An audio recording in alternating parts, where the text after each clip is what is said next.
of streaming and chat people.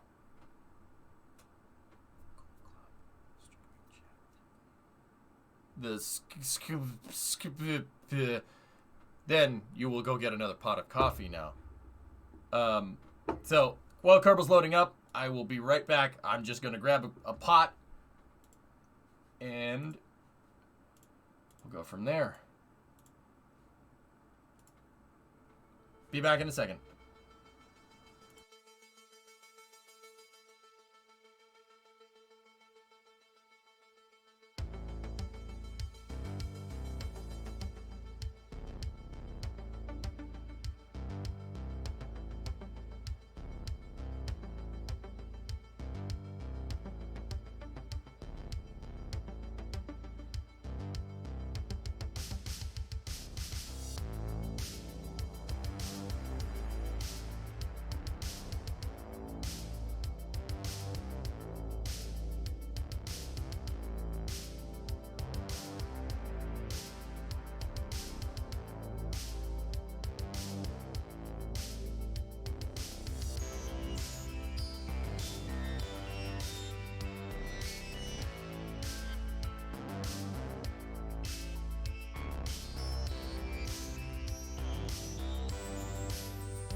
Discovery, go at throttle up.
All right, I'm back. Let's go.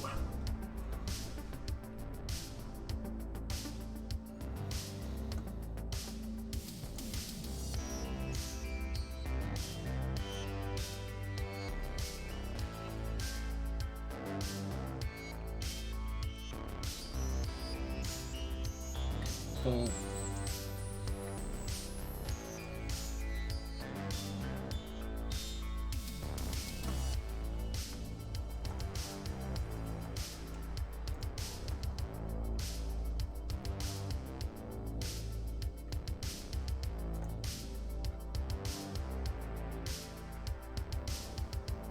Mary got a paper in the mail for tomorrow's SN15 static fire.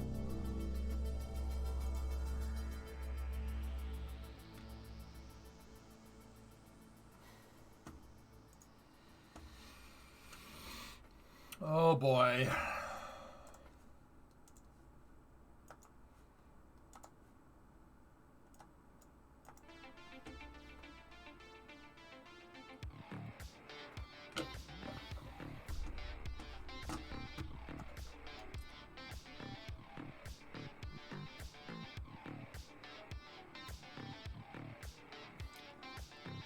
I mean, fellas, do we have to cover the SN15 static fire, or are we just going to go for the hop?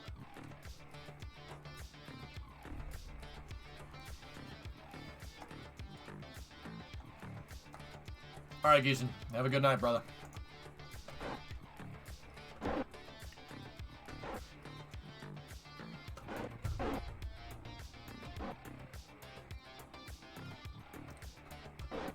Hop. Yeah, that's what I thought. All right, so we have the Luna 5 crew up here, even though it says Luna 3. And we're going to get a rendezvous with the lander here.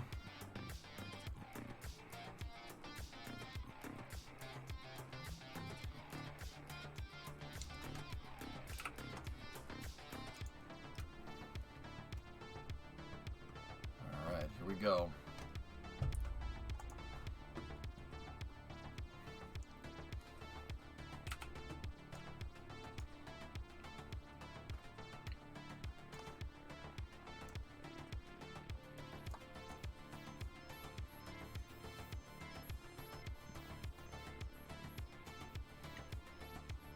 Have a good night, Westy. I'll see you.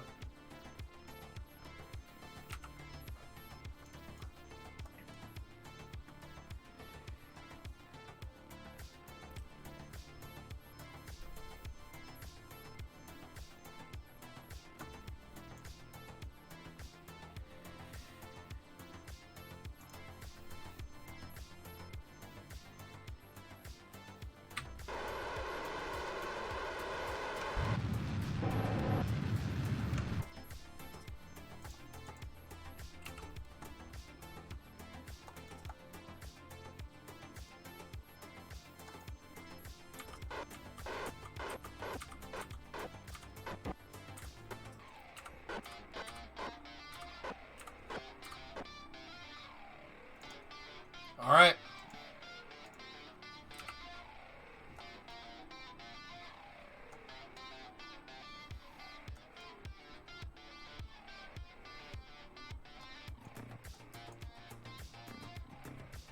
Yeah, Kuro, it's fine.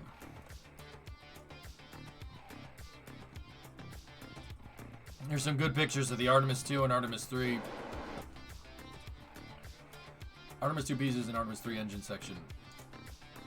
It has moved into the cell for the forward join. Oh. Oh, hell yeah, man. Start cranking them out. Crank out more.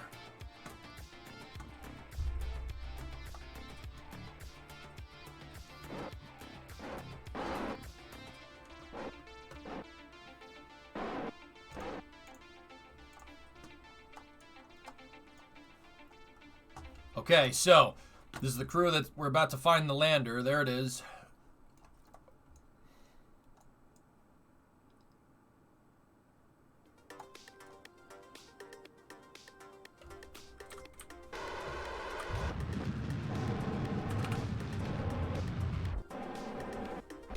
that was good.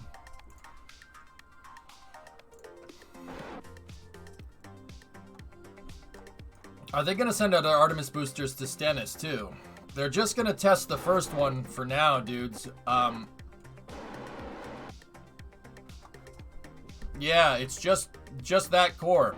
It's a different type of testing than SpaceX, guys. I mean, honestly, I would like it if they tested every single one of them, but that's not the style of testing that Boeing or NASA has wanted to go with, so.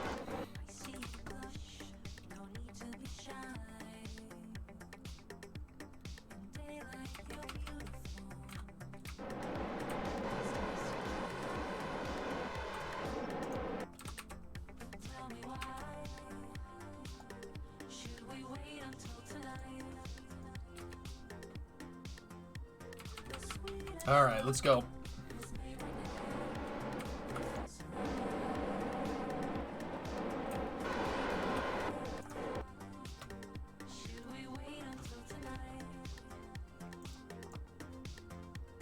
I love it, Thomas.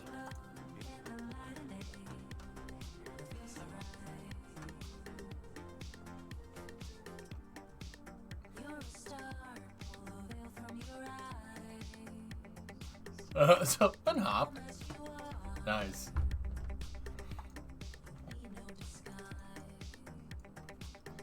Any Starliner news? It's delayed until the summer, literally because they don't have enough docking ports on the ISS. I'm serious.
It'll probably abort to orbit anyway.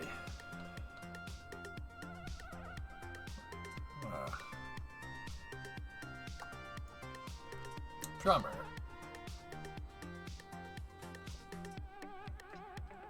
But yeah, I mean, FaZe, they're ready to go, dude.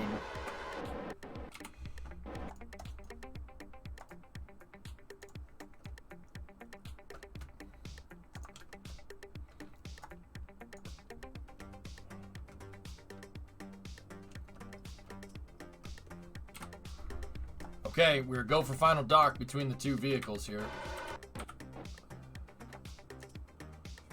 Stand by.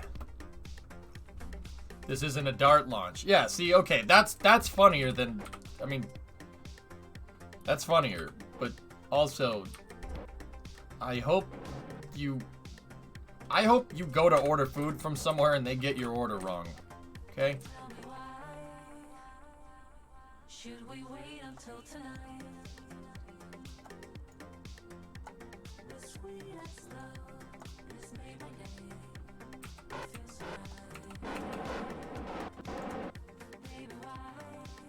Way too far. Way too far. Way too far, man. Terms of Sir Monka Toss. I hope you step on a Lego. What? What? I hope... Fine. You want to play this game? I hope a fork gets stuck in your garbage disposal. And you can't pull it out. Boom.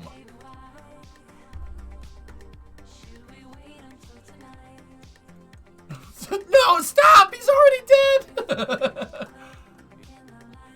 Peanut butter on dried squid tentacles. I'll take things I didn't want for 400, Alex. Let's do the fork in the garbage disposal. Ding, ding, ding, ding, ding, ding, ding, ding. I hope your wiring harness fries itself. What the hell, man?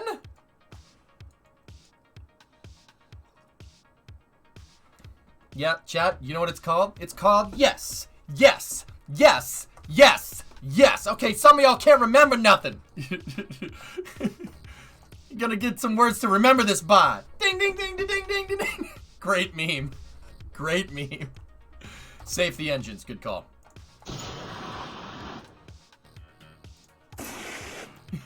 Work. Beats. Fierce. Down. That's such a good meme. Such a good meme. Oh my god, that's funny. Don't you put that evil on me, Ricky Bobby.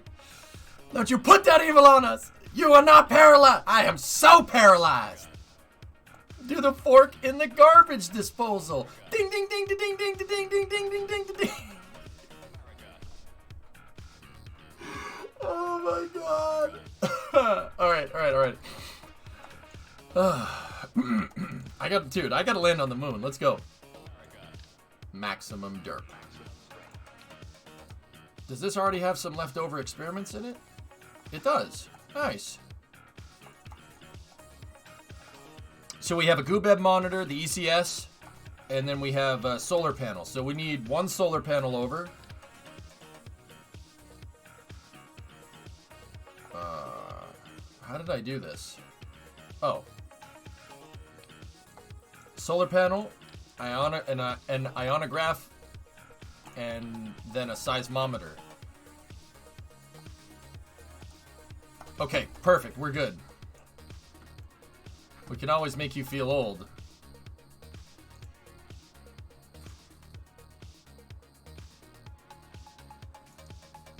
Alright, Goldie, you want to play this game? You want to play this game? Alright.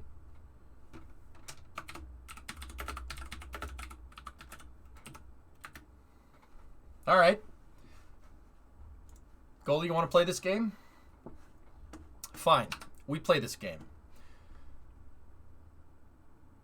This commercial will paint a picture in your head so vivid, you'll be like, why did you do this? Okay? Ready? Ready? I cannot live another day without air conditioning. Says tomorrow's gonna be hotter. Hotter? Like yesterday. Yesterday?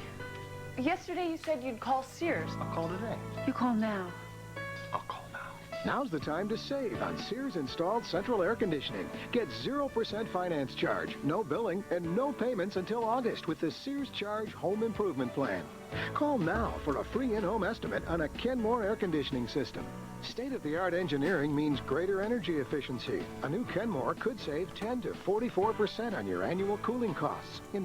Am I right? Am I right? For itself. Sears also offers fast emergency installation, a 5-year warranty on parts and labor, plus our satisfaction guarantee. And you know Sears will be there to back it up. Get 0% finance charge, no billing, no payments until August. Offer ends May 31st, so call now and save with Sears. So what's the paper say about tomorrow? Another scorcher. Cool. Cool. Boom. Destroyed. Laughs in European. No. I get very passionate about Sears. That's alright. I'm trying to share the super high-res Crew 2 photo, but I don't know where to upload it to get it at full res. The file is 450 megs. If you're willing to download it, I've got it in a Google Drive unless you know another way. Sawyer, I'm hungry. Alright? I'm hungry. You need to feed me. Space pictures. I'm hungry. I'm always hungry. Just give me the Google. Just give me the Google. Give me the Google Drive link. Come on. Give me the Google. Just give me the Google. Just give it. Just give me the Drive link. Just give me the Google Drive link. All right. So we need to move our science equipment in, and now we need to transfer the commander. Commander needs to be in the pilot seat, and the 2 crew.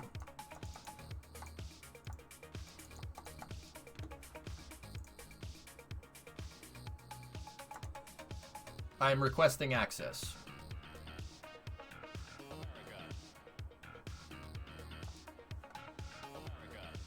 Yeah, ever, something like that.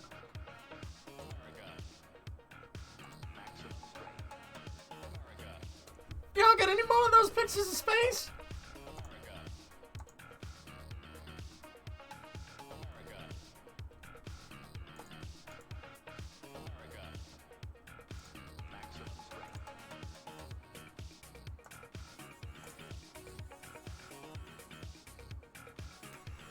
And we are downloading.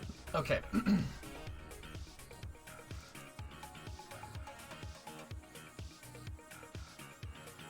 It's loading.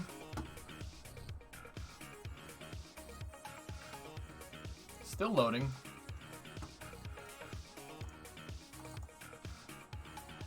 All right, let's see what we got here, my brother.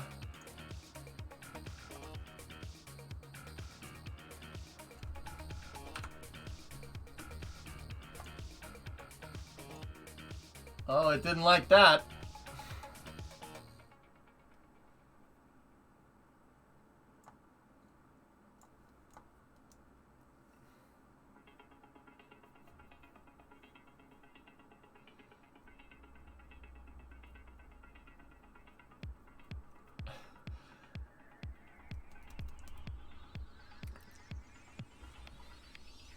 Go.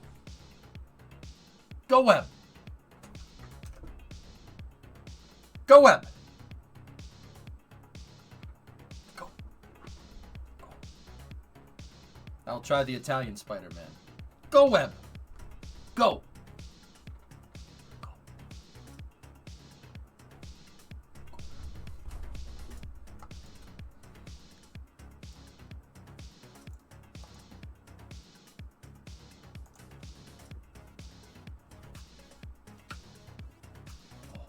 Oh. Oh. Oh.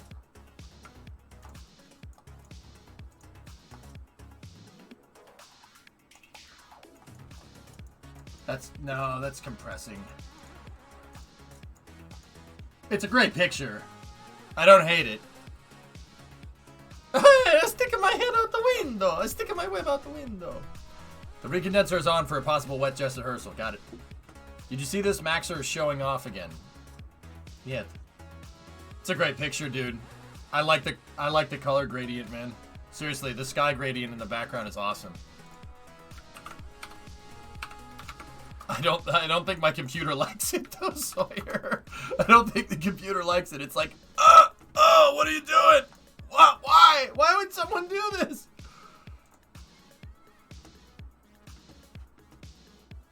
Nice, we do it. Do it.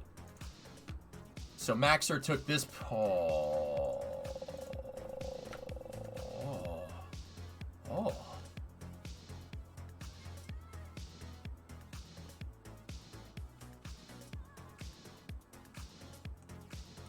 Nice.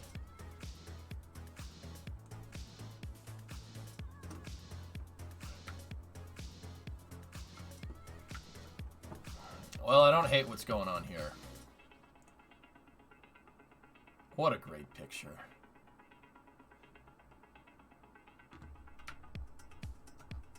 You missed the crawler? No, it's right there. It's doing load tests with MLP2.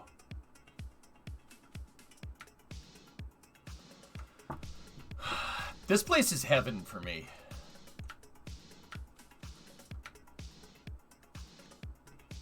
Ooh, baby, herpaderp. Ooh, KSC is heaven on earth. I see room for more pads. I like the way you think. How long did it take the crawler to move Apollo from the VAB to the pad? About a day. 8 hours, geek. A half a mile an hour, dude. But when you consider that you're moving a freaking 40-story building, a half a mile an hour is pretty good. Yeah, it's pretty good, man. It's not bad at all. See last. What's up, Grizzly?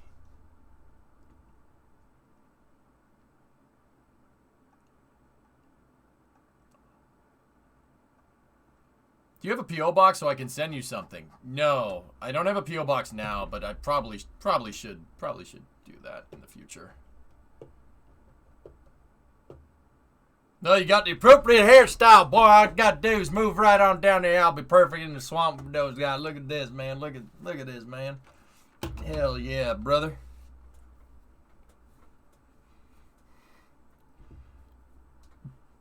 If you ever told me 10 years ago that I would have a mullet, unironically, I would have laughed at you. I would have laughed at you pretty hard, actually. Look, another one. Oh, that's so cool, man.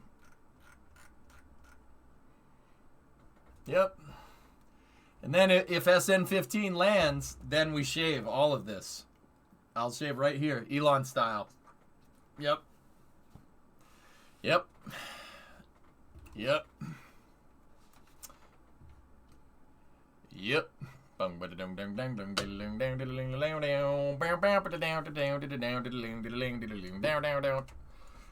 Alright. Alright, so we gotta land.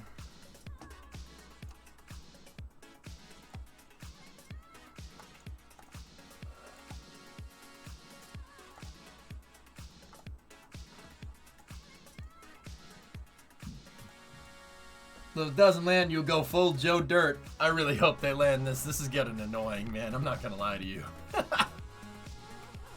Last pulls. I actually have a bunch of stuff to send you currently from the shipyard. Yeah, I gotta get a P.O. box, dude. One final photo that I'm gonna watch you while getting ready to take a Naparino.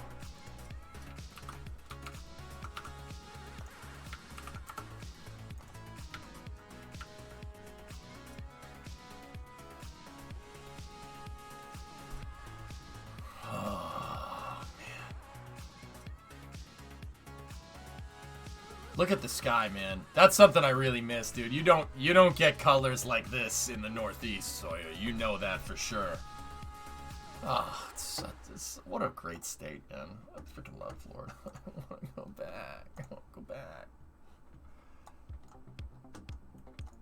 All right.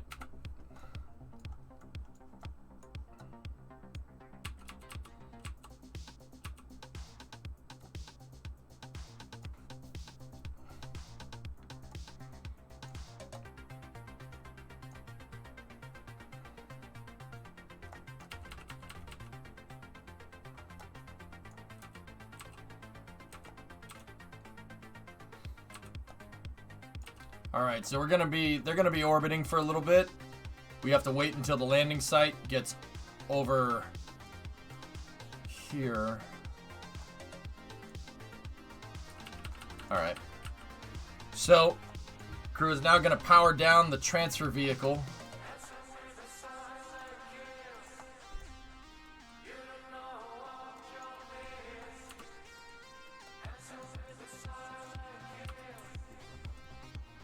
We also got to make sure that we have the seat.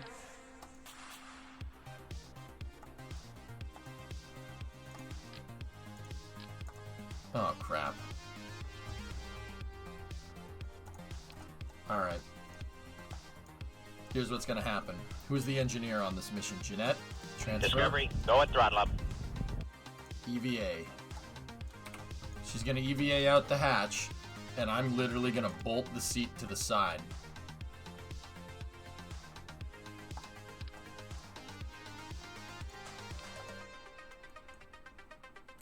Done.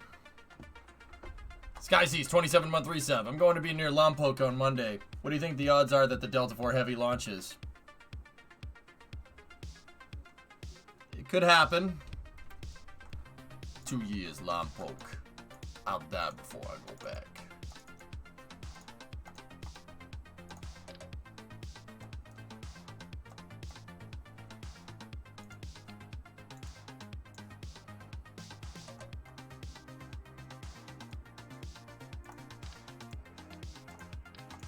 All right, we have all equipment aboard. Let's do this.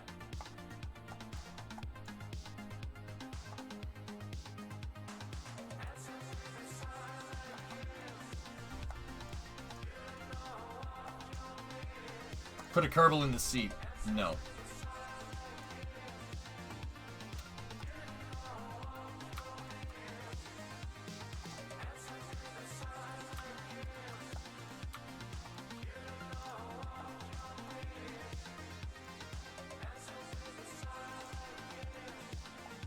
Discovery, go at throttle up. Okay. No ticket. Alright, so first thing we'll do is we'll undock.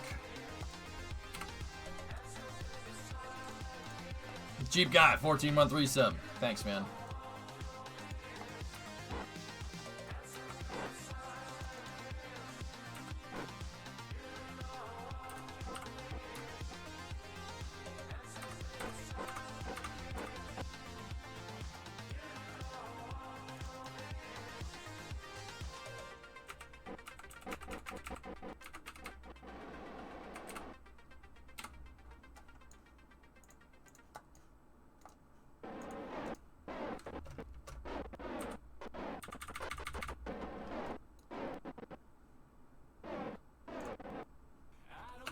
Okay.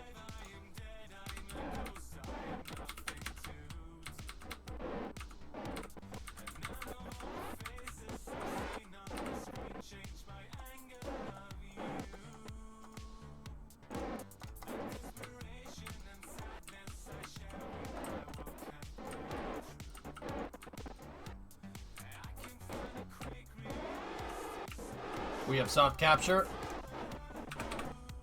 Okay.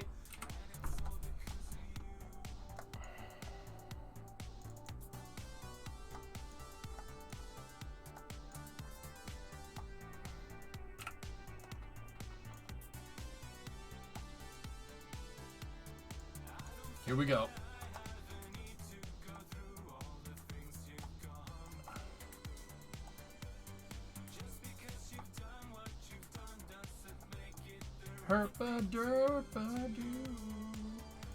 Okay. Cruise Luna 5 is go for powered descent. In 25 minutes.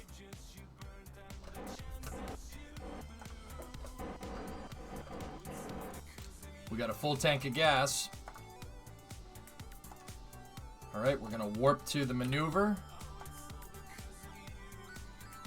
And we gotta remember, we can't really stay down there for very long. When our orbit intersects with the orbit of the vehicle above us, that's when we gotta be very careful not to stay down there for much longer. Alright, so activating the engines.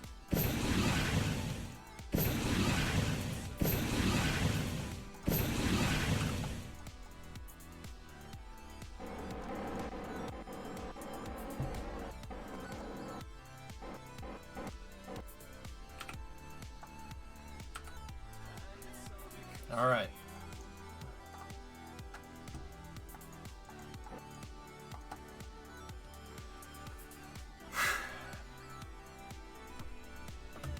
There's a bunch of people down there, Tom. Sky Seas, right now, my missions are to prove that I can go to the moon multiple times.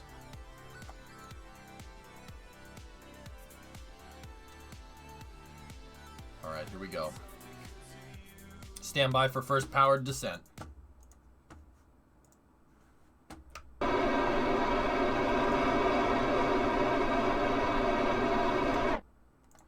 Okay, first burn has been initiated.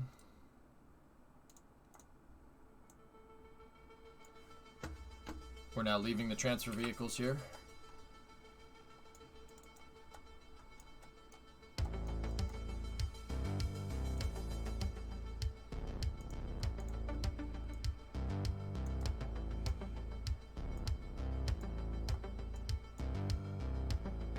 We're targeting the rover here.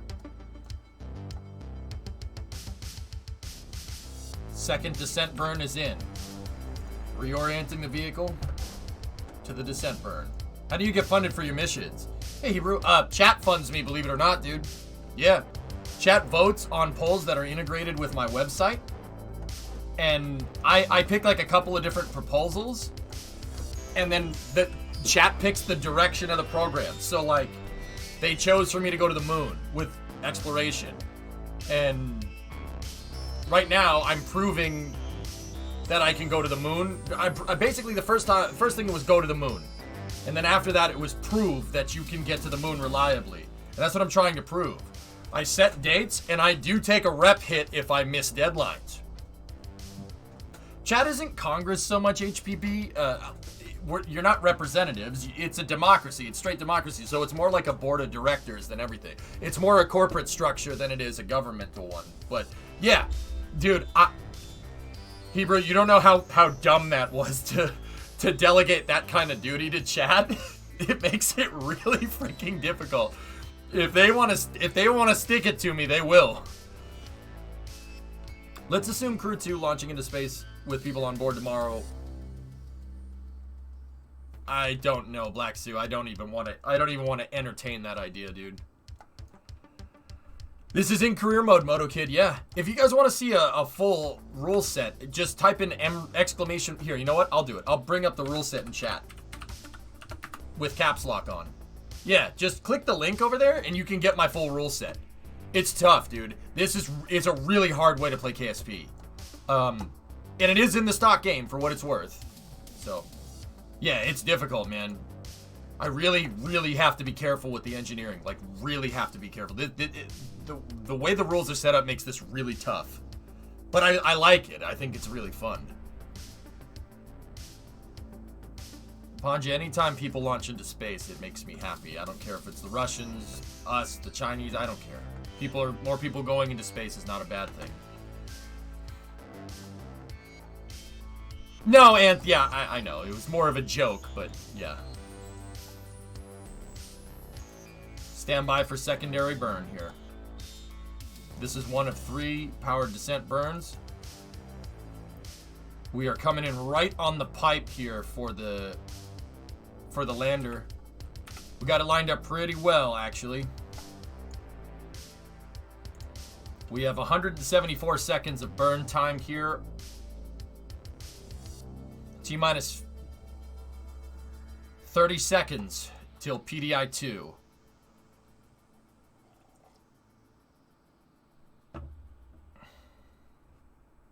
Violet, this is a tough game. The learning curve is about as steep as that crater rim right there. However, Violet, here's the thing. It's a game about rocket science. What do you want? What do you want it to be easy? Kerbal is fun, but if you're looking for a challenge, play this game. With that being said, all right, Violet, I have a rule, okay? My rule is that I can teach rocket science to anybody, okay? Rocket science is not hard to understand. It really isn't. If you understand why, if I have this little toy space shuttle, if I drop it and it lands in my hand, you understand why that's happening there, right? You can learn this. Rocket science is actually really easy to understand. It's not bad. Rocket science is extremely difficult to do in real life. I can teach it to anyone, anybody that wants to learn it. The problem is going and actually doing it. Like, I have a model of a rocket engine here. If you told me to make this in real life and make it work, I'd be like, here's the 3D model. There you go. So, with that being said, Violet, it just takes time for you to understand this. And there's a super supportive community around to help you out. If you need it. Alright, here we go. T-minus 15 until PDI 2. Powered descent initiation 2.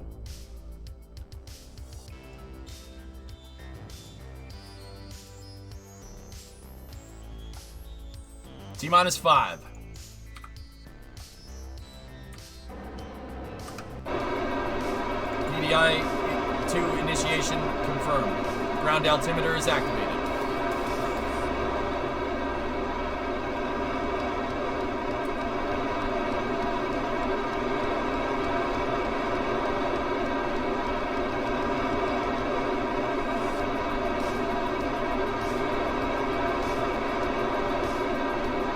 Okay, that's good enough for PDI 2. Alright. Lizry's gonna bring her in manual here. We're 7,000 off the surface, 25 kilometers to target.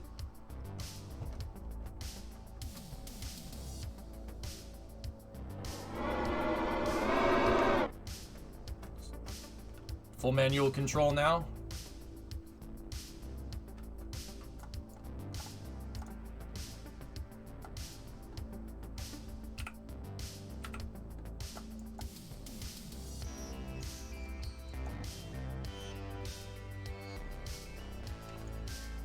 Stand by.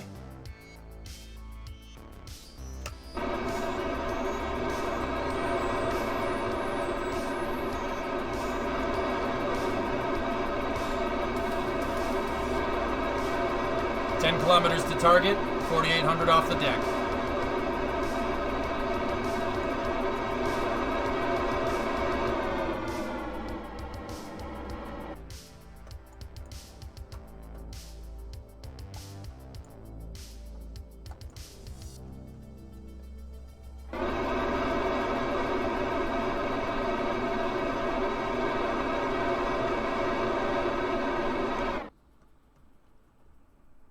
Plenty of extra fuel here. 119 seconds left.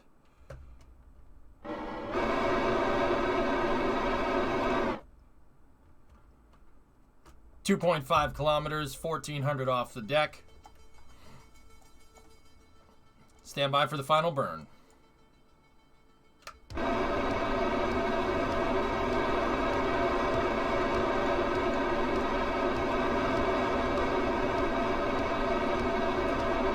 Okay, 105. Descent rate is 30. Okay, reorienting into the top, into the upright position.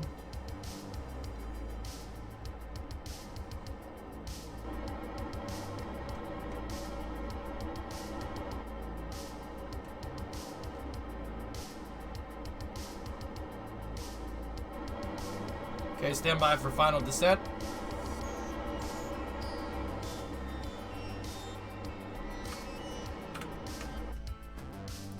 .27. Acceleration is at 1.8. Bringing her in. Okay, contact light. Engine stop. Stability assist gyros off. Safing the engines now. Control. Tranquility Base here. The Eagle has landed. Roger, Tranquility. We copy you on the ground. A couple of guys turning blue down here. We're breathing again. Okay, we're down. How much do we have left? 1306. Plenty good for an ascent here. We got plenty of time down on the surface. All right. Very good. Discovery. Sure, Go Kelly. throttle up. Tom, 6-month resub. Tom, a wise man once said, I left my home in Norfolk, Virginia, California on my mind. Except California is the moon. All right, deploying surface experiment or onboards. Onboard experiments are deployed. Monopropellant systems are out.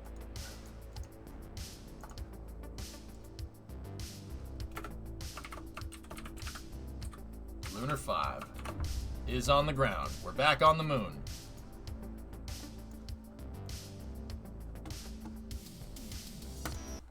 Alright.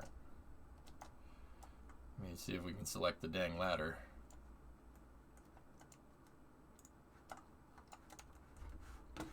Alright, switching back over here. Why is there a seat on the outside? It's for the rover. I bolted it to the side. There's where he's stepping off the lander now.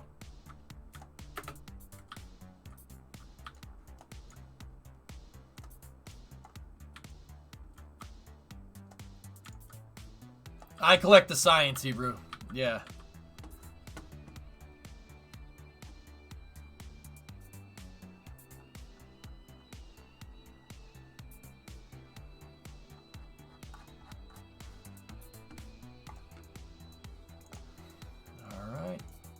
There was a flag planting contract that we just got 73 G's from. Boom, baby. This is the Lunar 4, or Lunar 5, excuse me, landing site.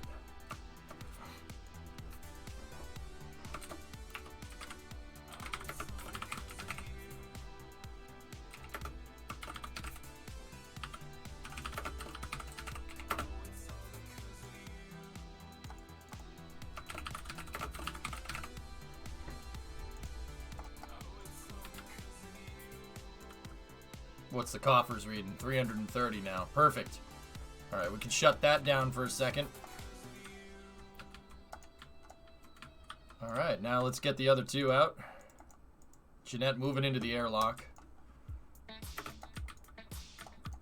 She's out the airlock. And then Megan moving into the airlock. Yeah, Mob. This is my all-female Kerbal crew. I didn't do that on purpose. I needed a certain amount of engineers and a certain amount of pilots and a certain amount of scientists, and this crew just came out like that. These were the next crew in line to get to the moon. Yeah, it's good, man. Cool. Let's take a picture.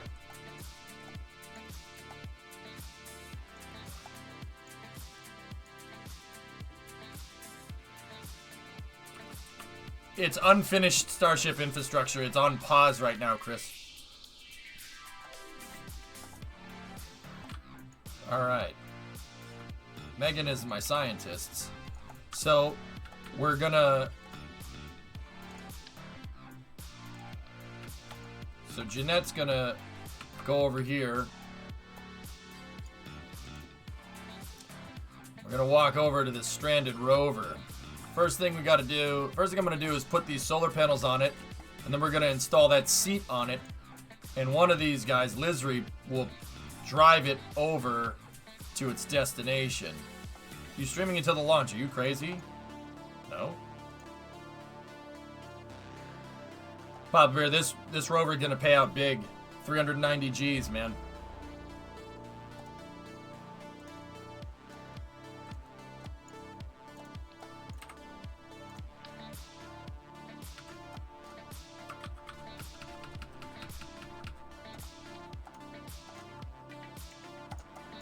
Extending the communication array here.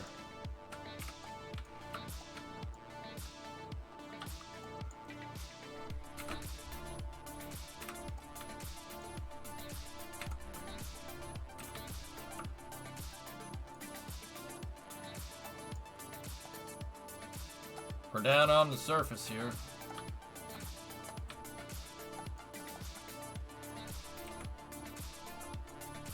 She's gonna pull the other solar panel off of Megan's backpack here. Here.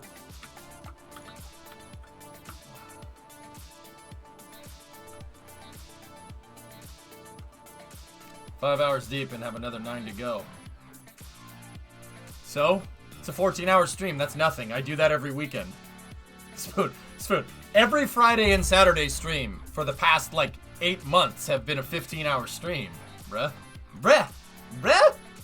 Yo, this is child's play.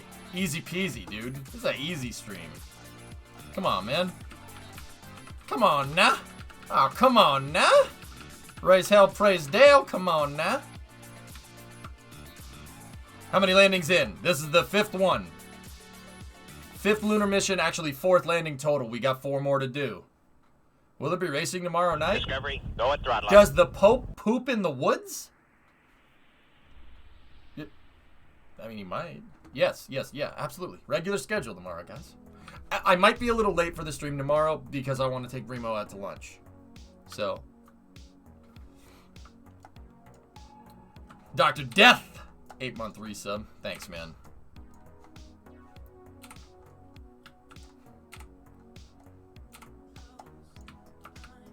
Does he? I mean, I don't know.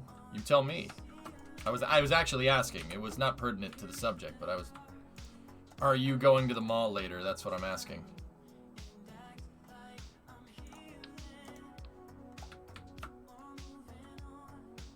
Okay. Megan's gonna deploy the lunar surface experiments packages here.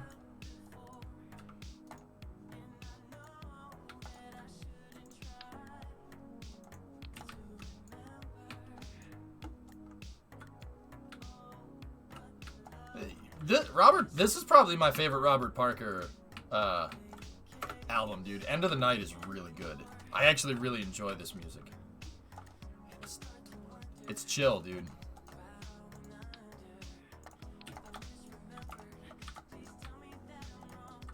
Are you going to the mall later, Mason? That's what I'm asking. No, I am not going to the mall. Keep spelling, mister. Yeah, Club 707 is good too. That's a good point.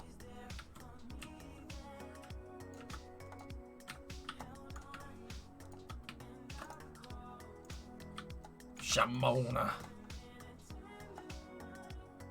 Cool Beans 154 tomorrow, debuting the new Geek Nation number 5 NASCAR. Hell yeah. There's no woods near the Vatican. You don't know that for sure, alright? It does, Nuclear, yeah. All I hear is MJ. I've learned a lot here as well, looking to apply it to your research. Really, Astro? I'm glad. I'm glad that people listen to me, like, and actually care about space. Like, I know there's a lot of folks out there, but I'm trying to get more, because I'm greedy, man. I'm greedy. You know? That's cool, though.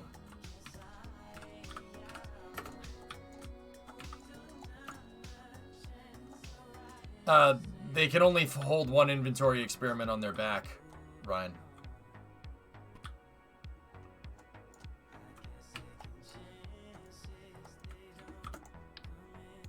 See? They can only fit one.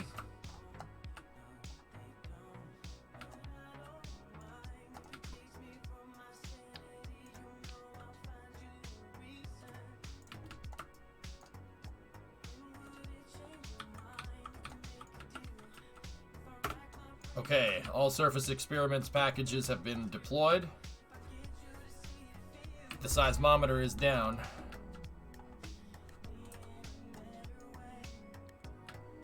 Megan is now going to move to the scientific experiments here. Discovery, go at throttle up. Nothing? The moon's northwest crater. We don't... Oh, man. This is all in the same biome? Ugh.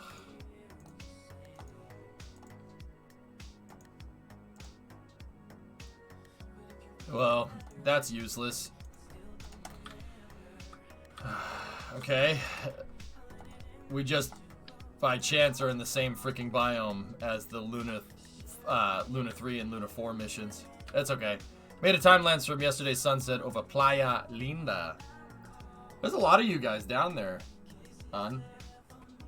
Oh, that's sick, dude. It's time, dude. Yeah, no. We need to go back to Florida. Are you close to the edge? Nah, not really. So, like, even the surface samples, yeah, they're no good. Crap. Well, that sucks. That's okay, though. It's not that big of a deal. Alright, so Jeanette is gonna need to grab the seat now.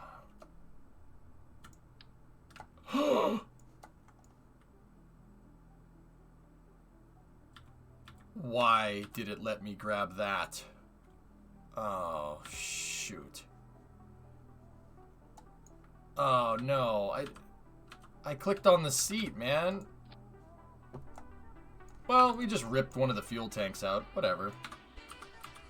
I'm sure that's going to be good for balance later, huh?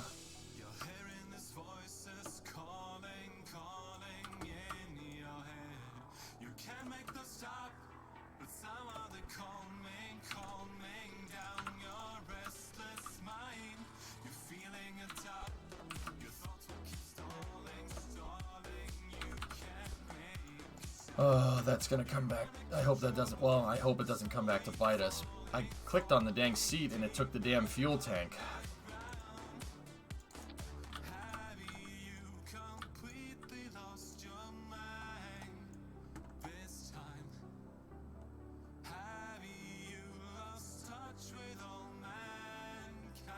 There's a lot, goalie.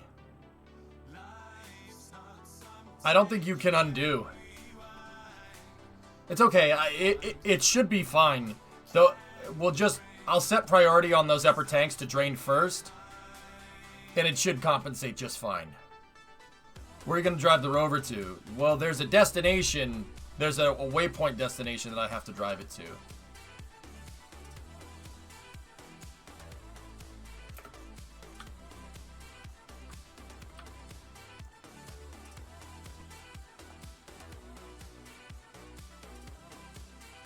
You deployed the solar panels with the scientist. For the best results, you should be deploying them with the engineer.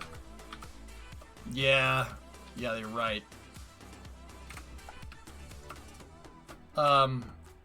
We need to go there. Okay.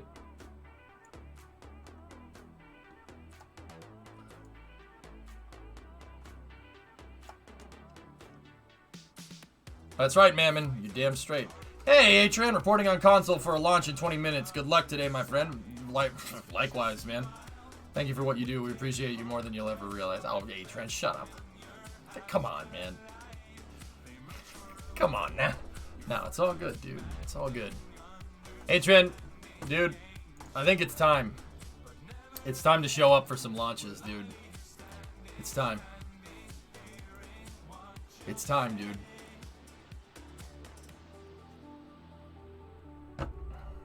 Godspeed, Atran. It's gonna be a fun night. You gotta come down. Sawyer, it's time. It's time. Dude, I'll be honest with you. I was going to go down to DM1, Crew 1, but COVID, right? That's not like, oh my god, I'm hindered by this. It's such a hindrance on me. No, like, I get it. Like, I get it, you know? It's time. It's time, dudes. It's time. It's time. I need to see American astronauts launch from Cape Canaveral again. I've never seen it. Never seen it. Never seen it with my own eyes. Not since STS-117.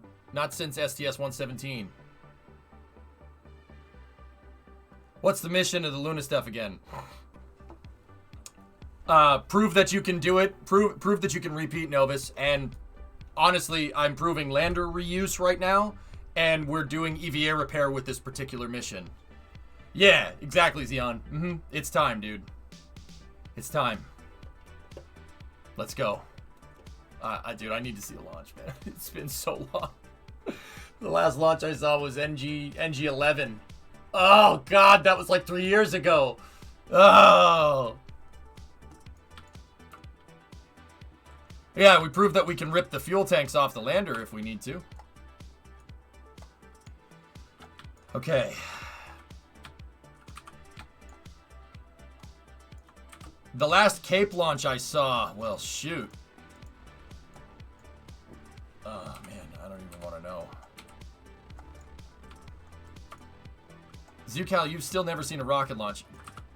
Zucal, you're that close to Mid-Atlantic and you never saw... Dude. Bruh. Come on. You're that close to Mid-Atlantic and you've never been... Dude, even I drove down there for one. Come on now. Falcon Heavy test flight was February of 2018, right?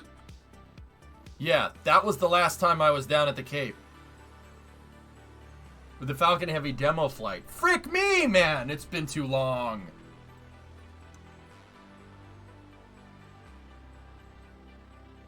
Nice, Ryan.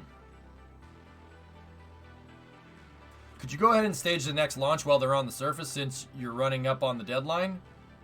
Won't you complete it once you touch down with the last lander? I mean, time in game doesn't really matter, Novus. It's time in real life. So, I mean, it doesn't really make that big of a difference. Can we find the meetup? Hell yeah, dude. We'll do a nasty big meetup when I'm down there. Okay.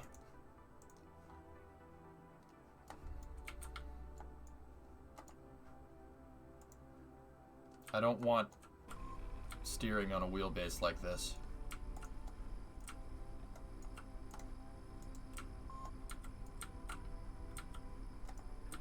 Shut the motors off on these front wheels. You know what? I'm taking some liberties with the dragster rover here. Get the engineer out.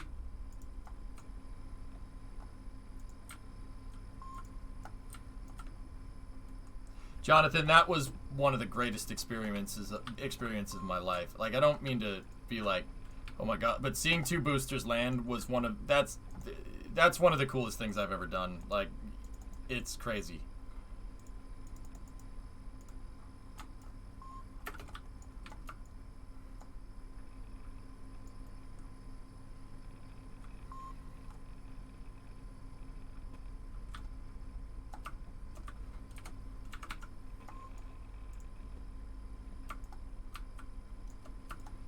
Well, I have a feeling that me moving this wheel is not going to end very well.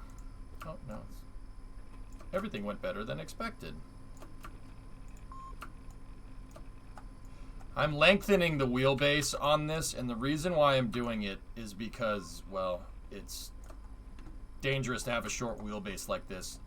In real life and in KSP, a short wheelbase like this can really, really cause instability with handling. So I'm literally lengthening the wheelbase here,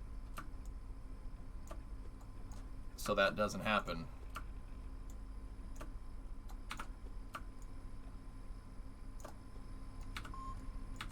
Or, you know, we could just do that.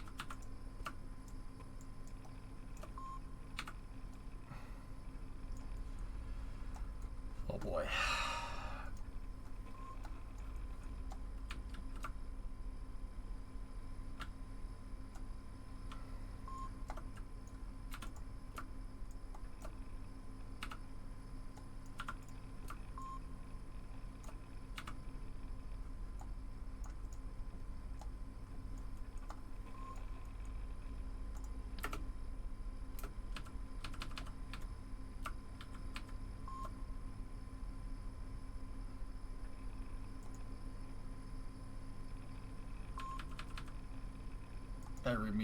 I immediately regret doing this.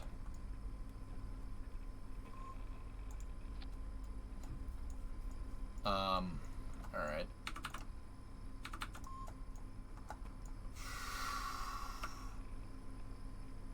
Yeah, you got to put it on jacks. That's something that I'm learning. Today I learned, yep, that's not ideal, huh? Borrow the landing legs. I'm not going to take parts off this thing. Or at least parts of the landing legs. That's something you want to keep in symmetry.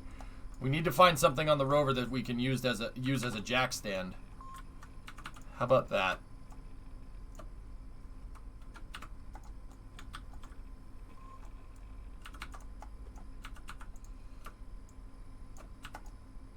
That's what I was afraid of. Oh god. Yo. Okay. Well, we didn't need that communications relay anyway, did we? Oh no. Don't damage the rover. Stop it. Stop. Maybe we should just leave it next time, huh? Oh my goodness. Oh my goodness. It almost landed on Lizri. I got her out of the way at the last second. That almost sucked so bad. It's just the antenna. It'll be fine. It'll be fine. Why do you need to talk to mission control, right?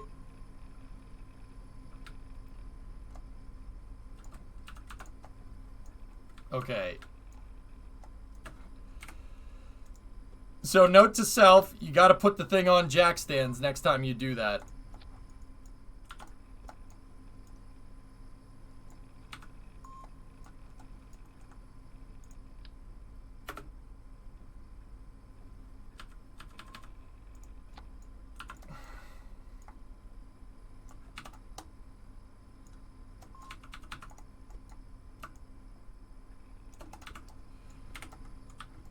Okay, it's riding a little bit low out back. Whatever. Alright, we gotta be careful with that. Alright, so you gotta put the thing on jack stands if you do this. Call jack stand. We need it to go fast, and we need it to be stable. All of my friends know the rover that rides low. The car that rides low doesn't get DMCA'd. Dun dun dun dun dun dun dun dun dun dun dun dun dun dun dun dun dun dun dun. Right? Am I right, dudes? Dun dun dun dun. Low rover gets a little lower. That's your favorite song. All of my flight controllers know the rover that rides low. We're not getting sued. Alright, so let's do this, mates. Alright, let's go for a ride. Alright, turn on the fuel cells. We gotta go slow. We don't want to bottom out.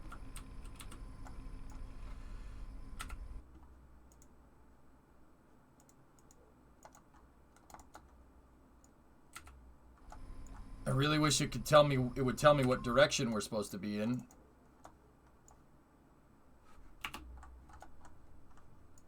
Okay, we basically just gotta go east.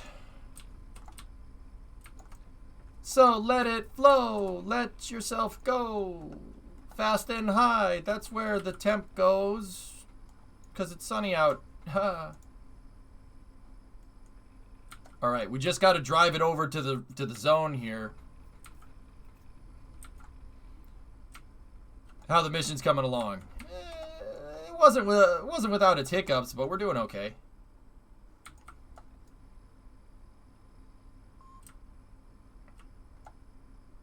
It looks like you have dualies on a tractor. Hey, I didn't make the rover, okay? It was the lowest bidder.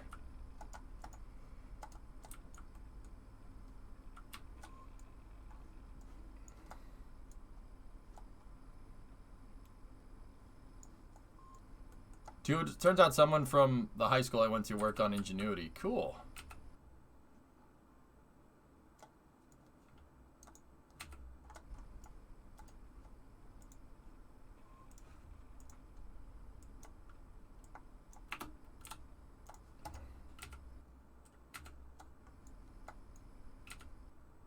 How the heck do I know where I am?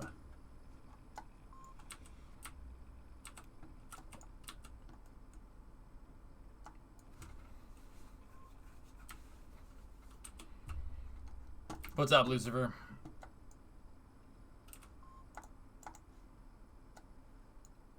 Oh, it's because we know where we aren't. Yeah. Is navigation activated? I don't think I can... Oh, there we go. Yeah, it wasn't letting me do that before. So, the thing about driving around on the moon that you got to be very careful of is there sometimes can be cracks in the terrain. Well, not cracks in the terrain. There's seams in the terrain. And there's bumps that are really, really hard to see until it's too late. You got to be super careful. See the seam? See it right there? See it? See the seam? Yeah. I don't know if you guys can see that. See the lines? You got to be super careful with the lines. I don't know if... Yeah, you guys can see them. See that? Be careful with those. If you drive over those at high speed, the wheels can get stuck in the seam and your rover will just go flying. So you got to be very careful with that. Don't go fast over uneven terrain, which is basically everywhere on the moon.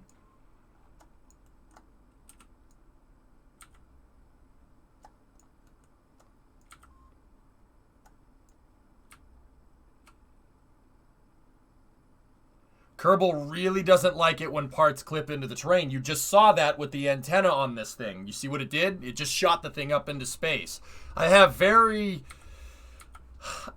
high amount of experience with me building stuff on the surface of a planet and having it get shot into space. You don't want to know. Yeah, on the flats you can go fast, absolutely.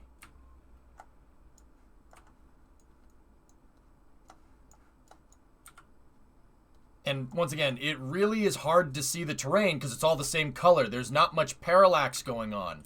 So it's tough to see it's tough to see if there's a bump. I mean, this terrain looks really smooth here, right? You don't know if there's a ditch or something. Very high incident of incidents. Yes.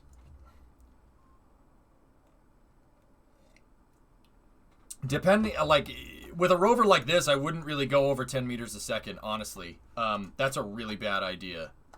This, once again, it's because of the short wheelbase on the rover. That's why I moved the front wheels out. Rover, any type of vehicle that has 4 tires where the tires are close to each other, it's not stable at high speeds. Well, why is that? Well, that's because the 4 points touching the ground are really close to each other. So it's not a wider stance. If you have a car that has the wheels all the way back here, it's gonna naturally stabilize out. There is an ideal ratio of wheelbase to the size of a car, and that's called Ackerman. So like steering, so it makes like there is like an ideal kind of geometric kind of, not pattern, I guess, but you need Ackerman geometry. There's like an ideal ratio between like the front and rear wheels and how far the wheels turn. I forget the mechanics of it though. Can you imagine sneezing on the moon inside of your helmet? That would really suck. Does KSP get pretty close replicating the physics of the moon? Yeah, sure. It's Ackerman steering, and then there's Ackerman geometry. Yeah, Ackerman steering is, yeah, it's pretty interesting stuff. Like, there's a formula for it, which is why cars are, like, ended up being the lengths that they are, depending on how much steering, what your steering angle is. Like, max steering angle and wheelbase distance and stuff. It's, dude, there's, yeah, a whole bunch of engineering behind it. I mean, when they're not, but...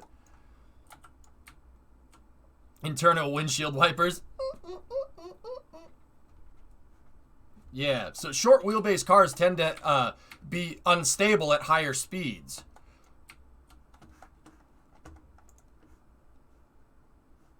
Yeah, here, if you guys want to read about it, it was linked in chat. It's very interesting stuff. I just gotta, I will show you, but I gotta pause here.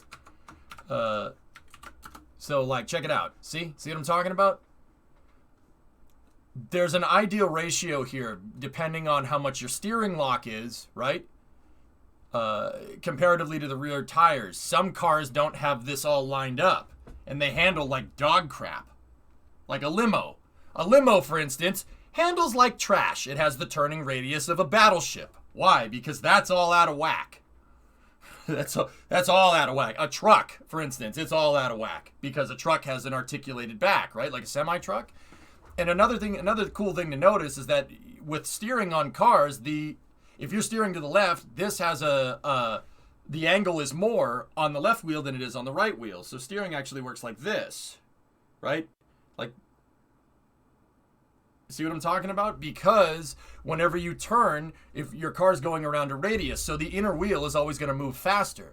That's the other reason why a differential exists in a car, because the revolutions per minute between different wheels, right, can change if you're driving around a circle. Think of it like track runners. Like if you've ever watched track and field, the runners running around, they always start in staggered formation, because if they all started in a straight line, the guy on the outside in lane 6 would have to run a further distance than the guy in lane 1. Same exact thing going on.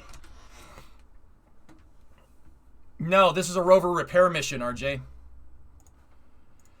A differential basically makes it so you can go around a corner and your wheels will have differential RPM. That's why it's called a differential.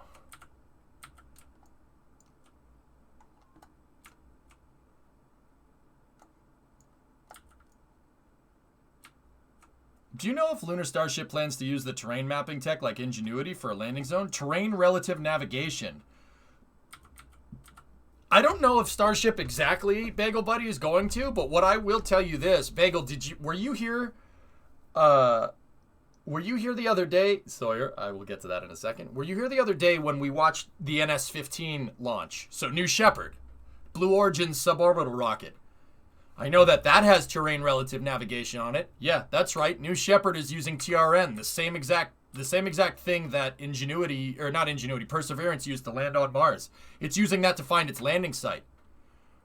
The reason why is because the national team, the Blue Moon lander, was going to use TRN. And from I can't prove it. It's just a gut feeling. I have a feeling the national team will be brought into the fold eventually. Is the rover you're using based on a rocker bogey? No, this is just a rover that the game pre-made, dude. We're about halfway there. How far are we out? 2,100 meters. Calculated on stream? Oh, man. Yeah, Pray, dude. See, Pray, you know what's messed up? I can do that. I could solve that. It's just trig. It's just trig. When you start hanging around with rocket scientists all day, stuff like Ackerman geometry and basic trig, Doesn't seem too bad. It's just theta angles and trigonometry. That's not bad. I could do that. We could do that out right now. Like, it seems so much simpler. because rocket science is so stupidly complicated, man. Do you think Falcon 9 could use the same? Falcon 9 does not use terrain relative navigation. Falcon 9 uses radar. It actually bounces radar off the ground and looks for the landing site. I don't know if you know this, but this contract probably won't autocomplete and you'll need to debug to complete it. Yeah, you've told me that before, Demo.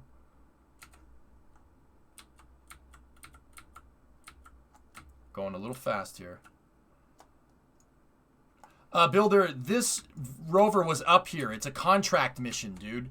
I have a mission over here to repair a rover, finish construction of a rover on the surface of the moon, and move it over to target area.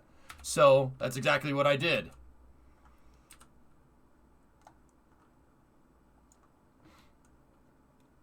Yeah, pray right. Yeah, there's sat repair contracts and stuff since Kerbal Construction got into the game, guys. Since Kerbal Construction got into the game, you have satellite maintaining contracts. You have all kinds of stuff. I could use DART to go and repair satellites if we really wanted to. We could have DART fly with a service module, and that service module could have a disposable, like, robotic arm on it. And we could wrangle a satellite, and then we could have the Kerbal's EVA out of DART, right, and repair the satellite. It's totally doable. You should drive it back to see if you can yoink parts for cash. I want some of these inventory canisters for the rover, or for the lander and stuff, yeah. And I might take the fuel, Demo. I'll take the fuel from the damn rover. We'll put the rover on blocks on the moon. Who wrote the moon rules? #1 on my car.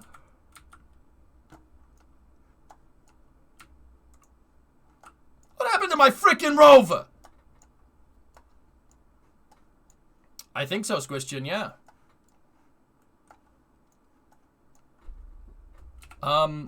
Yeah, guys, it looks like it didn't autocomplete this contract.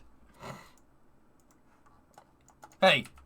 Hello, Carl. You know it would be fun if I did in the pool. You gotta wait 30 minutes, meatwad. No, I want to go into the pool. I'm an adult and I can do adult things. Hey, what are you doing here? What are you doing here, Meatman? Meatman, you're not gonna go in my frickin' pool and end up looking like a bowl of spaghetti over there. It's in the base game, Ryan, because Kerbal Construction's in the base game. Yeah, Or the contract's in the base game because Kerbal Construction is in the base game, yeah. I'm an adult and I deserve an adult class. Chat, I'm asking. The contract, so if you go on the contract, it literally just says move the rover to the destination. It doesn't, the contract doesn't stipulate how you do it. It could be remote, it could be driven. I'm asking for, we know there's a glitch that it doesn't autocomplete, so I'm asking if, I am once again asking for your Rule 8 memes. No. Can we complete it or no?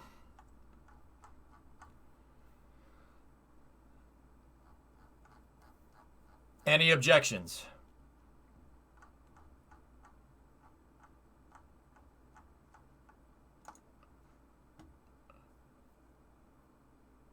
Narp? Narp? Last before you do it. What's up, Demo? Don't debug, complete it. Save and check persistent fixer program to see what it says. What's persistent fixer? I don't know what that means. No exceptions, Jim. The only burn I'm feeling gauze from rocket engines.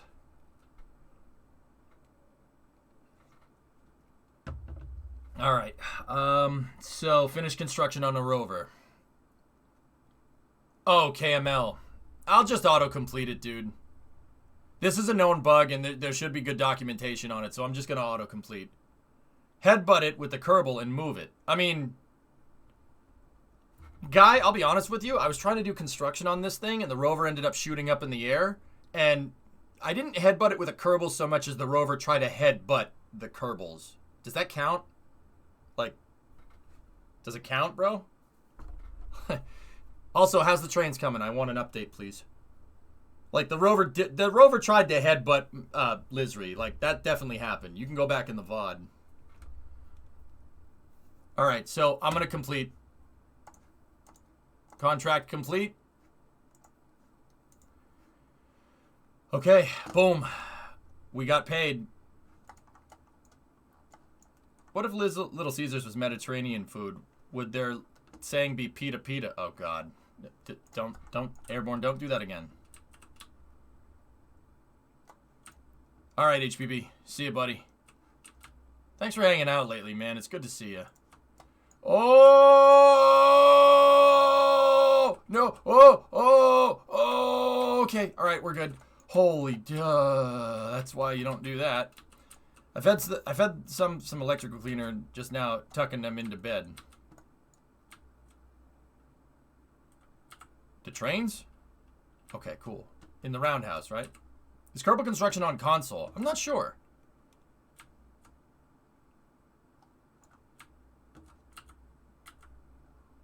Yeah, I need pictures. Obviously, dude. I need pictures. You think I'm just gonna allow you to do model train things and not tell me about it, dude? Like...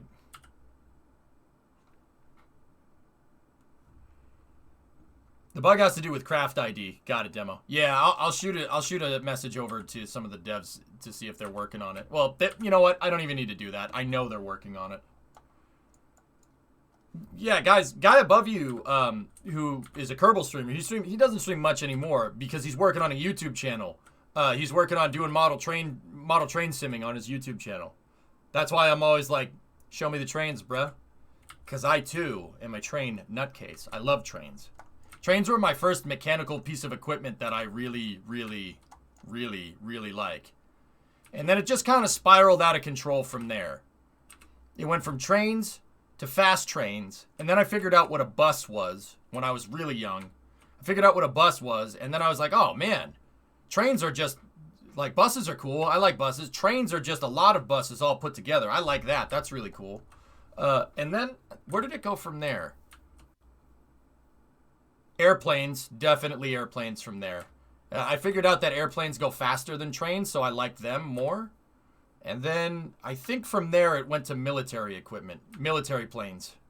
And then when I was like 11 or 12 in 1999, when freaking Battlefield 1942 beta came out, I played that with my buddies, and then it was mill equipment from there, military equipment, guns and tanks and boats and all ships, all this other stuff. So you're telling me you like planes, trains, and automobiles? Yes, especially with posit traction. Can't make these mocks without posit traction, which was not available on the 62 Buick Skylark. These tracks were made by a 1962 Pontiac Tempest. Freaking love that movie. That's one of my all-time favorite movies, dude. You're an 88 kid too? Yeah, 1988. July 5th, 1988, man. I'm going to turn 33 next year. Or not next year, in a couple of months.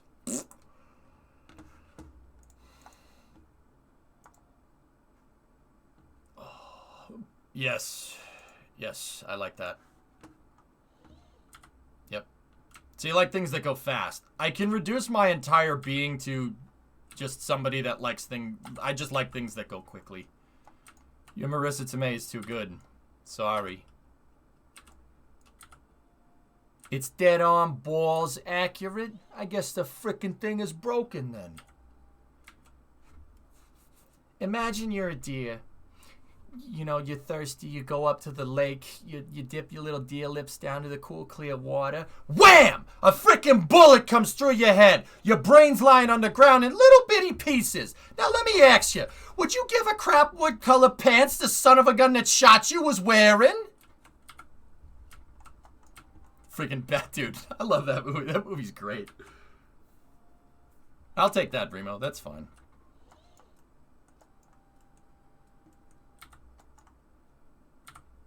Yeah, it's a great movie. You know what the best part about that is? Is that everything that they say about cars is 100% accurate. Like when she's going off about small block Chevys. Small block Chevy didn't come out until 64. However, Dude, like, that is accurate. That is real car knowledge. That's real car person knowledge. So whoever was the technical consultant for my cousin Vidi really knew their vintage GM. So did you ever interested in light? I do like light. Yeah, I like it when the sun comes up, Ryan. I don't know what that means, man.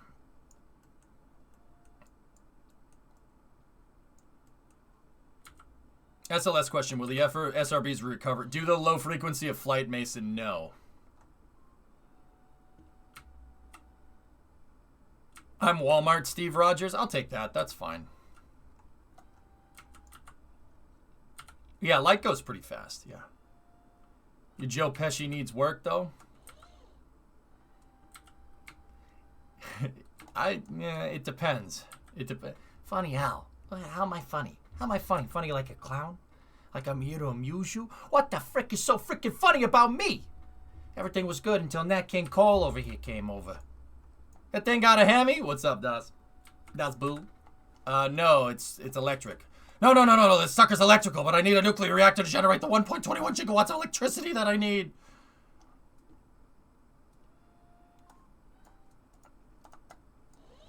Goodfellas or Casino? Oh, Duber, come on. Casino's probably one of the best movies ever made. Seriously, it's in my top 10. Casino's awesome, but I really like Goodfellas. I really like Goodfellas. Goodfellas is good. Fellas. Guy, 41 months. I don't like to, but a lot of what you ask. Yeah, I know you don't. Just post your damn YouTube channel here so I can look at it, please. Post your damn freaking YouTube channel, man. I want to see some model trains. You're my model train guy. Hello, everyone. Discovery, go at throttle up. I finished all the work on the switchback area leading up to the main yard. Dude, frick yeah. Now, this all took way longer than I expected. Oh, dude, this looks great. First, all the sections I've completed so far have been about one hollow core door in size.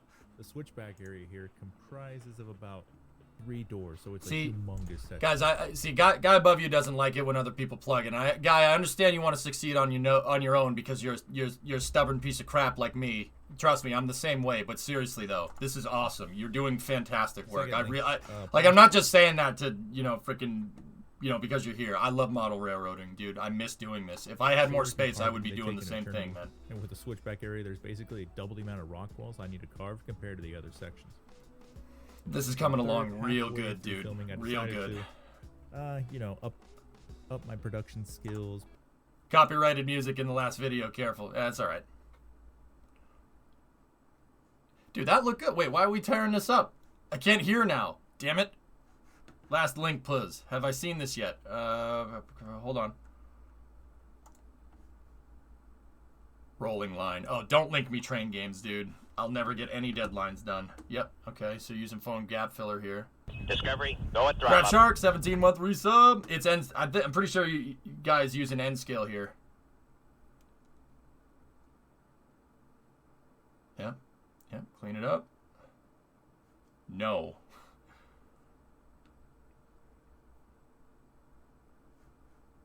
I mean, end scale is fine. HO gang is where it's at. Ingenuity second flight.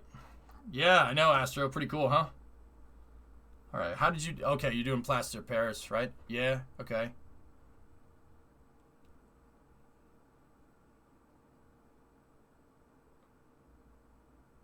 Did you just put the GoPro in the bucket, dude? This section took 2 months, dude. I believe that. Yeah, no. This is a labor of love, dude. Yo, that's gonna look freaking money when it's done, dude. Please turn this off. I don't want any other ideas. We're not gonna watch all the guys' video. You guys want to see the rest of it? Go over there and hit that sub button, man. You know I don't say that for everybody. Seriously. That makes me want to do model railroading. And guy, I have a frigging 3D printer. It's a bad idea, dude. I have a freaking 3D printer. It's not good. Why is this launch so early?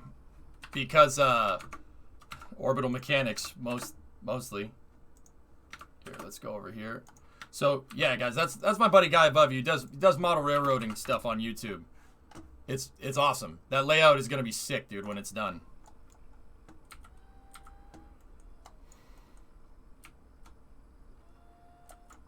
Yeah, Access, I know what you mean.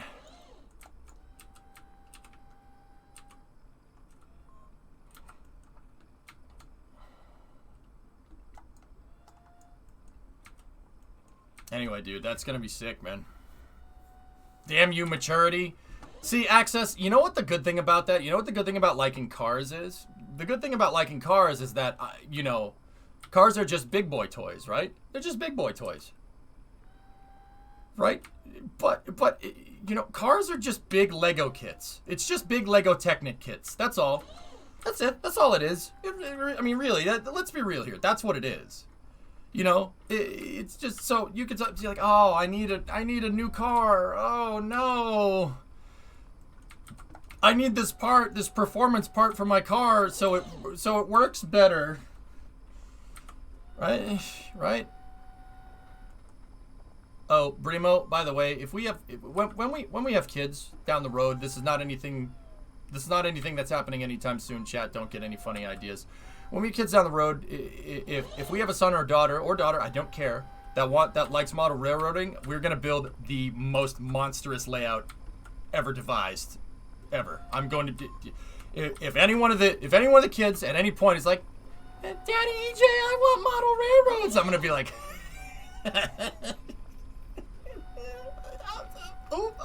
oh well, oh damn, shoot, model railroads, crap. Yeah, we're gonna railroad up a storm.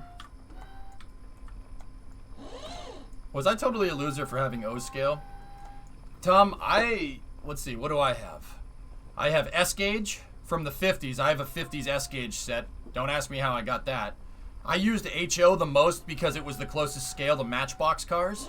Because I'm a sucker for scale. Even at like 6 years old, I was like, no, the cars have to be the same size as the trains, or else you'd think that some kind of engineer or something. I know, right?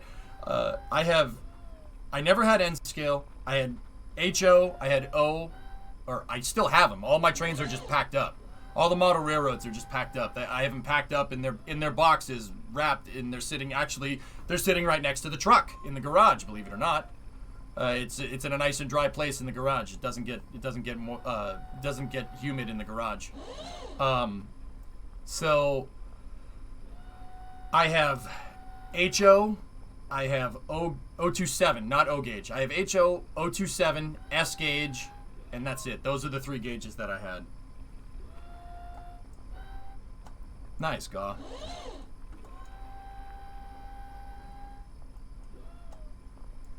Well, need backup. I gotta work on that first. Alright, so we made it back. We completed the contract. We got paid out. Let's get the heck out of here. Please show us the next truck stream. It's packed up under a bunch of things, RJ. It would be really difficult to get at. I'll see if I can get some of them out next time, okay?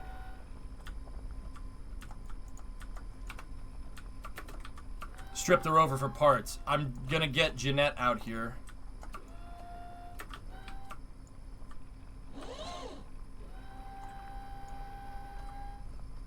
Let's get the Rover over here. And we'll pull parts off. I'm not sure what we should pull off here. Steam locos or diesel? I have 2 steam locomotives. One's O27. I have the O27 New York Central Flyer kit. And then I have the consists to go with it. You have HO scale and a rideable one, Jonathan. That's cool, man. Yeah, guys, one of these days I'll pull up a railroad sim game, and yeah, that's gonna be bad. One of these days I'll do it. I like trains with a Z. Love Fond is with 2 R's and a Z.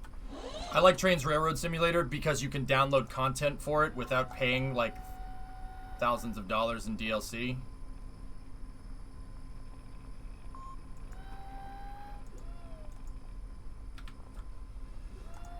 Sometimes you just gotta throw it on the ground.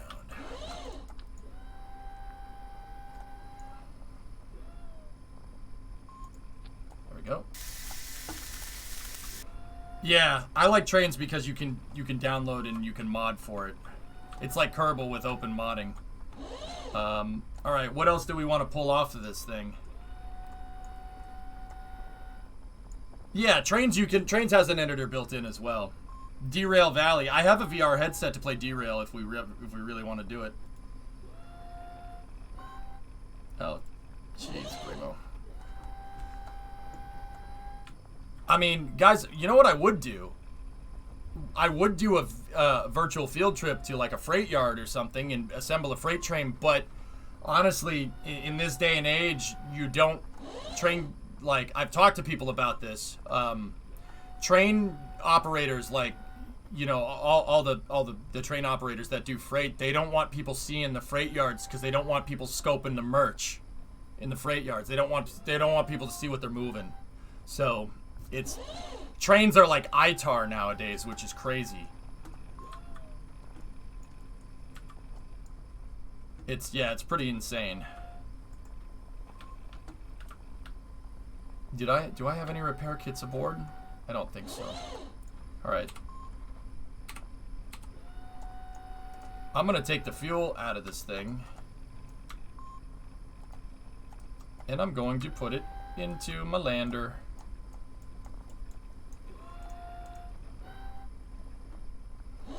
See last. It's a classic train in the Netherlands. Too bad this train is in retirement in the early... Yeah, I know that train, dude. I used to read books. Books about it, I read everything I could when I was young about trains, dude. How they work, trains from all over the world. Like, I remember, believe it or not, dudes, I had a poster of the SNCF, TGV. I had a poster of the TGV on my wall when I was a kid. Yeah, for what it's worth. And all the other kids came over to my house and they had no idea what the hell it was. They're like, where's the big boy? I'm like, I like that too. Yeah, dude. French National Railways, TGV, man. Yeah, maybe train museums. That's actually not a bad idea, RJ.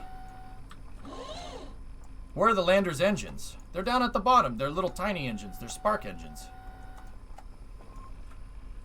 Yeah, Shinkansen. I had the TGV, the original Shinkansen, the original one. So it looks, it has like a circular nose. That guy.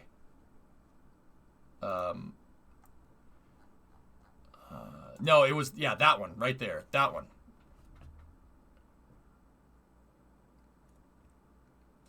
Train Sim DLC cost. Yeah, Boris, it's a couple G's, man.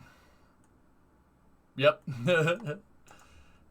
I just can't justify that. I'll go with Trains with a Z. You know what I mean? Trains Railroad Simulator has insane parts. Yeah, Railroad Museum tour, Steamtown meetup, dude. We could do it. I don't see why we couldn't. All right. Do we want to part anything else off this rover? You know what I could do? Give me the solar panels. We could put side-mounted solar panels here for just some extra electrical power generation. And we could also put fuel cells on this thing if we really wanted to.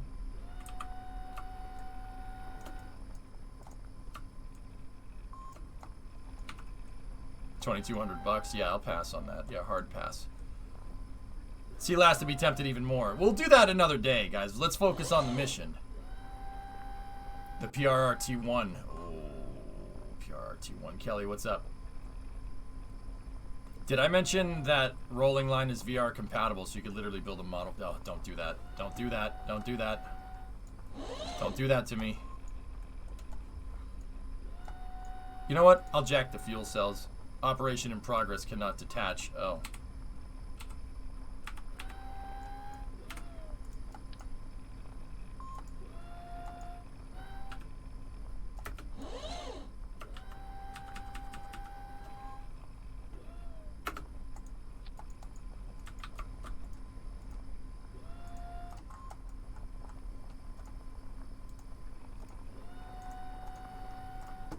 Discovery, go at throttle up. Midge gifted a sub to Just Pops. Alright. I'll give the lander fuel cell capability here. Even though I really don't want to. Like, I don't think we should, but I'll have them there as a backup. Who wrote the moon rules #1 on my lander?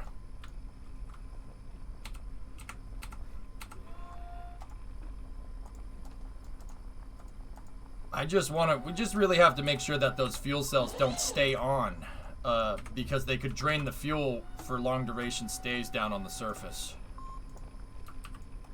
But then again, they automatically will turn on and off if you're not generating power, so. See, I love this, how you can jury-rig. You could, not jury-rig, you could just put parts together.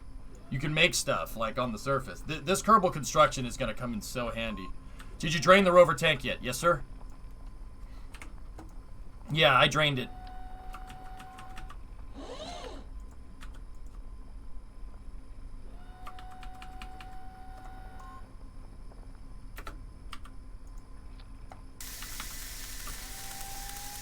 We don't need an ESU. I don't think I need lights. We already have a light here.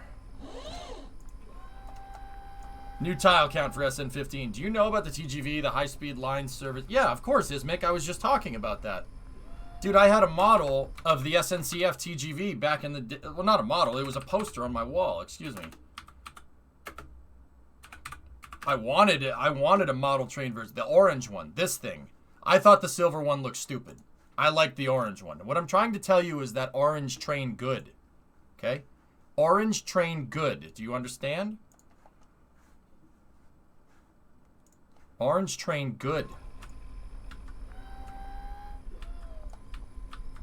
It would be amusing to place it on blocks, yeah.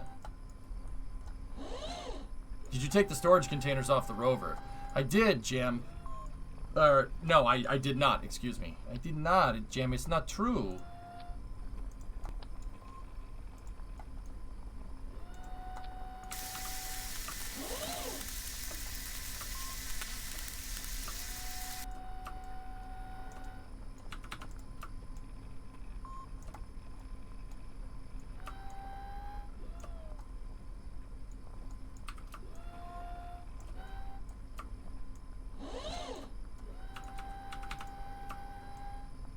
We have to make sure that everything is in sim. There we go. This is one of the most iconic designs in the Dutch Railroad. I remember that. Dude, okay, here. I could probably find the poster. Discovery, go throttle up. Bagel Buddy, 3-month resub. I could probably find the poster here. Hold on. It was called Trains of the World poster. I remember it because it said Trains of the World at the top. It was it's just a poster with all these different locomotives from all over the place. I still have the poster, I think, believe it or not.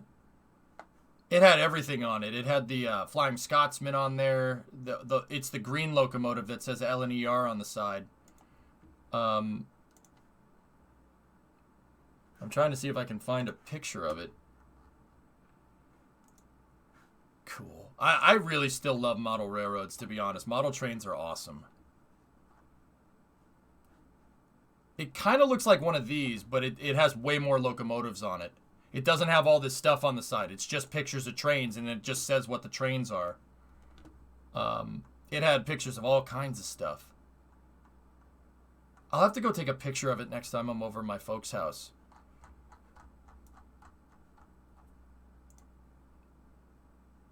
Yeah, it looks kind of like this.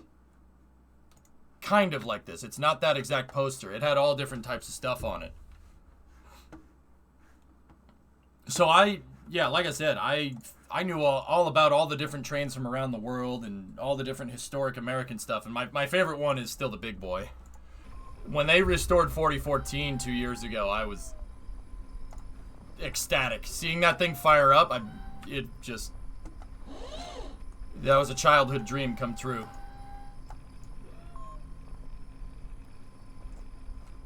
Jacka, all I can remember is that the SNCF TGV is in the lower left corner. The TGV is in the lower left corner of the poster. So it had like smaller locomotives on the top and then bigger locomotives down the bottom. So I don't think there was a G-Tel in there. There was a DD40X in there, and then there was a Big Boy, and then there was a TGV. I'll have to go take a picture of it, dude.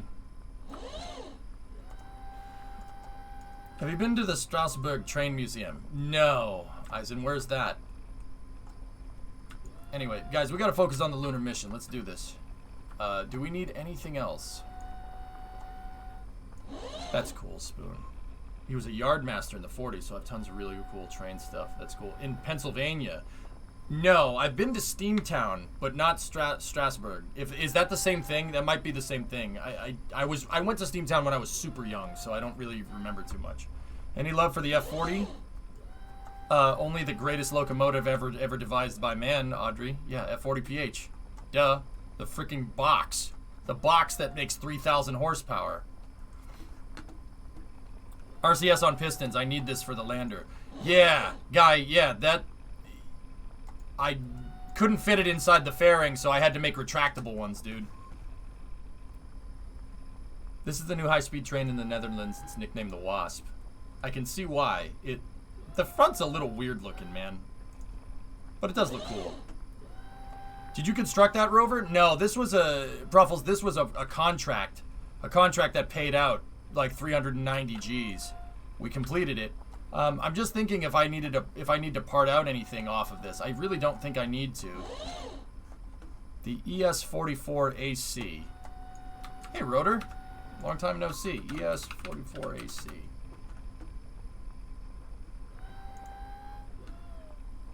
Oh. Oh, yeah. Now we're talking, brother. Any extra fuel? Already did that, King. Was that rover deployed off the lander? No, Jim, it was a contract. So I took a contract to repair it and drive it to an area, and I brought the seat and solar panels down, and I repaired. Oh, hello.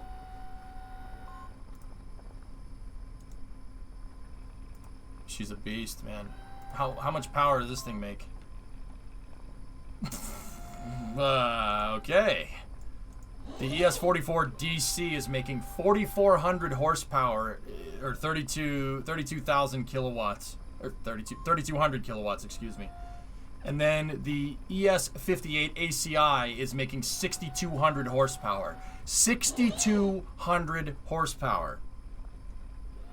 Right. 6,200 horsepower. Yeah, about that. Yeah, I gotta stop. I gotta stop, dude. I could sit here and read about this all day. Wait, what's the best auto strut to use? It's application-based, Phil. What are you trying to do? And they stack them. Yeah, Ian, 6 of those things in a line. That's 36,000 horsepower. And we wonder why trains are the most efficient way to move things. You can move a freight train. Like, how much tonnage can that move?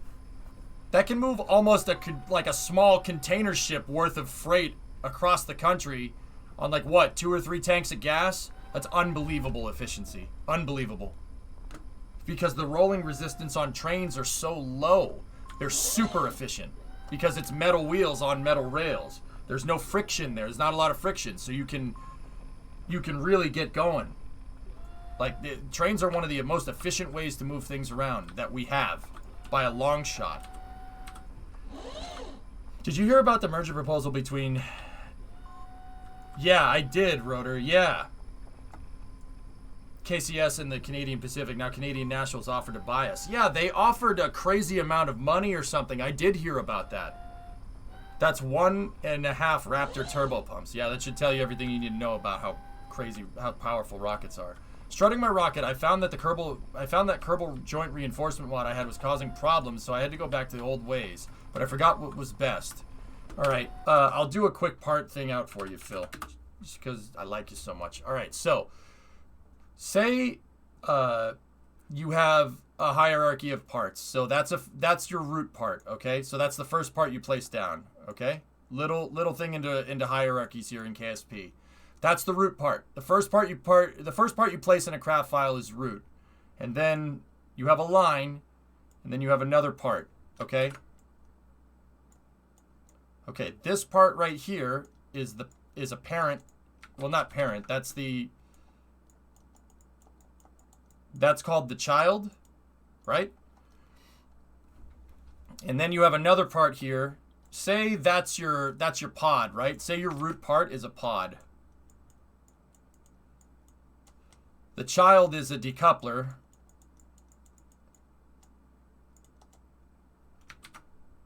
All right. And then this part right here is a fuel tank, right? This is the grand... I gotta make the naming right.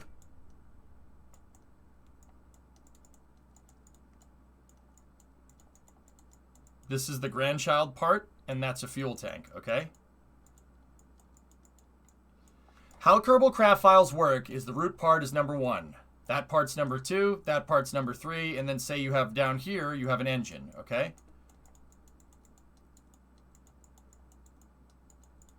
That's the great-grandparent, or great-grandchild, right? GGC. Okay, Phil, how this works, the root part is the master part. That's always the first part you place down in a craft file. The child is the part that comes right after that. In this case, in this particular craft file, which would look like this here. So there's your pod, right? There's your decoupler. There's your fuel tank. We'll make the fuel tank a little bit bigger. And then down here is your engine. So 1, 2, 3, and 4. So how auto strut works, okay?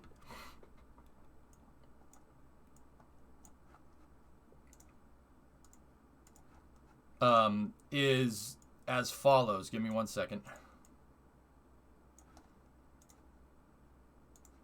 I'm trying to make it look nice. That's the decoupler, okay?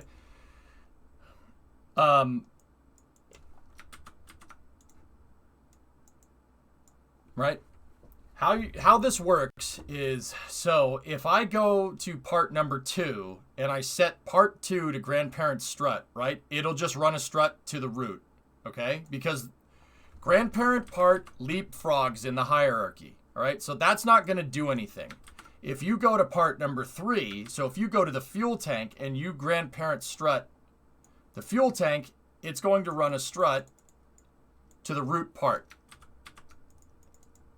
Okay? It'll run a strut basically right up to the root. Grandparent part skips a part in the hierarchy. So if I set the engine, in this particular case, 4, if I set the engine to grandparent part, it would go to 2. Understand? It skips the part that you're attached to. Because the root part in this case is the master. Go at throttle up. 2 is child, 3 is grandchild, 4 is great grandchild, okay?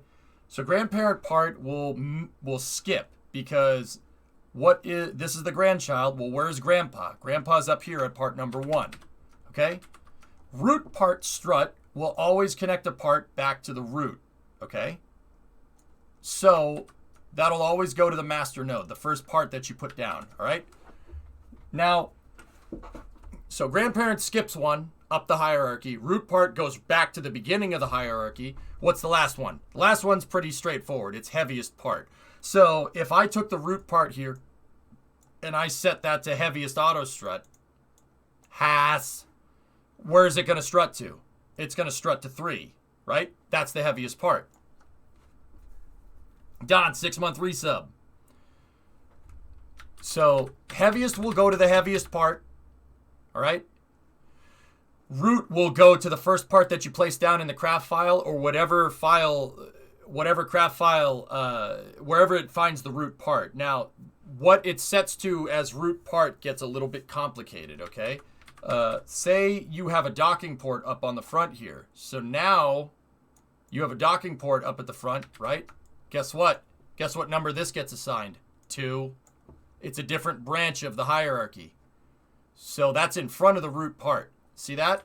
You have your root part and then you have a docking port up here. Right? Now that gets its number assigned as 2 because it's 2 in the hierarchy because it's attaching to the root part. If you attach the docking port down here, right? And then gizmoed it up in front, it would look like this. Right? It would be a part over here.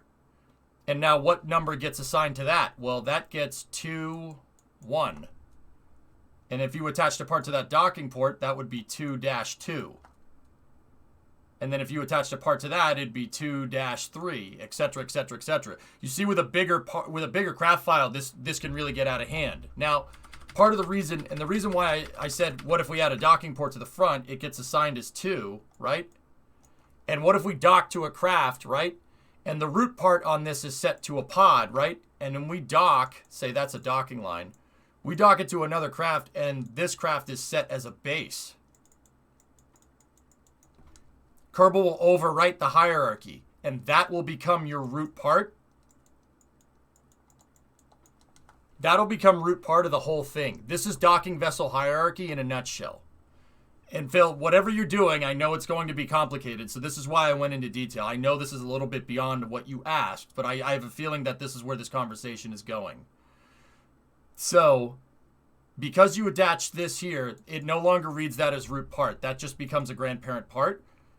But if you undocked it, right? If you undocked it, that root would be restored. If you undocked from whatever, root would be restored, right? And this would be the root part again. Yeah, hierarchies, man. If you screw with the hierarchy, screwing with the hierarchy tempts the Kraken. That's really where we're at. Screwing with this really pisses the Kraken off. So what does that mean? So there's a couple of no-nos.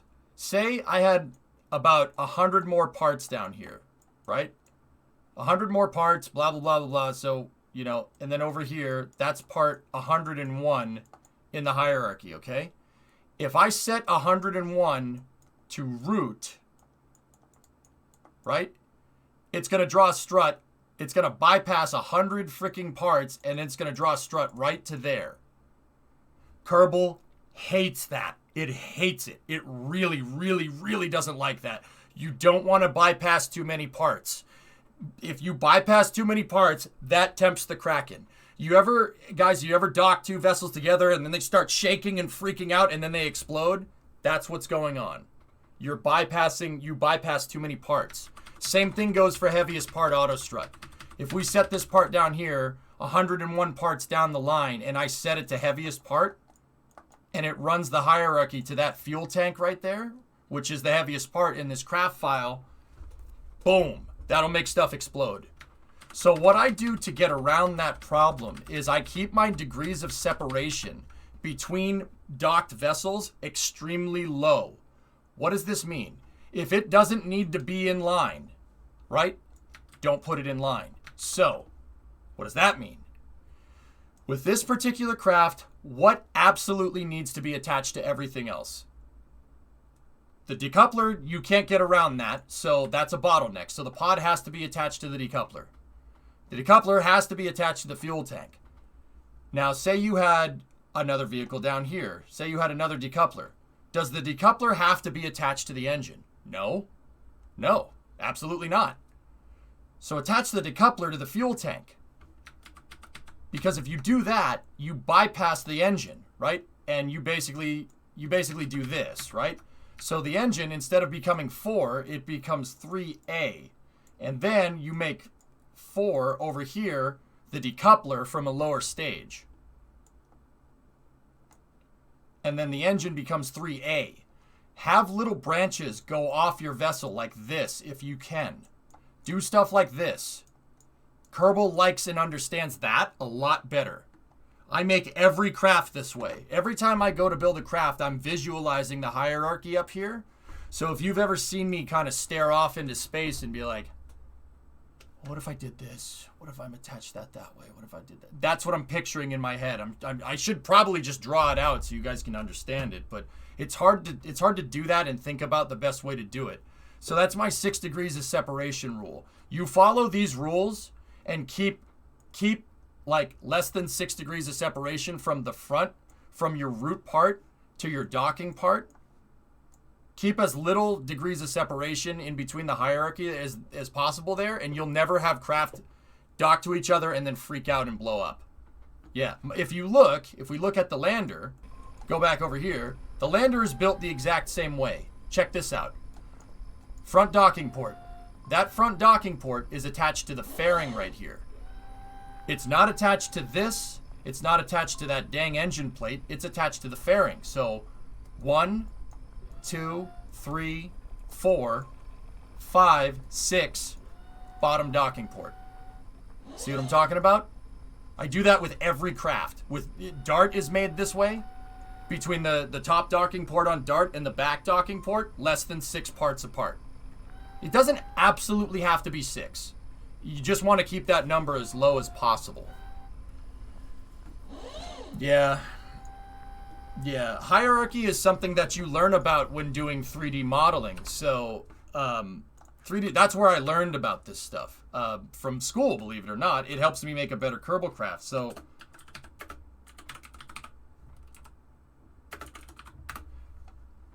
in Maya, you use something called a hypergraph hierarchy, right?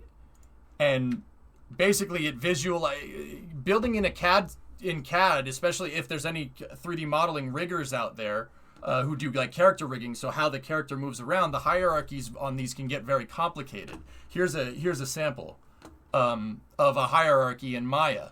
This is the hypergraph hierarchy.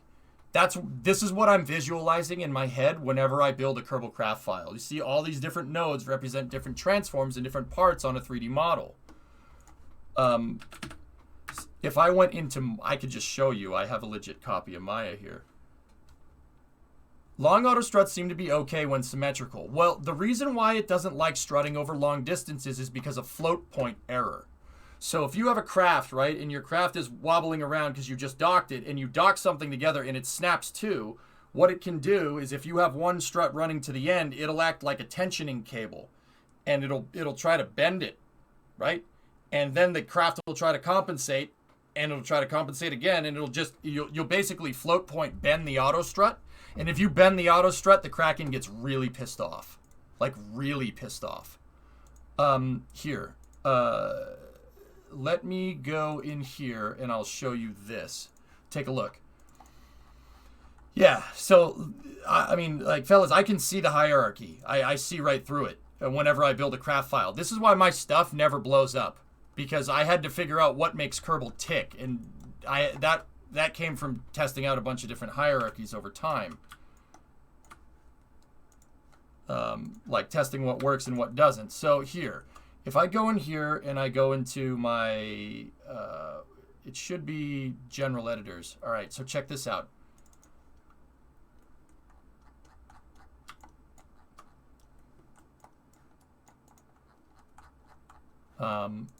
So let's find the RD180 and then focus on it.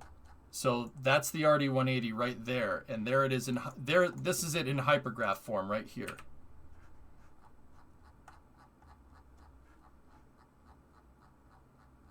Actually, one of these things is a really long hierarchy. Which one is it? It's probably something that has a lot of parts. Rockets and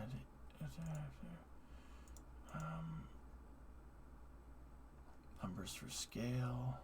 There's the B4, that's the RL10. These hierarchies aren't too bad because they're just game parts here.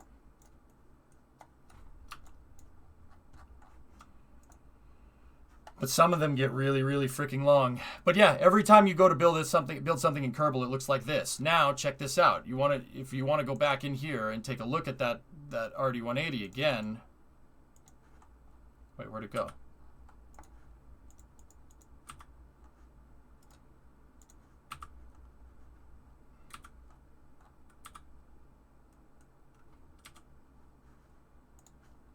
That's the transform for the group there. Whatever, I lost it. Here, we can just use the Centaur. The Centaur is actually pretty simple because it's not too geometrically complicated, but here, let me find it. See? Check that out. Parent parts. This is parented to a non-existent group transform. A group transform is just basically a locator node in space. And that locator node is in group form, so when I select the whole thing, wherever that locator moves, because all these parts are parented to it, all the pieces, all the geometric shapes of the Centaur with its hitbox included, are parented to it. So they move with it whenever I select this. But if I select a single part, like the hitbox right there, it moves independently. But now, if I select the master locator node again, it moves the whole thing as one. This is how Kerbal works. Kerbal uses a single branch hierarchy system, very similar to Maya. Or Blender. I mean, I know someone's going to be like, EJ, you're using Maya. Why haven't you used Blender? Well, every CAD system works like that. What is the Kraken? Explosions. That's what the Kraken is. So yeah, I mean, guys, you can help visualize the hierarchies if you go into physics and visualize autostruts. It'll help you see the hierarchies a little bit better. It'll visualize them, but that's just for autostruts. You're not seeing part hierarchies there. So, yeah, it's a whole... Dude, I could write a thesis paper on this, dude. Metric, 42 months. Thanks, man. Pretty interesting, right? Yeah, over my just tenure playing KSP, you figure out what things you should and shouldn't do.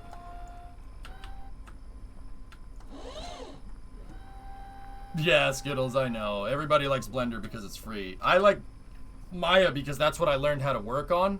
And it's actually very good for this circumstance. I have a legit copy. Like, I bought a subscription service to Maya LT. It's actually not that expensive. I got a good deal on it. But it's really good for using it for this. And if I wanted to, I could make parts for KSP. Yeah, Tessa. Is Maya your preferred CAD editor? Yeah. I like Maya because I know it, guys.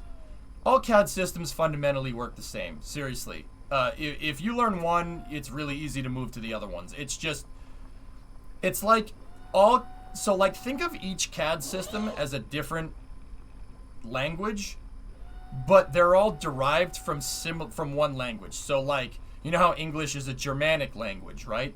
So, and like Spanish and Italian come from Latin, right? It would be like knowing Italian and then learning Spanish or Portuguese. They're a little different, right? They're not the same language by any means. Or French or something. So like French, Spanish, Italian, Portuguese, they're all Latin based. And then, you know, like English is Germanic, right? It's like that. It would be like if you spoke Spanish and you wanted to learn Italian. It's not that big of a stretch. If you know Maya, you can get into 3ds Max. If you know 3ds Max, you can do Blender. If you know Blender, you could do SolidWorks. If you know SolidWorks, you can do Inventor. In Inventor, you could do NX. If you know NX, you could do Creo. Like it's the workflow is the same. It's just the commands are different. So like I could really learn any CAD system. It really doesn't bother me. I don't look at it like, oh my gosh, it's something I have to do.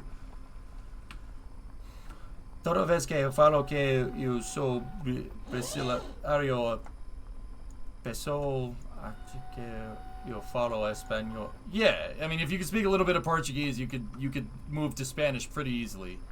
They're not the same language by any means, Boris. I said that to a Brazilian guy once, and he was like, "They're the same language, huh?" Yeah, sure they are. Do you speak German? No. Speak English. They're the same language, right? Yeah. And then you gave him crap after that. But anyway. No, Astro. SolidWorks. Creo is what? Yeah. Creo is what NASA uses. Demo. Psych! It's the wrong language! Sorry for staying on trains, but I thought you might like this. Yeah, very much. Alright, guys. I think I'm going to leave the rest of the rover parts here. We don't need anything else off this, and I don't want to increase the mass on the lander too much. So we gave the lander fuel cell capability, and we have extra solar panels if we need it. So, Jeanette's going to pop back in. Do you understand Scots? I don't know what that means. What's Scots?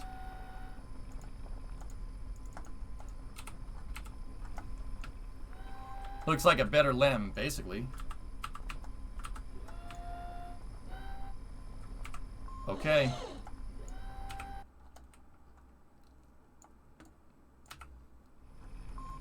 Scots is the native language of Scotland. No, I don't. Why would... I don't know how that's pertinent, but alright. Okay, we're gonna retract the ladder. We're already in the Midwest crater, so these science experiments didn't really get us anything. We're not gonna get much science from this mission. But it paid pretty well, so...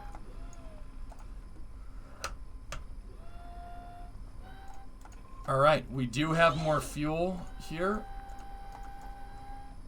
And we gotta be careful of that tank. I'm gonna get Jeanette out here. No. That tank being slightly off-center is not going to be that big of an issue. The SAS can compensate. Just, you know what I'm going to do, guys? Just in case, I'm going to take fuel out of that tank. Just so I don't have to worry about differential mass here, because I accidentally grabbed that tank. We ripped that tank off the side of the lander by accident. And then I'm going to transfer fuel into the corresponding tank over here. Discovery, go at throttle up. Hey, Mike. What's up, dude? 68 months. Where are my hands? Yes. Alright, so... And then the symmetrical tank for that is over here. So I'm going to take this, and we're going to transfer out all the fuel here. And I'm basically going to saddlebag this tank as dry mass for now. And that should keep us more, like, we're only dealing with the offset mass of that tank by a little bit. So I'll fix that thing when we get back up on orbit. Yeah, Jim, it's not offset enough, but I'm not going to take a chance, brother, you know?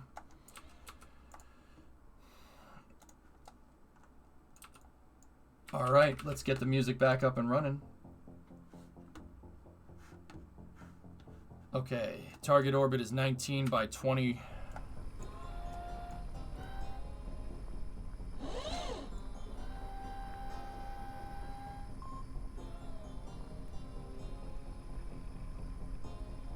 Okay, moving on. Let's get home.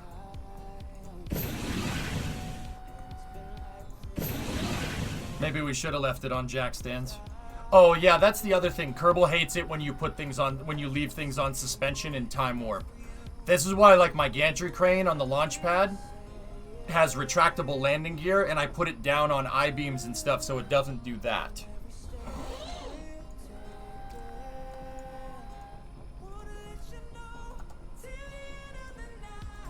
Okay, we're gonna fly up on 2 engines to better control our thrust to weight. Surface, altimeter ready, fuel tanks are open. How's our monoprop looking? Monoprop is plenty. Wouldn't the gimbal weigh more than make up for whatever marginal difference there was? Yeah, King, but I'm not taking the chance.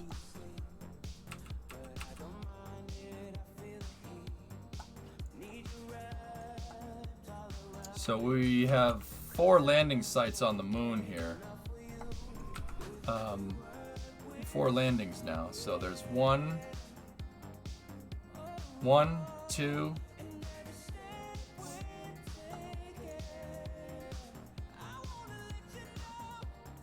Well, 2 and 3 landed.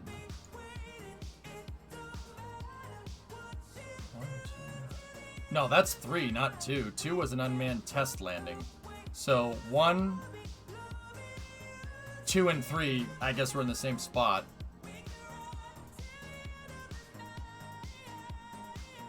4 and 5. So 1, 2, and 3, 4, and 5.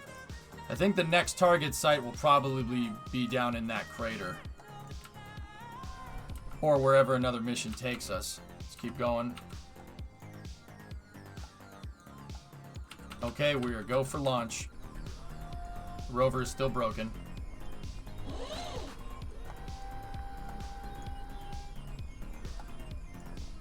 Yeah, Phil. Yeah, it's no good. Okay, SAS is on. I want to make sure that these fuel cells are off. I do not want them working right now. I don't want them draining the fuel. Because we have solar power. We don't need that necessarily. Okay, let's wait until this thing gets right overhead. Okay, T-minus 10 seconds. T-minus 10. 9, 8, 7, 6, 5, 4, 3, 2, 1. We have an ignition and liftoff.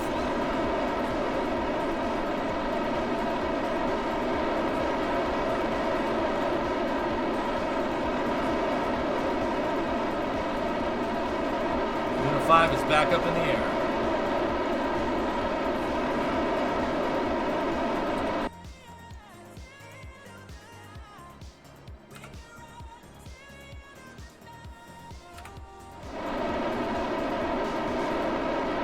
35 seconds left of fuel for the burn here. AP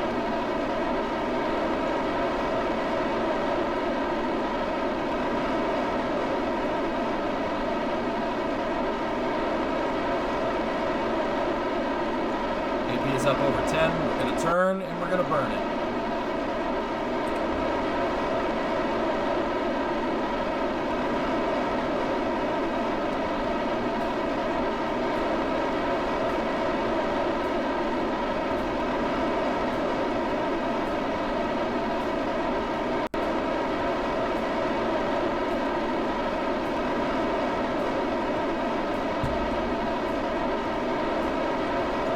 Trying to line up my node. We have 1 minute left on the burn time.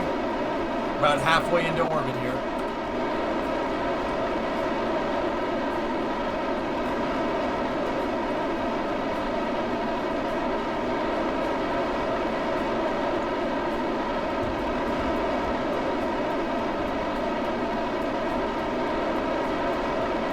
Seconds of burn time left.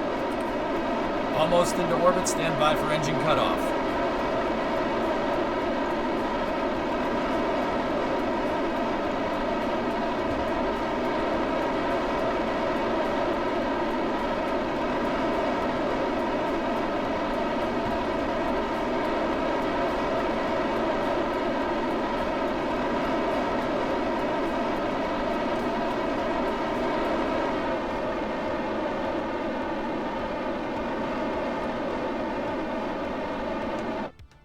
That was a little bit too far.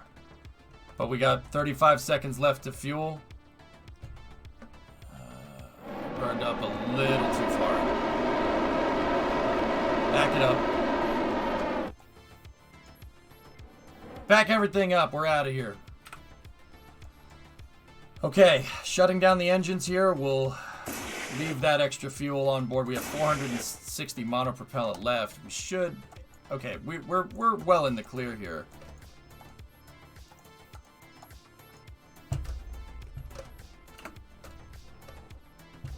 I don't know why the engines... Were the engines loud there, guys? Or was it just me? We have 6 minutes until we do a little bit of a correction. But we got our inclination pretty much matched. We got to be careful. We're still suborbital here. Luna 3, or the transfer vehicle will be out in front. Perfect. Those engines are always loud. Yeah, for whatever weird reason.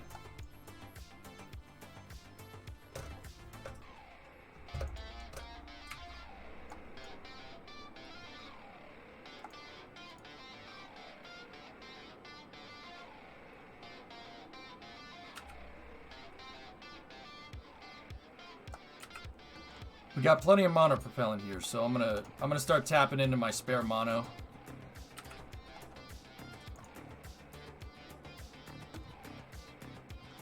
Stand by for a positive parasynthion here. Reorienting the vehicle for orbit. I always try to orient the nav ball so the port side of the vehicle is always radial in. What this ends up doing is it lines up I, J, K, and L. So when if I'm doing translational work with the RCS at this point, I and K will change my ascending and descending node, and then J and L will change my longitude of ascending node. So I can either shift it back and forth like this, or we can move it left and right. So now I need to burn radial. I need to burn a little bit radial out or radial in here to get a good maneuver intercept.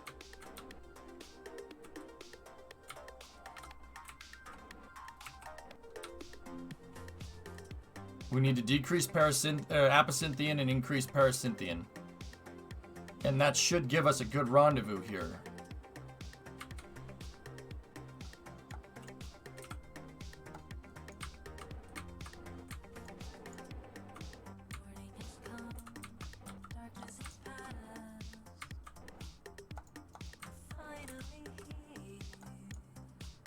Apocynthion and parasynthion. That's what you call apoapsis and periapsis around the moon. Before someone says, no, that's not what I learned. Yeah, you can call it apocynthian, paracynthian, or you could call it apolune and paraloon. It's either one. It depends. Like, well, not depends. It's just two names for the same thing for the most part.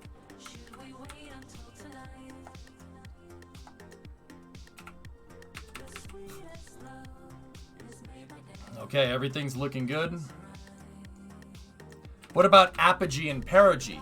Well, the apoapsis and periapsis, the name of it changes depending on what celestial body you're orbiting around. So around Earth or Kerbin, I use apogee and perigee. Around the moon, or mun in KSP, you can call it whatever you want. I call it, you could call it apolune, paraloon, you could call it apocynthian or paracynthian. It means the same thing. If you're around the sun, well, that means it's a heliocentric orbit. Heliocentric means an orbit that centers around the sun, because helios is, I believe, Greek for the sun. So heliocentric. So you have apohelion and perihelion. That would be the lowest and highest points of your orbit around the sun. So in KSP, would it be apomoonar or paramunar? I just say apocynthian and paracynthian, or apolune and paraloon, just because it's easier for people to understand. Guys, I'll be honest, a little while back, I just started calling the moon Luna, even though it's mun or moon. If you pronounce it with the umlaut, it's moon, right? Or mun, whatever. Yeah, I just started calling it that. I call it Luna, and I just started saying that, like, instead of launching something into LKO, I just say Leo. It's a little bit easier that way, man. Okay, we'll do a couple of catch-up orbits here.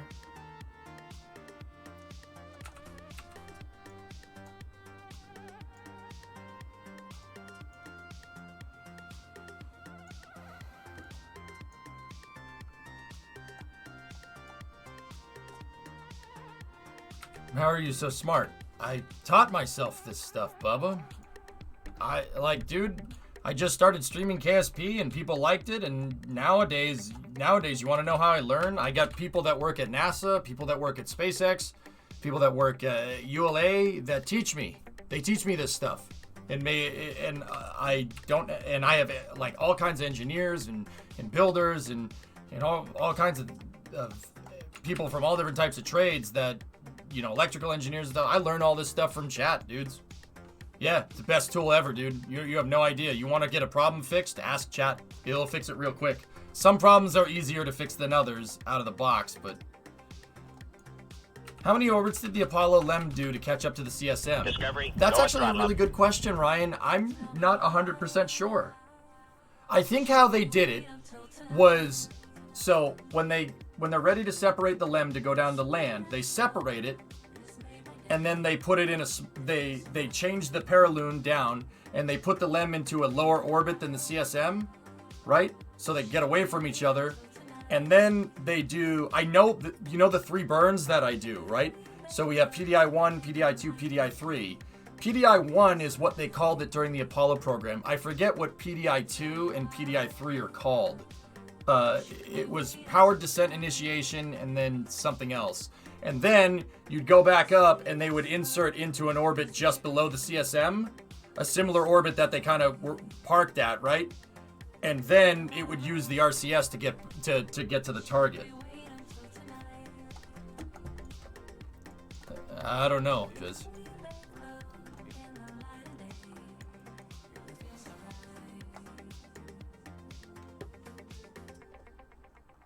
Kobe, 6-month resub.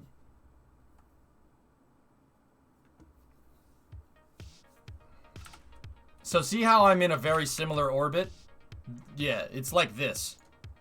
This is, when I say that it goes into a smaller orbit, the difference in real life is probably, it was probably a couple of miles, but I forget how many exact orbits they did, to be honest with you.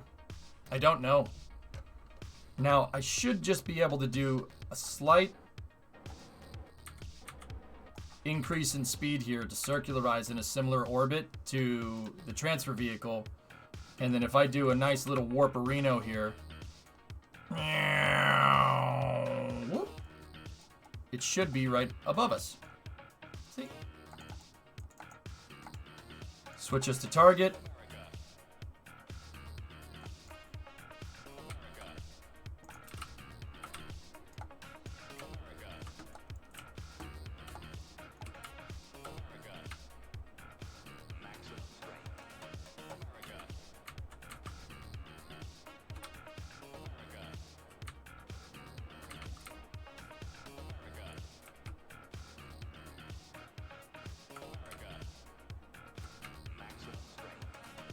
So it's radial out, so the moon is below us. So we're gonna go like this. And that should get us moving towards it. And then I'm gonna reorient to orbital view here.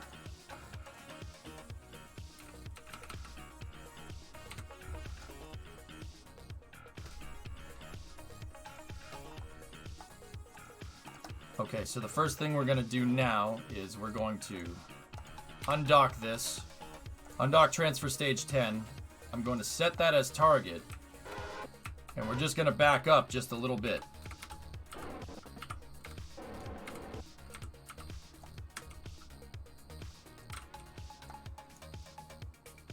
That's out of mono. It only had that much mono propellant left? Okay. Change in plans. We're going to dock to transfer stage 10 here.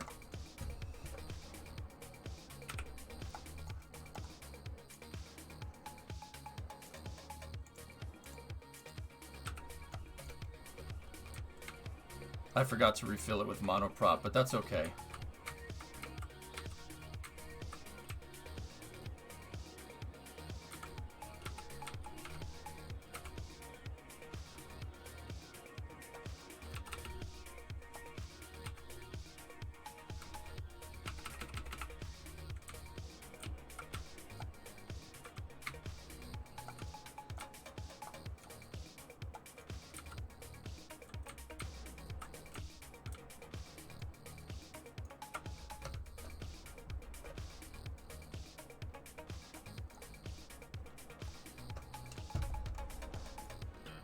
Match the orientation. Crew is going to grab transfer stage 10 because TS-10 is going to refuel the lander. Discovery. Stand by for soft capture. Okay, we got a good soft capture here. And now, what I'm going to do is the lander and this, make sure that engine is off. Canadian 7-month resub. Dude, I know you were asking about Minecraft a little bit, like a couple hours ago. I saw your question, but then I got into something else. I have to be able to act in good faith here with the Kerbal deadline, so I'm gonna play Kerbal as much as I can this week, just because I basically have to. Are you going to do 2 landings on this one mission? No, Ryan. Well, it was basically said that I needed to do a bunch of different landings with different crews, so I'm gonna reorient the transfer vehicle here. I just need to see how much Delta V it has. It has about 1,500. That's more than enough to get back. Perfect. All right, we're gonna slow down.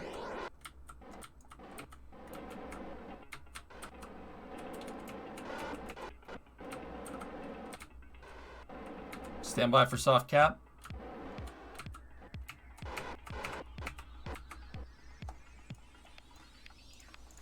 We have soft capture confirmed, and we are all back and assembled.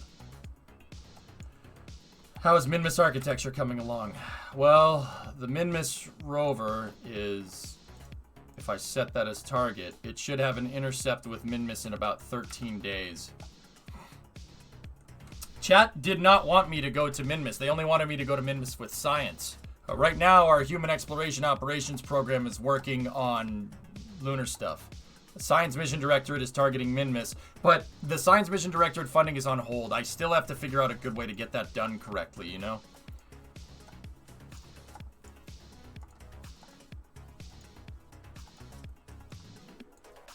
There are humans. Kerbal Exploration Directorate. Audrey. Dang it.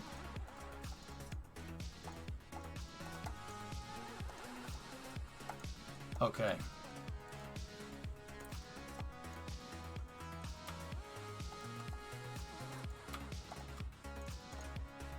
So that would be the third use on the lander here. How many more missions? 3 more to go, Builder, till Saturday. I really got to work, dude. Luckily, I got plenty of time today, so. If we can get another lunar landing before Crew 1 stuff starts, I think we should be good. I'm actually contemplating leaving the lander and the transfer stage in this type of orbit, because that'll get us a wider variety of landing sites. We demonstrated pretty well that we can land on the moon with an inclination, and it doesn't affect the lander too much. So my crew is going to do now is they're going to, like I said, we didn't get much science. Right now is when I transfer the science, but it's duplicate science to what we already have. So this crew is going to get back into the transfer vehicle here, and we're going to shut the lunar lander down and basically throw that sucker into hibernation. But what we did do was we picked up some cargo units, so now my lander can carry more stuff, which is good. We can carry more stuff down to the surface. We just, once again, have to be cognizant of that tank that's offset. I might have Jeanette come out here and just do a quick EVA here, see if she can.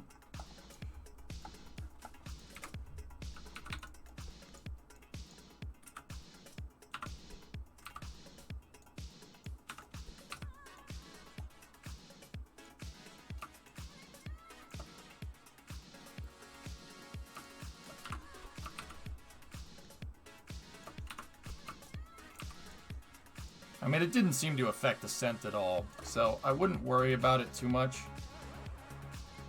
But I'll still try to fine-tune and put this thing back into position. I think that's pretty dang symmetrical. Okay.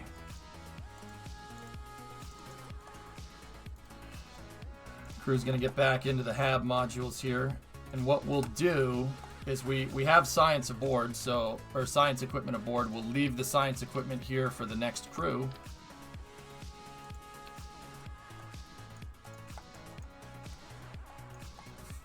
They have a goob monitor, an ECS, and a solar panel. So we're gonna need a solar panel, an ionographer, and an ionographer, and a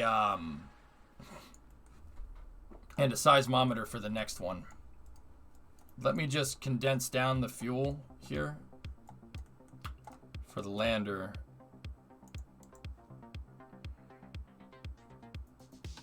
After the moon, what planet or moon will the next crew landing be? So after we target the moon, after I do these missions, Ryan, chat's gonna vote. I mean, are we done with the moon? Do we want to build a base here? Do we want to build sustainable architecture out here, or should we focus on other things? I can always run the moon as a background program for rotating crews if we wanted to do that.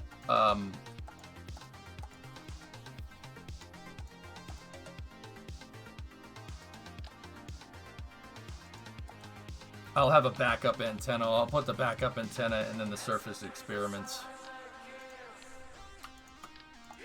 in there as well. And then we'll send extra pack fuel. We'll put extra pack fuel in the lander because this thing can hold much more stuff now.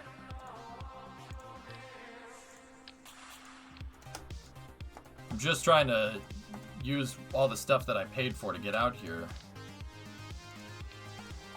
I loaded this thing down with a bunch of things to leave out here in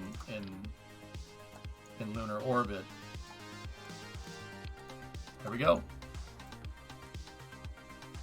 Snoodle, I think we do, actually, yeah. Okay.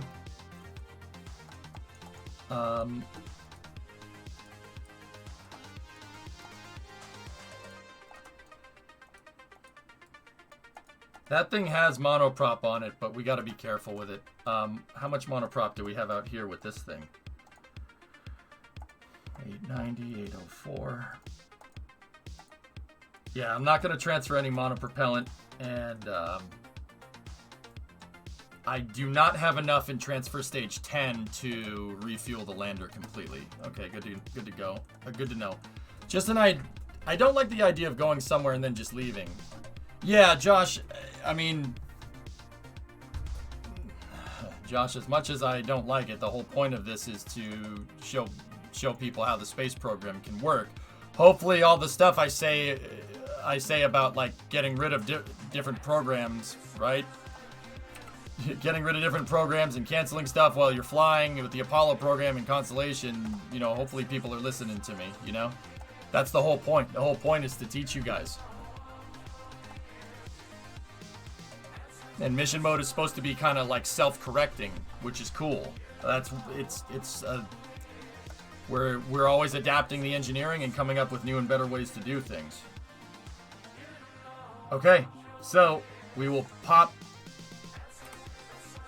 the Lunar 5 mission.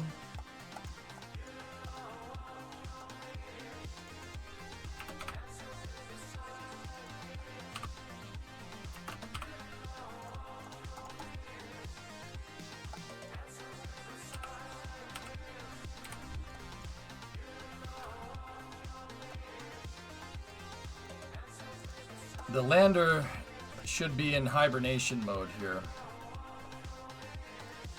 Lander is hibernating. The transfer stage has fuel, so that's good.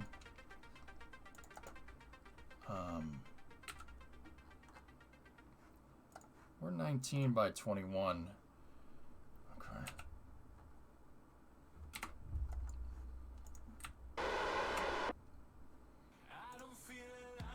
Do we have refining tech unlocked? I think we do, Wookie, yeah. How much Delta V are we reading here? So about 1,500.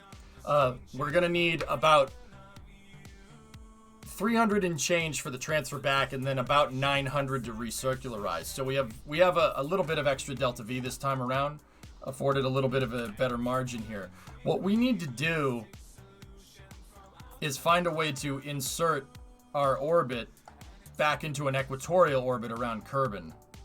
Because if I just go here and we fly up and we come down, we're going to go into an inclined orbit around Kerbin. We got to be careful about that.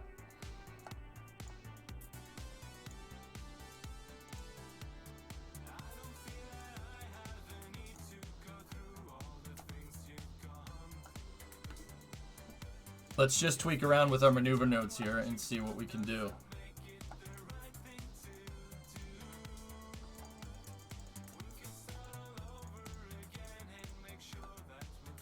Yeah, we should be able to. We should be able to do this, and I should be able to get a good ejection angle out here to get us right back into a nice inclined orbit. It should be pretty easy to do.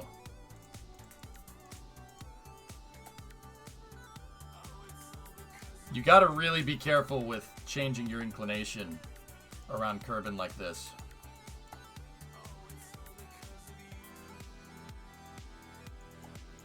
That should be a good ejection angle. And where's our perigee? Perigee is at 154. Great number. That's a good target. Good.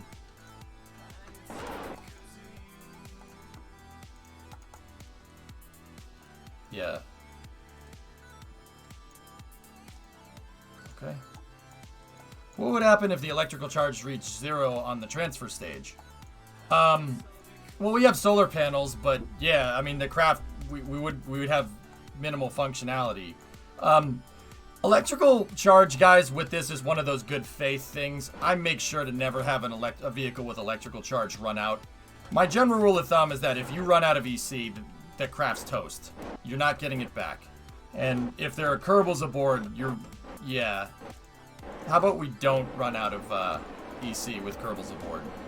Yeah, I always try to have power generation systems. We have 2 power generation systems. A passive one right there with that solar panel, and then well, those solar panels I would call active because they move. Yeah, super useful, Mr. Tho. All right, so long, Lunar Lander. Until next time, when the Luna 6 crew comes out, which should be very soon.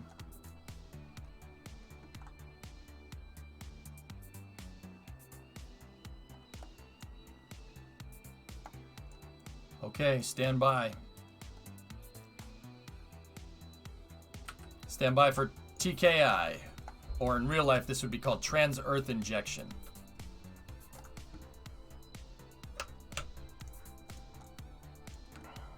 Okay. Engine fuel is up. T minus. So it's a 54-second burn. You can't see that because of mission mode. Hold on. So we have a 54-second burn here. So what I like to do is split the burn time. So 54 divided by 2, what is that, 27? So at T minus 27 seconds, that's when we'll reignite the engine for burn. Yeah, Ryan, nothing in the stock game, nothing really happens. You just have limited control of your vehicle, especially if there are Kerbals aboard. But I will constitute that as a pretty big failure if I have no electrical charge on a vehicle. I always try to have double redundant power systems on every vehicle. Like the transfer vehicle here has photovoltaic panels, and there's solar panels here and solar panels here. But this is only for going out to the moon. So this is enough to keep this thing powered if it's just by itself. I don't see how it would be like that, but yeah, the transfer stage has its own power systems on board. Where I got this kind of architecture, this style of mission architecture, basically is from the Apollo program. The LEM had its own power systems, and the CSM had its own power systems, because why the hell would they have the same power system? They separate, and one lands on the moon, and the other one doesn't. Right? The funny thing is that NASA had separate power systems and separate life support systems, and they weren't standardized. That's a problem that they had on Apollo 13, when they had to use the LEM as a lifeboat. They couldn't get the life support systems on the LEM to work correctly because they weren't compatible with the CSM's life support systems. So after that, NASA standardized all the environmental control systems. Well, in future spacecraft design, they standardized it. Okay. TEI, or TKI, is good. Set Liberty Station as target. We have a 0.5 degree inclination change to work with. That shouldn't be too much.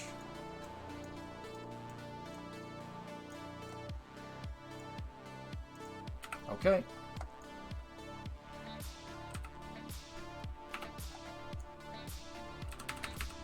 All right, Lunar 5 is now leaving the moon. Have you tried docking missions without targeting nodes? I can dock an IVA without targeting nodes, Wookie. It's not that bad. Dude, what I used to do with my space shuttle, with the shuttle that I used to have, I used to dock with no HUD. Because, you know, you can look out the windows on the Mark III cabin. You can look out the top. I used to dock vessels to my space station in IVA that way. Yeah, I can dock without it, dude. I don't need it. I understand how spacecraft work well enough.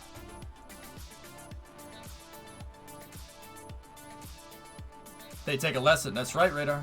Absolutely. See, NASA's all about trying to learn those lessons down here, so that kind of stuff doesn't happen up there. If you've ever seen First Man, Ryan Gosling, who's playing Neil Armstrong in First Man, talks a lot about this. What he means is that you got to fail down here so you don't fail up here. It's okay to fail, but there's a time and a place for it. You fail when you're learning. You fail when you're learning, and you fail when you're testing. That's the place to do it. Don't do it when you're up in space. There's no reload button. The ultimate armchair astronaut. I'm a good Kerbal player, okay? I'm just a good Kerbal player. Let's just leave it at that, dude. I don't think I'd be able to dock a spacecraft in real life. Like, that would be really difficult.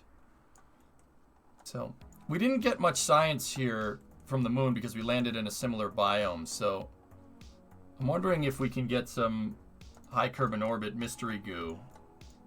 Yeah, we can.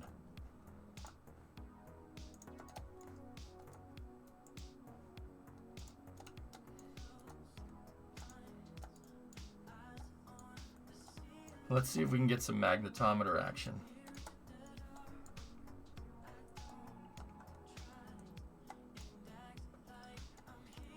Let's see if the magnetometer can get some science.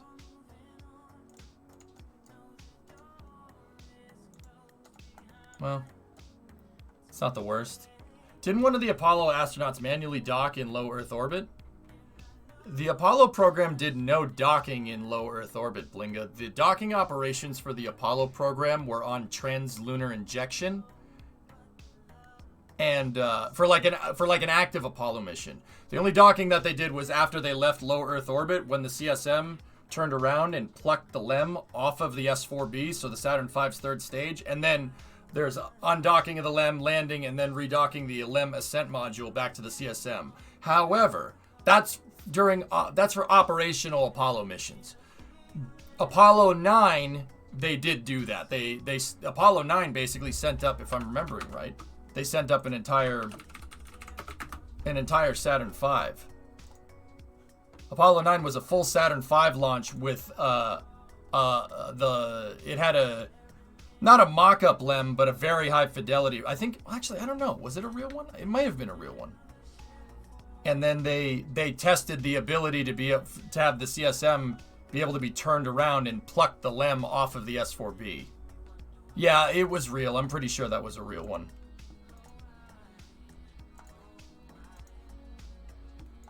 Oh yeah, yep, that's a real one. One of the only shots you'll ever see of a lunar excursion module floating around the Earth by itself. If I'm remembering right, they sent this thing somewhere. Actually, dude, some of the early Apollo test flights were so freaking cool, dude. I could see why people got so hyped about this. I mean, honestly, look, it's a deep space. Well, not a deep space. They EVA'd, right? And they tested capsule depress here. It's a really nice picture of nothing. So, like, they tested depressing the capsule. They tested docking to the LEM. Like, they did a bunch of testing here. And yes, that's a real LEM. It has the Mylar wrap on it. So they depressurized the whole capsule and all of them had to suit up during EVA. Yeah.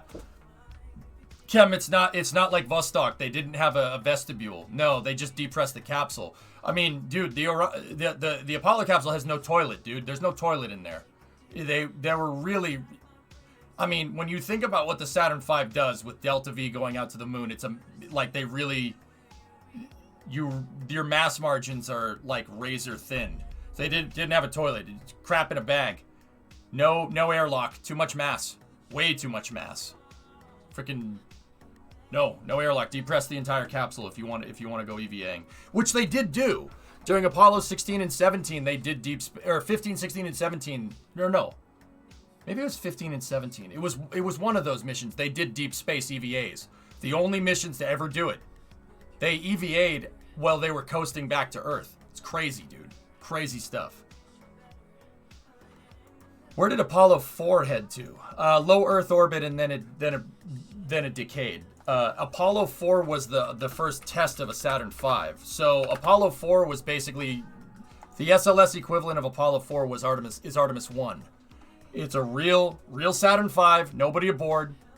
They launched it up into space to make sure that the whole thing worked. They did run into some issues. The Saturn V didn't just put it on the pad and hit go and it was good to go. It had some nasty problems with oscillations, particularly pogo oscillations. The 5F1 engines it was difficult to keep stable combustion chamber pressures inside of the 5F1 engine, so they'd oscillate chamber pressure. And if you're oscillating chamber pressure in a liquid fuel rocket engine, you're throttling up and throttling down and throttling up and throttling down. And in Kerbal, it'd be like having an engine and hitting X and Z over and over and over again. Throttle up, and that resulting kind of intermittent throttling up and down of those F1 engines caused pogo. It caused the stack to do this constantly on the way up, which were longitudinal compression loads. Longitudinal sinusoidal compression loads. Basically, the thing is accordioning up and down like this. They had to fix that, and they fixed it by Apollo 6. Dude, they, like I said, Apollo 4 and Apollo 6, the first and second test flights for the Saturn V, they almost lost them. They were close. But when you have a deadline to do, you kind of, your risk mitigation is completely different.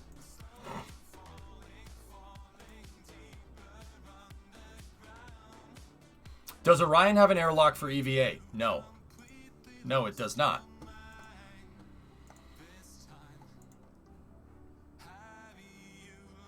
Hey guys, How did this picture get taken? I'm wondering if anybody knows. Why did they need 6 tests before landing on the moon?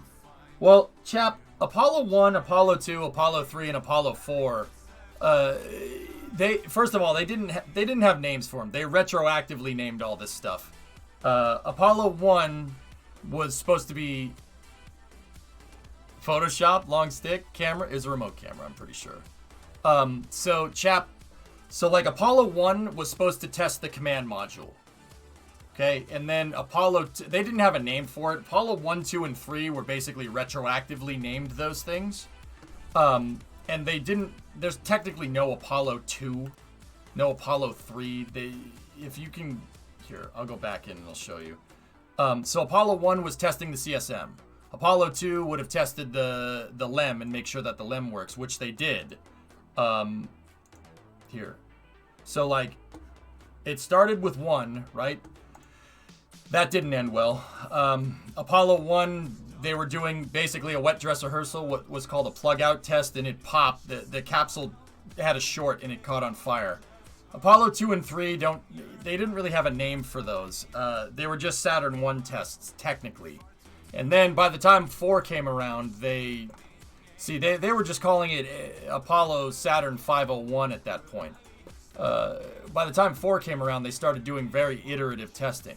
So this was an all-up test for the Saturn V. And then Apollo 5 was a test for the LEM. It launched on a Saturn 1B from Complex 37. This is actually a really cool mission. They launched the LEM up there to make sure that it could work, to make sure that all systems worked. And then you had Apollo 6, which was the second Saturn V test flight. And both of these just went to low Earth orbit, if I remember correctly.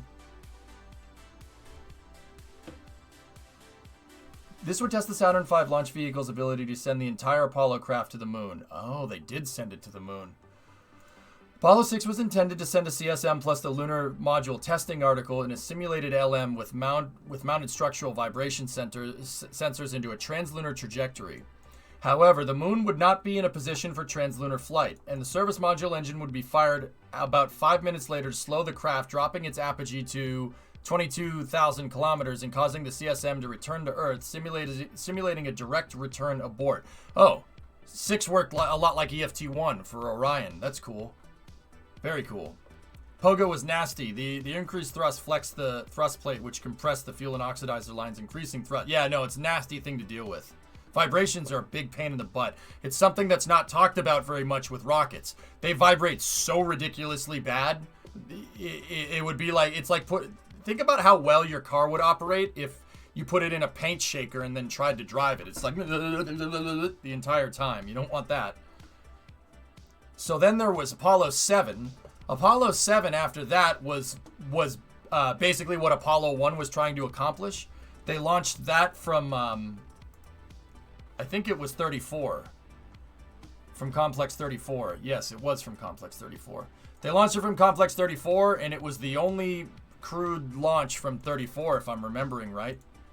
There it goes. And it was a test of the Block 2 command service module. After Apollo 1 failed miserably, North American completely redesigned the service module. The Apollo program they had insane amounts of delays from the CSM, obviously, because it killed people, and the LEM as well. The lunar excursion module, like, they had the Saturn V engineered faster than it took to make the entire frigging lander. The LEM was extraordinarily complicated for what it was. Think about it. It was a digital processing. It was a digital processing computer in 1969, and they started working on it in 64. I think is when they got funding for it. So like they really, dude, the LEM in today's like terms of technological strides forward is like Neuralink. Like when we look at Neuralink, we go, what the hell? That monkey is playing Pong.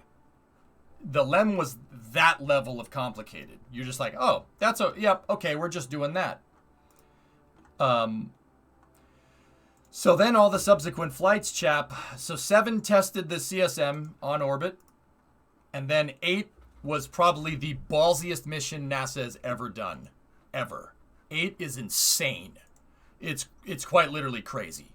The reason why it's crazy, okay? The reason why 8 was nuts is because 8 launched, it was the first time we launched people outside of low Earth orbit.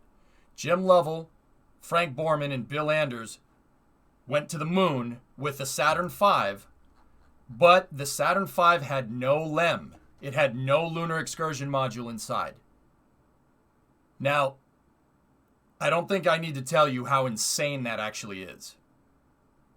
By the way, LM funding was in 62, then after 3.5 years scrapped and redesigned from the ground up. Yeah, Rocket, landers are difficult. Well, SpaceX is about to find that one out. The LEM and the S2 were nightmares to design. Both were super late and they barely made it. Yeah, that's what I was going to. Favorite episode of From the Earth to the Moon. When they're talking about Spider, that's my favorite episode. Yeah, Artemis 2 would be the equivalent here. They launched these guys out there with just the CSM. The LEM was late. The LEM testing was late. Grumman was behind schedule with the LEM. Delays happen, guys. Delays happen, and they planned for it. They accounted for it. But this thing launched with no lunar excursion module. Now, we need to look no further than Jim Lovell's next flight to tell you how ridiculous this mission actually is. If something had happened to the service to the CSM like what happened on Apollo 15, they ain't coming back. And you better hope that that SM engine works. And it did. It proved to be just fine, but still the risk was insane. NASA would never do something like this nowadays, ever. It was crazy. No secondary, no lifeboat, no nothing. Send it. That's literally just send it. 8 is more insane than STS-1. Because at least STS-1, if there was some kind of problem, they'd just come right back down. You know what I mean? These guys, if there was a bad enough problem, they ain't coming home. No way. You're definitely not getting home. MIT almost lost the AGC contract because one of the inspections there was no standardization of the programs and so much duplicated work. The inspector was convinced they wouldn't finish it. The report motivated MIT to revamp the code and finish the AGC. Crash, that is a good example of why the Office of Investigator General and the Government Accountability Office exists to watch NASA's back and make sure that they get stuff done on time. I mean, deadlines will do that more than anything, but you have to have independent review of the programs or else you're going to get somebody killed. Isn't Artemis 2 going to do the same? Yeah, it is. But Orion has much more redundant systems. Orion's a lot heavier than the Orion capsule itself, comparatively to the Apollo capsule, is a lot heavier. There's a lot more redundant systems in there, including ECLIS. It's the service module. The service module on the Apollo CSM. So, like, the Apollo CSM is a light capsule and a heavy service module. Orion is a heavy capsule and a light service module because of that redundancy. So, yeah, I mean, when Artemis 2 goes off, guys, I'm telling you, it'll blow your freaking mind when it happens, because it will happen. I don't know when it's going to happen, but it will happen. You guys, like, I'm telling you, we'll get live streaming views of these astronauts leaving Earth orbit in high definition, and you guys will crap a brick. It's crazy. Not that I've seen the Saturn V. I never was alive for any of the Apollo missions, but it's gonna be a ballsy mission. Even Artemis 1, guys. Dude, we're so close to getting back to doing this. We are that close. We are 8 months away at best. No, less than that. We're 6 months away from doing this again. You know, and I get it. Everybody likes bashing SLS, blah, blah, blah. It's the old way to do it. It's the old way to do it. Blah, blah, blah, blah, blah, blah. I'll tell you, all these people that, oh, SLS sucks, blah, blah, blah, blah, blah. They're going to be the biggest cheerleaders on the day that Artemis 1 goes off. Calling it now. Looking like late 2023, early 2024, unless they decide to not reuse the Artemis 1 avionics. Then Artemis 2 might be sooner. I hope so. Can you believe that? We're going to send something outside of low Earth orbit that's designed for people for the first time since 1972. We're doing that later this year. This is what I mean, man. It's easy to sit here and not think about it relatively, and it's easy to criticize SLS, but it's that close to doing this. This is why I've always said, we're way past sunk cost fallacy. Let's get this thing going. Let's fix this program and get it working on an operable schedule. That's always what I've been kind of a proponent of. And this is why I cheered on Jim so much, because he's basically doing that. He's basically doing that same exact thing. And I hope that Bill carries the torch. I think he's going to. 4K video of approaching the moon, Gorn, is going to blow people's minds. I'm telling you, people are going to go insane for that. I'm speaking like I know, but I've never seen. It's going to blow my mind. I might shed a tear, straight up. I want to see an Earth rise. I want to see an Earth rise in high definition. It would. Oh man, would it be special? Why have the Russians not tried since we did it? No money. They don't have the money to do it. Heck, Airborne, we didn't even have the money to do it. Going to the moon is expensive. It's very, very, very, very, very expensive, dude. Like, it's billions of dollars, no matter how you're going to do it. Starship, SLS, whatever. It doesn't matter. It is expensive. Airborne, you have to make something to get to the moon. You have to make a rocket that's capable of harnessing and expelling energy at atomic bomb levels of power. The Saturn V, everybody talks about how the Saturn V, if it went off, it would have been like a low-yield nuclear weapon. If the Saturn V ever popped on the pad, and thankfully it never did. It would be like, it would leave a big friggin' crater, right?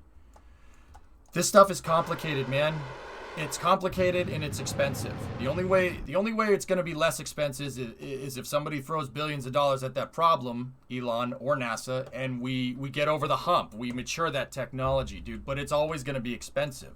There's no cheap way to get back to the moon right now. There never will be. We have to get over the hump. This stuff is insanely complicated. So think about that blast detonation of a Saturn V going off.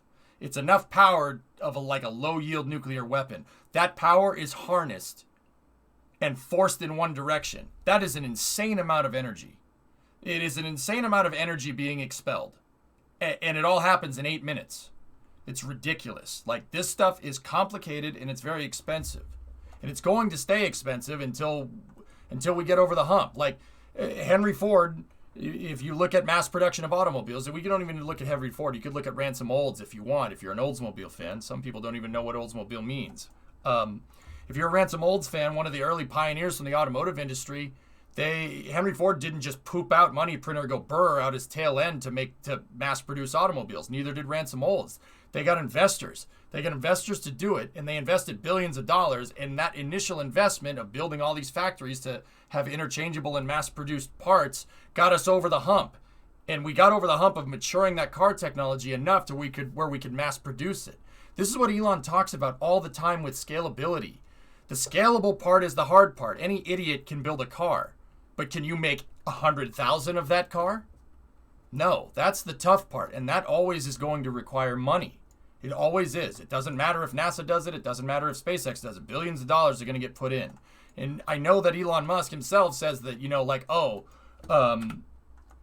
Starship will be cheaper. Starship will be $2 million a pop. Yeah, it'll be $2 million a pop after a couple $1 billion invested to get it that low. That's the part that people don't understand. They're not going to launch Starship right now and have it be $2 million a pop. Starship has a multi-billion-dollar development program behind it. And it's going to take billions of dollars to get it to that price point where you can launch it at $2 million a pop. Don't get me wrong. I fully believe that SpaceX can do it, and I think that Elon's right. But we still got to get over the hump. Do you think that chemical rockets will continue to be the standard? No. Nuclear rockets are being worked on right now. Riverin? Yeah, nuclear rockets. So you have a hydrogen tank and a nuclear reactor. The nuclear reactor is inside of the combustion chamber of the rocket engine. And instead of combusting stuff, they flow liquid hydrogen over the nuclear reactor, which does generate electricity, which is a plus. And the nuclear reactor exchanges heat with the hydrogen, and it's forced out of a nozzle. It's called nuclear thermal propulsion. Nuclear thermal propulsion was... The Apollo program was going to do it. Saturn V was going to have a nuclear-powered third stage. They had functioning prototypes in the 60s, and then they nixed the program when they canceled Apollo. 2 years ago... No, 3 years ago now in 2018, the National Spaceflight Council with Jim Bridenstine heading it restarted the NERVA program. They restarted it.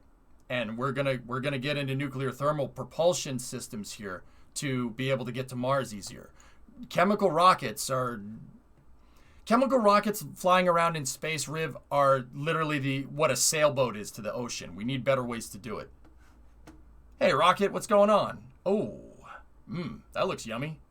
Black beans, rice. You got some string beans in there. Was that some chicken? I thought you might be hungry, so I made you a plate. Nice. Did you see Real Engineering's new video on this? I haven't yet. No. It looks good, Rocket. How you doing, buddy? Canadian, you got a resub in there that I missed. 37 months. Thanks, man. Do you think Congress will fund more than one SLS launch a year?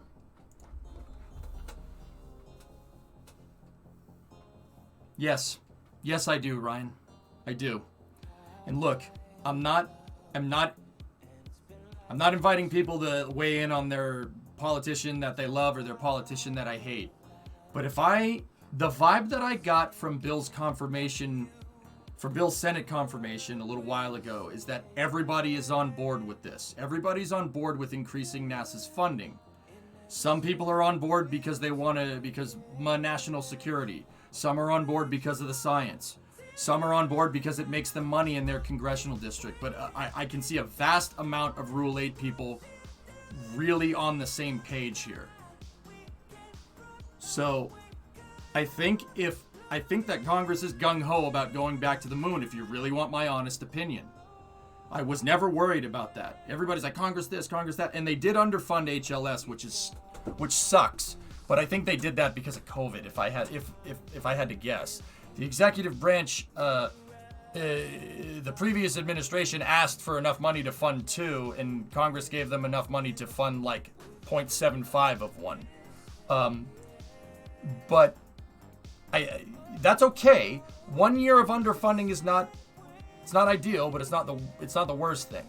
I think Congress is gung-ho about this, and I think the new executive branch is good with this too. I think we're gonna come up on a threshold where I wouldn't be surprised if Congress says no, 2 launches a year, 3 launches a year, maybe not 3. I think they would go with 2, if I had to guess. And you know why? You know why?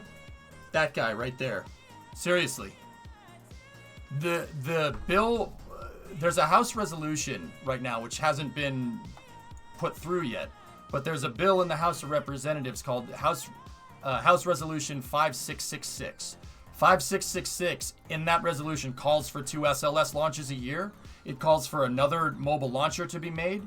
It calls for another high bay to be upgraded in the VAB, so SLS, they can build 2 SLSs at once. And it calls for nuclear thermal propulsion.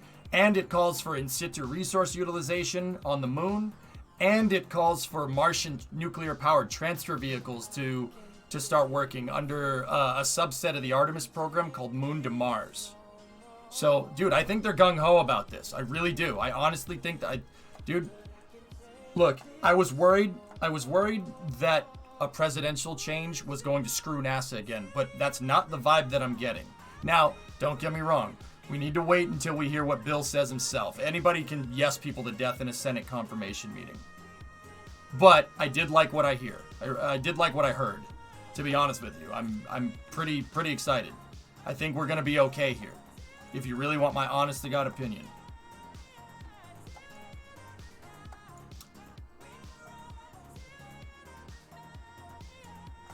I thought HR 5666 was a flag in footprints bill. Where the frick did you hear that? What are you talking about? HR 5666 has Moon ISRU technologies in it.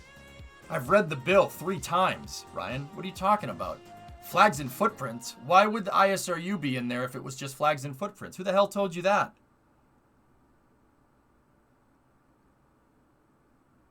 What? What are you talking about? There's explicit wording in 5666 about how Moon to Mars and the Artemis program, basically Congress is trying to get a Moon to Mars program. So MTM is what I'll call it. MTM is an Artemis applications program. So what they're doing is they're going to split Artemis after we get back to the moon. There's going to be an Artemis program for operational Artemis missions, and then all the development funding that we put into, say, like SLS is going to go to building Martian transfer vehicles. We can use the SLS and the pre-existing hardware that we paid for with the Artemis program to go back to the moon, test ISRU, test base components, and then now with Lunar Starship, test a whole bunch of good stuff, right? And then, as those ramp down into operational missions, Moon to Mars is going to ramp up. It's actually pretty good. It's pretty good architecture. It's pretty... The only thing I would really want more with it is some deadlines. Just some concrete deadlines on when we're going to do some of this stuff. But, yeah, it's pretty good. Discovery, go at throttle up. It's not the word. Whoever said it's a flag and footprints bill didn't read the bill or is lying to you. The vote on Bill's nomination is on the 28th. Hey, Rocket, 51-month resub. What's up? Yeah, Rocket Guy, from what I saw from the Senate meeting, and keep in mind, he could have been yesing them to death. The vibe that I'm getting is that we're going to be okay here. I honestly think that NASA, forcing NASA's hand to select just Starship for human landing system, woke up a lot of people in Congress. I think that kind of, if you want my speculative opinion, I think that woke up enough people in Congress to be able to fund another HLS program. I think that's what's going to happen, if you really want my honest opinion. Really detailed Starship pad stuff for suborbital stuff. Oh, nice.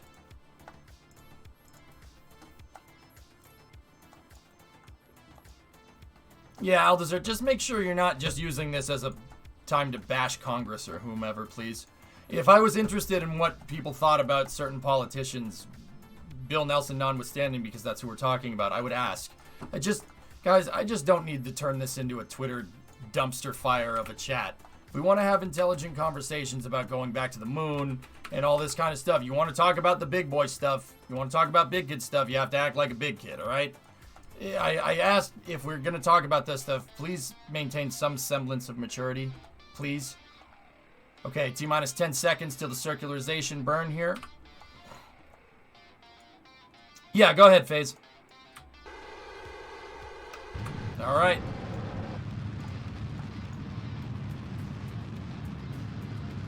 Yeah, Weather Guy, it's an easy win, to be honest with you. I'm with you on that one. Even though I don't kind of deal with, well, I think they want to do this, I think they want to do that.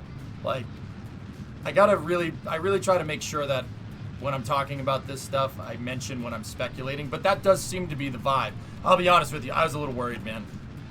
I was a little worried, and the drastic increases to the science funding requested by the executive branch is a little bit, troubling.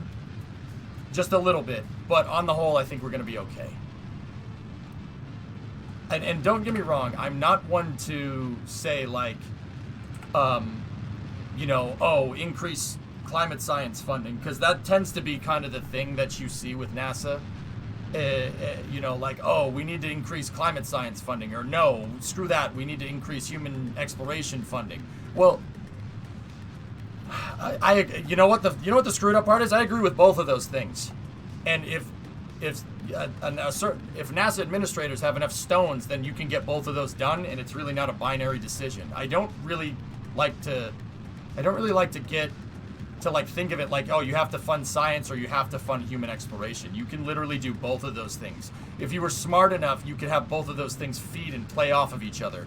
The Commercial Lunar Payload Services program is a very good example of that. CLIPS is scientific robotic exploration missions to the moon, and it's planetary science for the moon. And that type of science, that type of in situ resource utilization, the MOXIE experiment on Mars, for instance, that Perseverance has, is another good example. That can help us here on Earth with carbon capture and maintaining a lower carbon footprint, and also can help with in situ resource utilization on Mars someday, so we can make rocket fuel and oxygen on a planet. You see what I'm talking about? You can kill two birds with one stone if you're smart enough. And Jim was smart enough to do that, which is why I liked him so much. And Jim endorsed Bill, so that's, like I said, I think we're doing okay. There's been speculation that was part of the play. Only select starships so Congress gets mad and asks why. Hey, good move. To be honest with you, it's a good move. Yeah, Ryan, I don't think so. It doesn't seem like that to me. Bossier, 36-month resub. By the way, did you cover Percy's O2 ISRU in Space News? Moxie. Yeah, absolutely, Audrey. Crazy, huh? Oh, we're actually in really good phase for the station. Hold on, let me back this down here.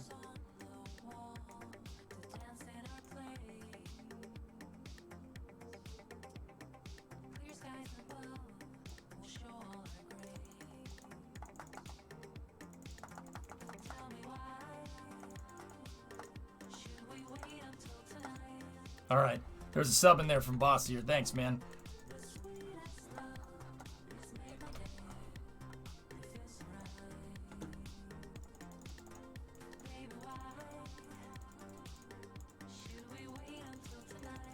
Just get a little bit more of a retro burn here.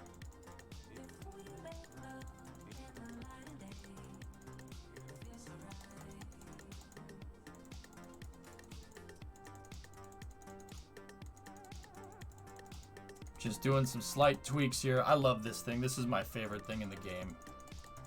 Seriously, this makes flying through space so easy. You can just tweak your maneuver node and you can move it back and forth till you get a perfect rendezvous.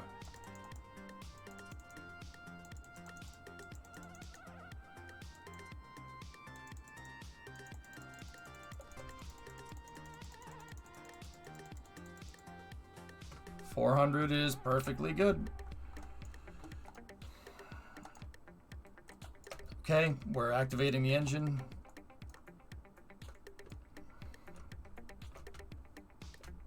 Stand by.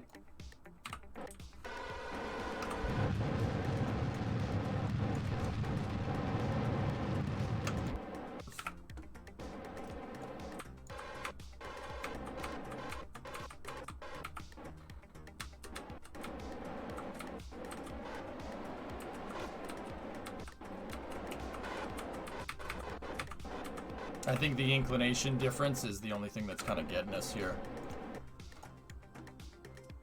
Yeah, click the third tab and it shows rendezvous distance. Yeah, man. I always forget that part, Jim, to be honest with you. Okay, warp here.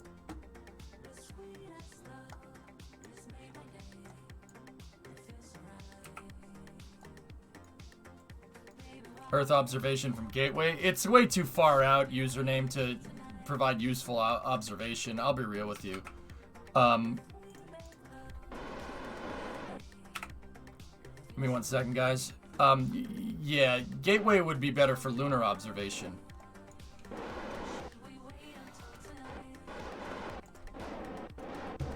Stand by. Wait till this reads about 600, and then we'll hit the brakes.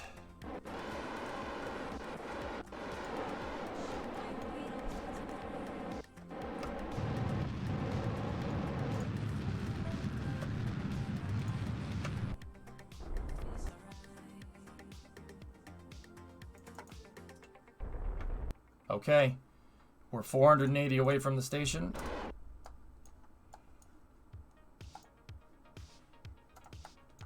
DJ has eyes, yeah, I know.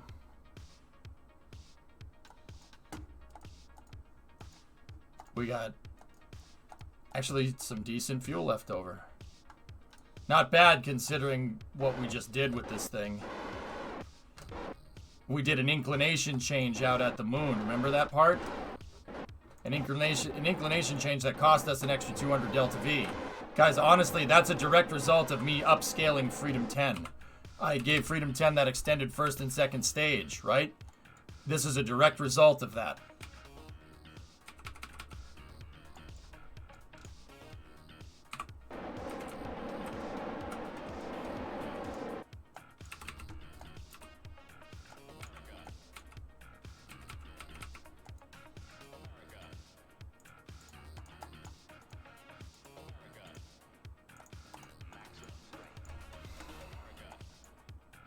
Hey, Argo, what's going on, brother? How are you? How's school, man? You should be I'm not sure if you should be done by now, but you definitely should be getting close to it.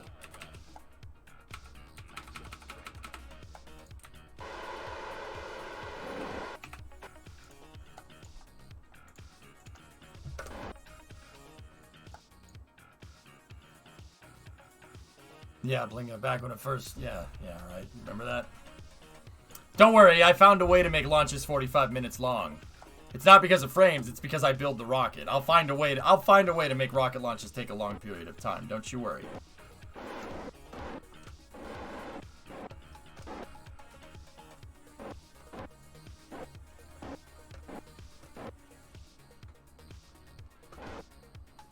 We got 5 units of monoprop left. We got to be very careful here.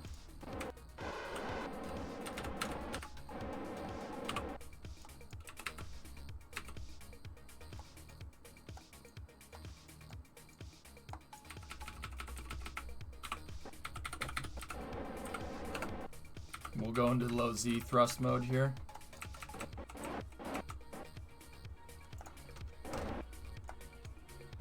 Not much. Second semester junior right now. Looking forward to the summer. Right on. What's your degree again, dude? Forgive me. I know when you told me. You told me when we were last at Intrepid. I remember, but I forget what it was. Sorry, man. It wasn't. I don't think it was aerospace. I think you were doing like poli-sci or something, right? Or was it aerospace? I'm a moron and thinking of somebody else. I keep track of a lot of different people's degrees, man. It's no big deal. Velocity and poli-sci. Hey, all right. I remembered. Your boy remembered. Hell yeah, man. 4 units of monoprop left here. Increasing close speed to 5 centimeters a second. Or 50 centimeters a second, excuse me. No big deal. Philosophy and poli-sci pre-law. Right on, man. Pepperidge Farm remembers, but Pepperidge Farms ain't gonna... Ooh. Maybe you should go out and buy some of these distinctive Milano cookies.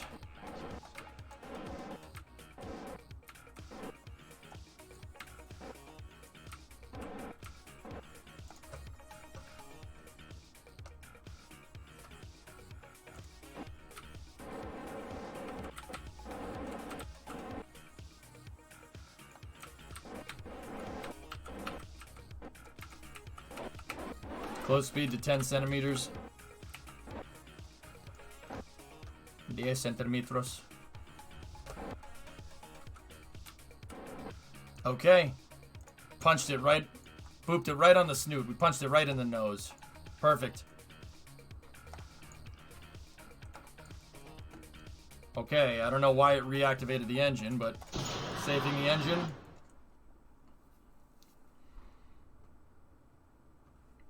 Good. Alright. One thing that I noticed is that this station is not in 100 by 100 anymore. So what I'm going to do here is we're going to reorient this.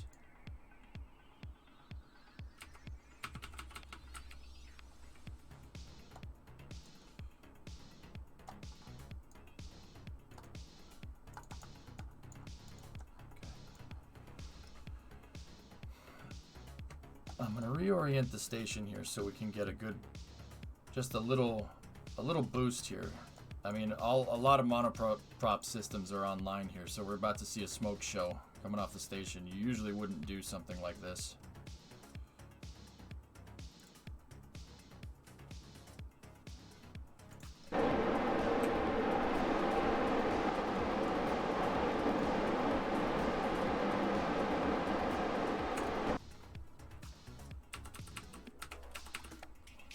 And then we're going to go over here like this. And then I'm going to boost that 97 up there. If I control from here.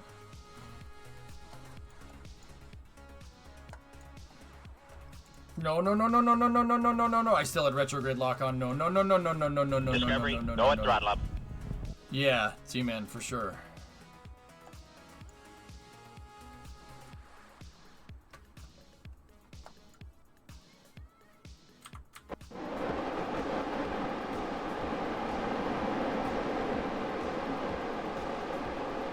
This probably isn't the best use of monoprop around, but hey, whatever. Anything locked out that we can use?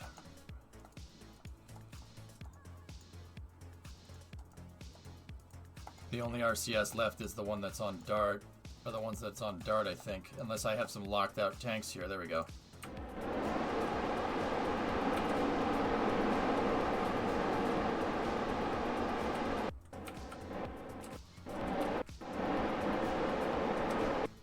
There we go.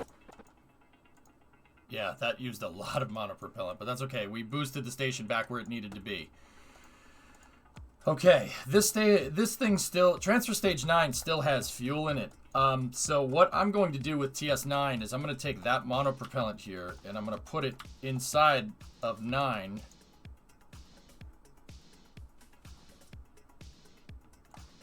And we're going to unplug 9 and we're going to dock it right there.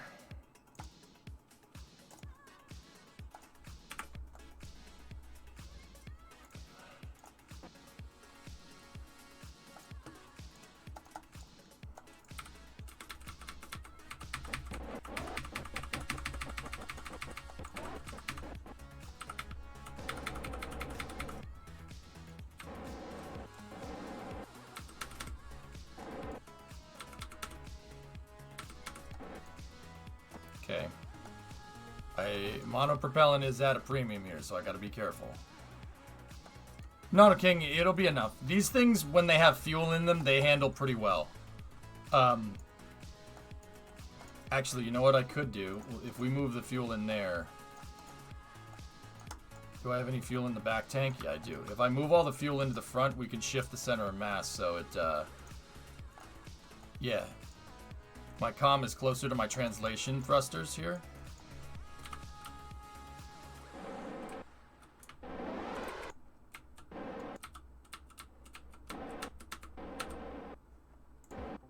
Okay, 1.5. You just gotta be patient, guys. Just be patient. Work on one axis at a time, okay? So I went over. Well, I translated down and to the left. You should translate over. You should translate down. Stop. Forward, stop, turn, stop, forward, dock. One axis of movement at a time. That's very, very important.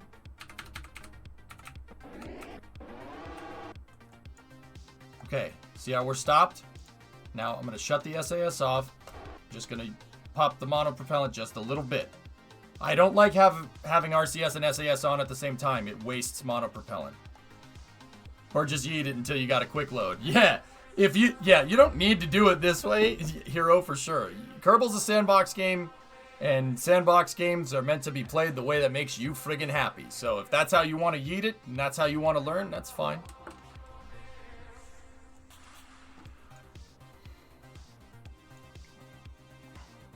So now what I'm going to do is I stopped a little bit earlier. I'm going to over-rotate. I don't want to go to the target mechanism. I'm going to rotate until we're oriented facing in the direction that the docking port needs to be. So there we go, right? Now I'm going to translate to the left a little bit. I stopped the rotation. We got to go down a little bit. Just be very careful. Don't even need SAS on. Just very, very small movements. Right? Now,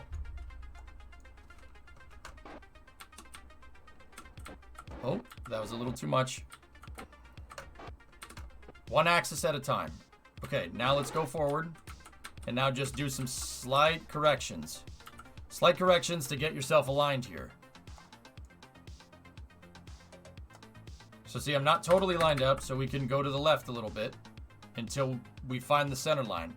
Right now, guys, I'm not watching this. Heck, I could do this from right here. We could look at it from right here. And if you guys want to see it from this direction, that's fine. I'm not watching, I'm watching the nav ball here. You need to get your target indicator, your directional indicator, and your prograde indicator lined up like this. So I can see that we got to go down a little bit. Slight adjustments, slow it down. When I get within 10 meters, I try to go 0.1. We try to go to 10 centimeters a second. Just some slight adjustment down and to the left. See? Watching the nav ball. Don't watch this. Your eyes can deceive you. Don't trust them. We have soft capture and dock. No problem. You just got to be careful. But the other part of that is making sure that you have a good, well-placed RCS. That's very important. I mean, guys, look, I have no alignment mechanisms on this thing. I don't have any alignment mechanisms on this, and all these modules are pretty straight up. They're pretty well oriented to each other if you look.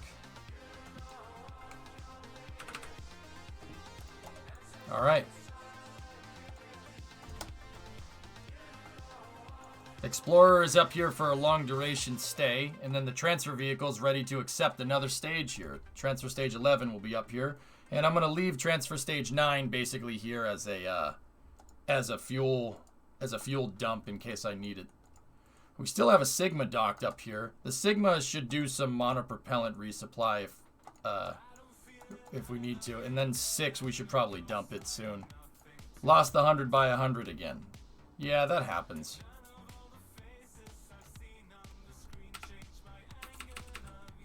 So once we get to AP, we can just do a quick pulse of the RCS here.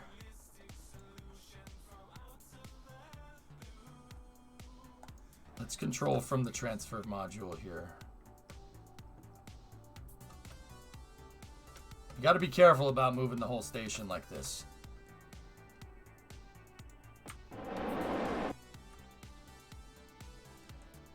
I don't want to use any more monoprop. I think the only monoprop that we have left is the monopropellant that's on Dart. And we need that monopropellant for... Oh, what is this?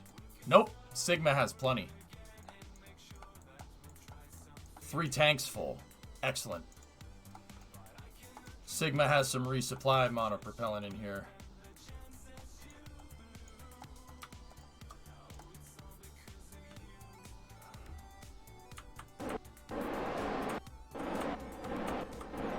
Go.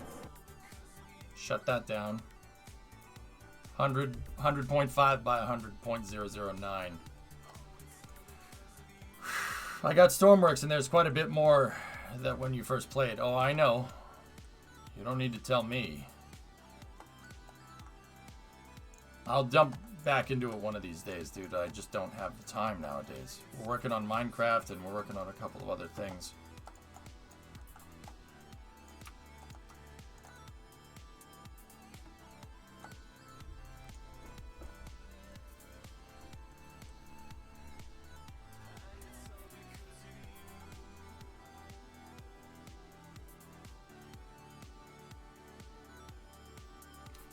Do you use a joystick or a mouse and keyboard? RTR, I use, for monopropellant, I usually use the keyboard.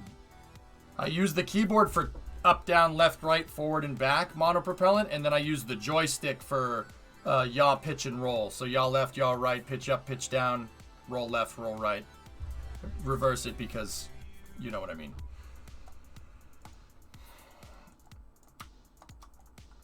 Strike that, reverse it. Alright, so now I need to check the darts. Okay, that one has plenty. What about you? Okay, that one's gonna need some monoprop.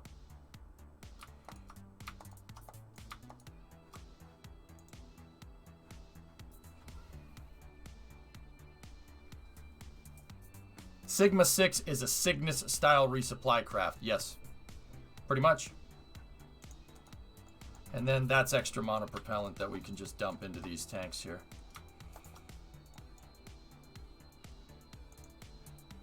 Yeah, it's a resupply, monopropellant, and then I send up science equipment and parts and whatnot. These are the only 2 darts left that are operational, Pixel. Yeah, we gotta get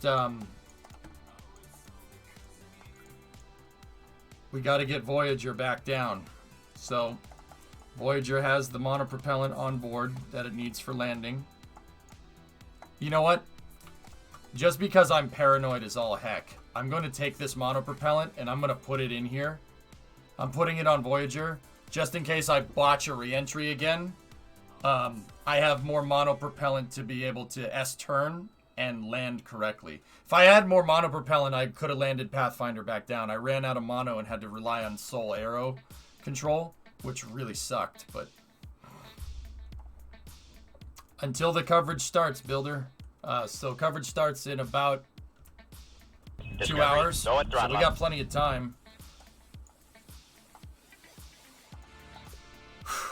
Alright. Let's power on the orbiter. Plenty of fuel. Start the orbiter's fuel cell. Orbiter is now working off of its own power.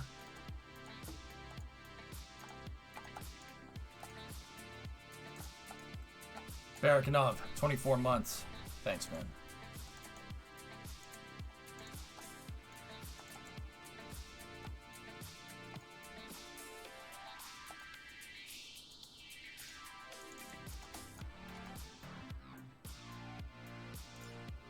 Let's transmit that science back down to the surface. Got a good 20 science out of there. Finally got the probe to go with the shuttle. That's awesome, Yard. That's cool.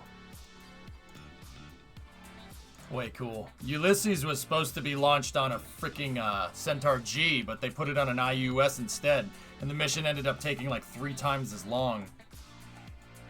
Really annoying.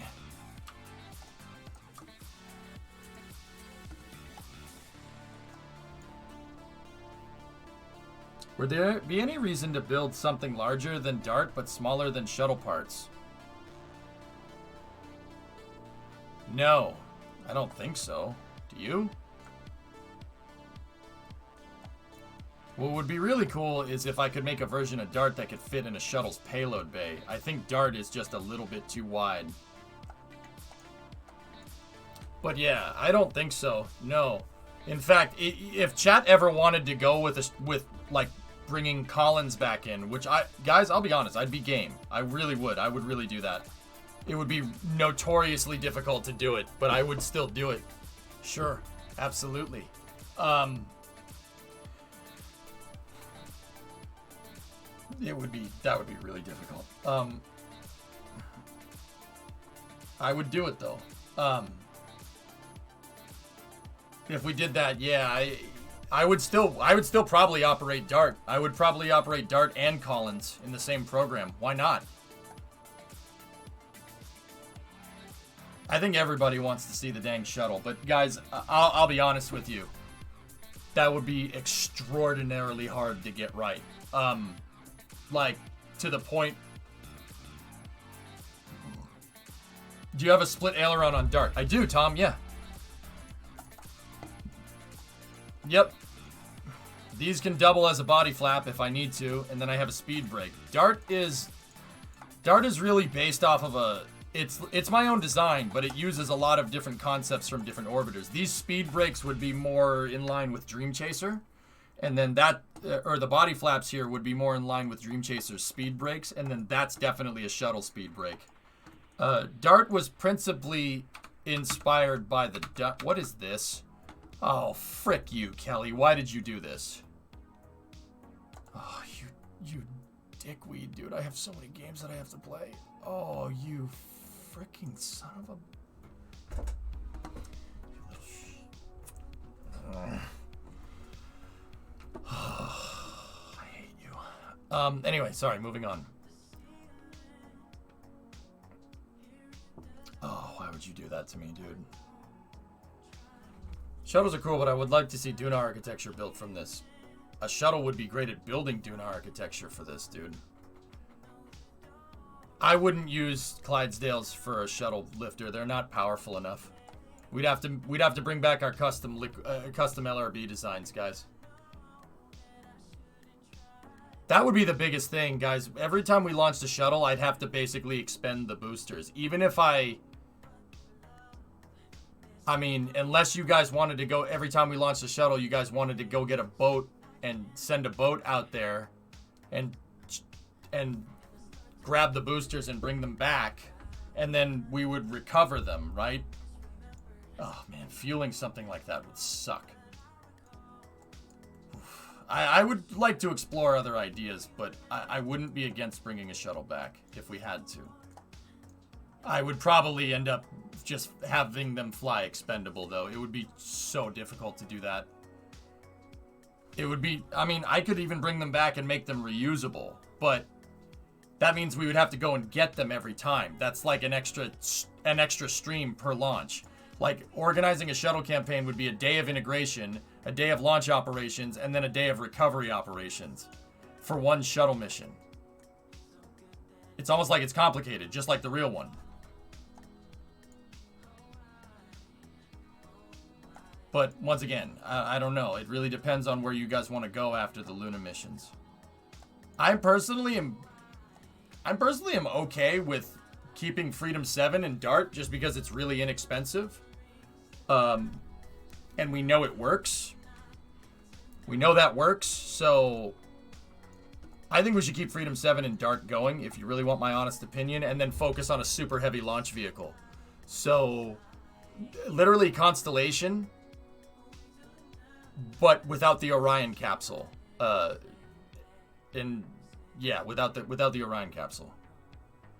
I think we should keep going with this. I like it. I like this mini shuttle. Dart is a cool piece of equipment. It could do with some fixes down the road. We got a Falcon 9 1.1 this thing, Zucal. But it's good for what it is right now. Is meshing two wings together cheating physics? In Kerbal, yeah. But my wings aren't meshed together. There's a gap in between. See?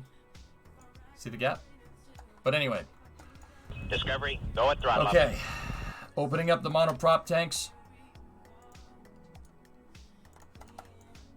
Separating the vehicle. We are go for Lunar 5 undock now.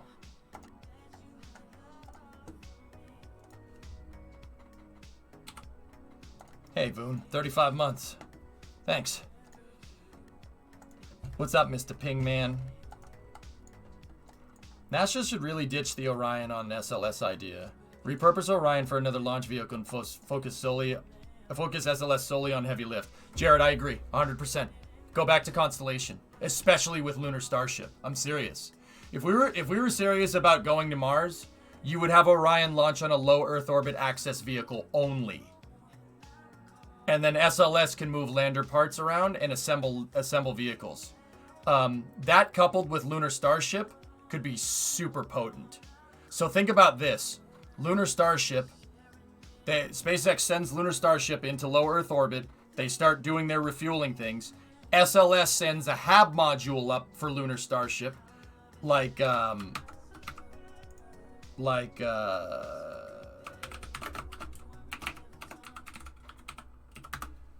So SLS could send the HAB module up like Copernicus, right?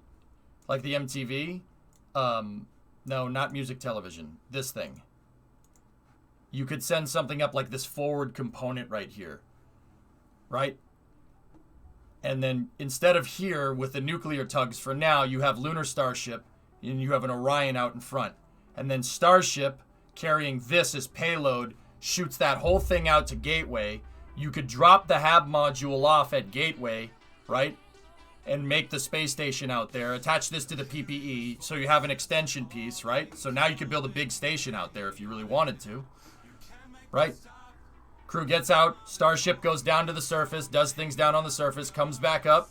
Crew leaves the HAB module there, or they could take it with them if they want to, or reattach it to Lunar Starship, leave the Gateway, have this recircularized down in low Earth orbit with Lunar Starship. SpaceX starts refueling this thing. SLS could be sent up, could add another piece to it. Or if they left it at Gateway, you attach another piece and have Lunar Starship work as your Altair lander. It's a really good idea. That's really solid architecture. I mean, guys, you don't understand how crazy this could get with SLS and Starship working together. And using Starship as a lunar booster to push payloads out to the moon. That is an incredibly good capability. Elon said this afternoon in that X Prize interview that Starship could do 200 tons to the lunar surface. Well, if it could do 200 tons to the lunar surface, you could be damn sure that if SLS puts a 100-ton HAB module on the front of Starship and Starship has like 50 tons of payload to the moon, and with an Orion capsule coupled to it, you could be damn sure that Starship could push an entire space station out to the moon, leave it in rectilinear halo orbit, and then go down to the surface and land 50 tons onto the surface. This is the type of architecture that we have afforded to us right now. And then, if we're looking at this right and Congress is all mad because they only funded SpaceX, they're going to throw money at the national team, right? And then we have the national team lander on top of that. Have New Glenn from Blue Origin assemble the national team lander in orbit and then plug it into Lunar Starship and send the whole thing out in one shot. Or have SLS launch the entire national team lander, transfer stage, descent, and ascent module on SLS 1B, or even just an SLS with just a fairing on top of the core stage. Boom, right there. Plug that into Lunar Starship, Earth departure stage style, like Constellation. Dude, there is a lot of flexibility here. It's really crazy, actually. There's a lot of stuff you could do.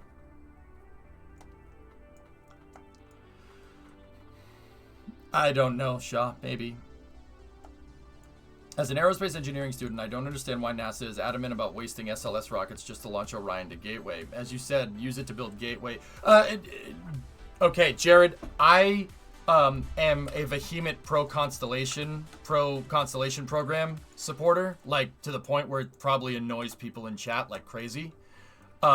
Getting rid of Ares 1 and Ares 5 for SLS Orion was probably the second biggest mistake NASA has ever made. Ever. The first one is canceling Apollo. Yeah. Ares 1 and Ares 5 is superior architecture to SLS and Orion in every way, shape, and form. But I don't need to get on a pedestal and rant about that. We don't need to do that.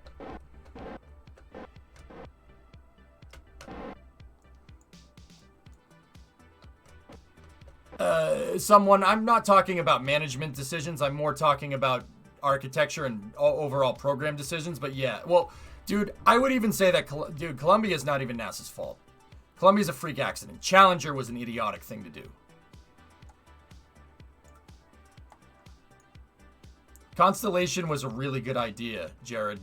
And when you realize that Commercial Crew was always part of the Constellation program, in fact, Commercial Crew was under the vision for space exploration, when you realize that it was part of the VSE and Commercial Crew was always supposed to happen in the late 20-teens, then you start getting really annoyed.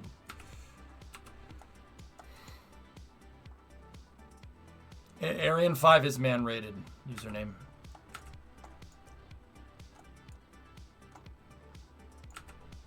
Okay, I'm just gonna use this to get out of phase with the station here. Yeah, Pixel, don't worry about it. You start getting really annoyed and then you end up at a pizza place in New York with Dots and EJ ranting about how Constellation should have happened. What? Nothing. I mean, yes, I didn't hear what you said because it's something about me and Das ranting about Constellation getting canceled. Yeah, that was stupid. That was a dumb idea.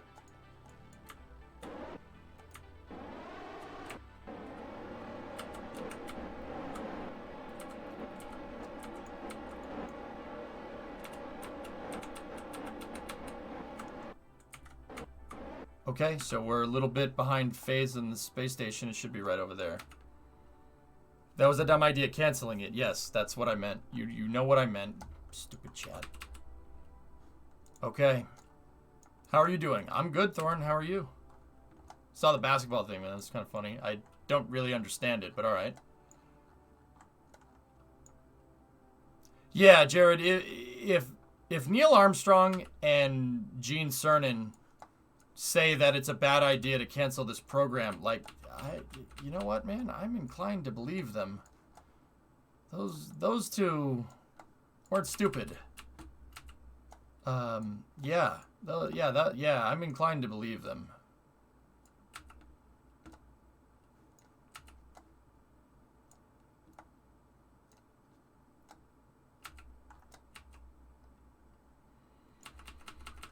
Okay, so let's do this, and let's do this right. It should be 62 meters a second, 62.8 meters a second burn here. I think is where we were at.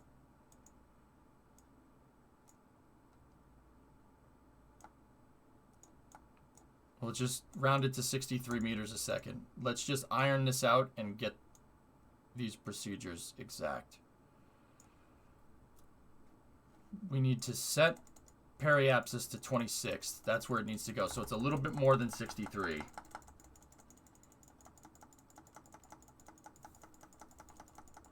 .26, and our periapsis needs to be over the edge here. Okay.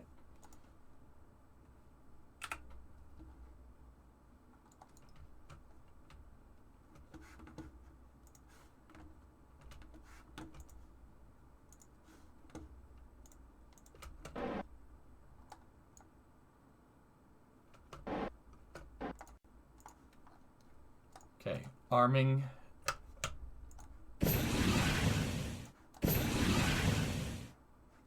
Arming the orbiter maneuvering systems.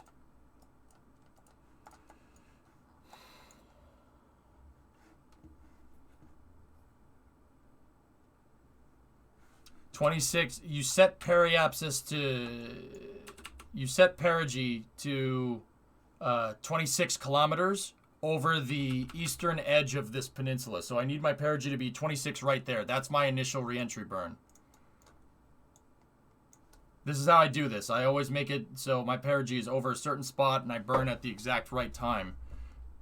This needs to go over here a little bit because the Earth spins underneath us, or Kerbin spins underneath us. Getting this right is very important because I didn't get it right last time and I crashed the shuttle and almost killed a crew.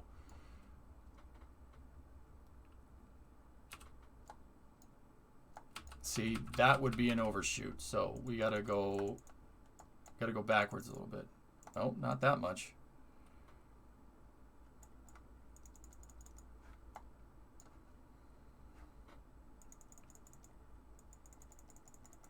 Okay. Stand by for the deorbit burn. Bailey, what time is launch? It's right on your screen, dude. It's about 6 hours and change.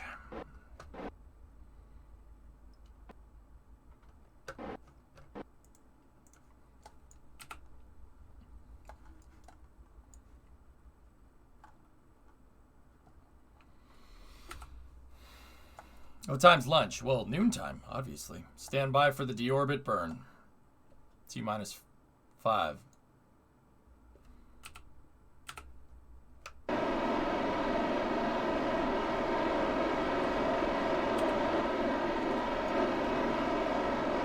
Retro burn initiated.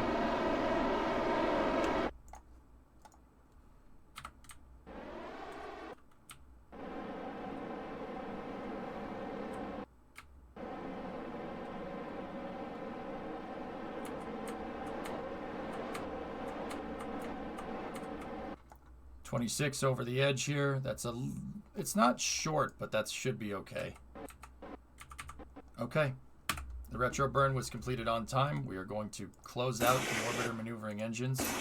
Gimbals are already locked. Okay. The next thing we need to do is at entry interface, we will dump all of our fuel and shut the fuel cell off.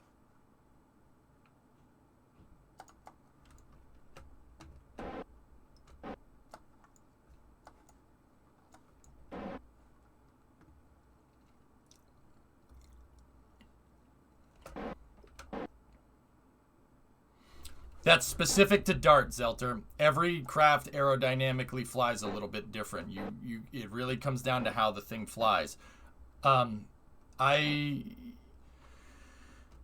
With shuttles, anytime you're making a shuttle in KSP, it's just more beneficial to just find something that works as long as the thing doesn't break itself up during reentry. Just find something that works and go from there. I found that this one works very well with Dart. It works just fine. Collins's reentry trajectory was a little bit different. My other shuttle was 25 over the west coast. So it was a little bit, Collins was a little bit steeper than Dart. But yeah, I mean, that'll work. But also, it's an important thing to understand. when you have an orbiter, okay, it's not just put in a reentry trajectory and then let it fly through reentry. No. I always try to teach people this. Fly the damn thing through reentry. It's a shuttle. Winged reentry vehicles are designed to be flown through reentry. The shuttle flew through reentry. It did. Okay. So if you see that your trajectory is over or under shooting, then you pitch up or pitch down. Or you roll to the left and pitch up and then have the shuttle, expose the bottom of your shuttle to oncoming reentry speeds and use the entire vehicle as a speed brake. That's what the shuttle did.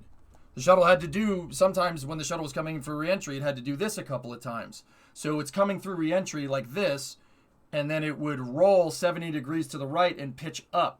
And it would fly like this. It would surf that huge wave of plasma that it's on. Okay, stand by for the fuel dump.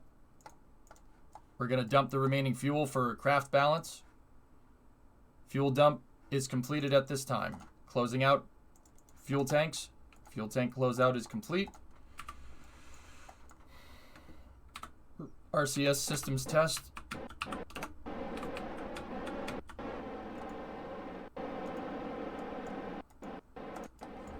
Okay, test is confirmed. So this is where I screwed up last time. I had an entry angle at 20 degrees and I couldn't steer the shuttle back to where it needed to go. So I'm going to keep us right around here. And keep in mind, your pitch angle will increase as you go around the planet. As you're rotating around the planet, it'll increase over time, right?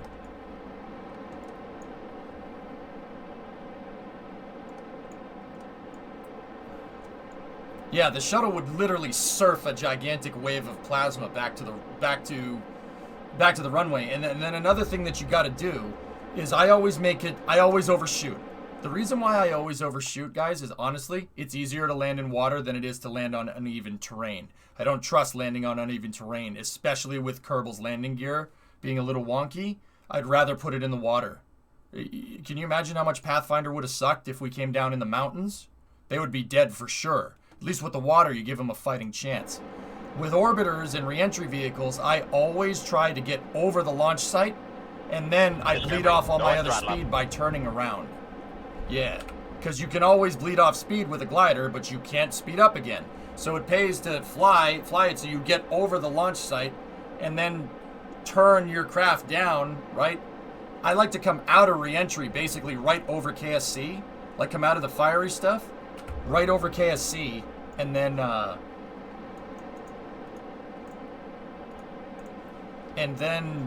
bleed off the rest of our speed by turning around. Zanuck. Right. So what I like to do here is I like to come in at a 40-degree angle during this part of reentry, right? And then I wait until my trajectory stops right here. Basically right around here is where I want the trajectory to stop. And I do that by pitching up. This is what I didn't do last time. I sailed way too far. Okay, and now we just kind of let it go. Bring up the speed brake control. Discovery, go at throttle up. Sonic, 47 months. Boris had a 9-month resub in there, and Plutonium with a 15er.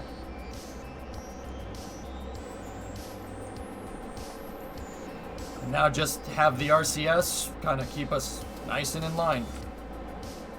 We should sail right to the runway. But once again, don't just sit here and be like, oh my gosh, I hope it makes it. If you see that you're undershooting or overshooting, steer, fly the damn thing.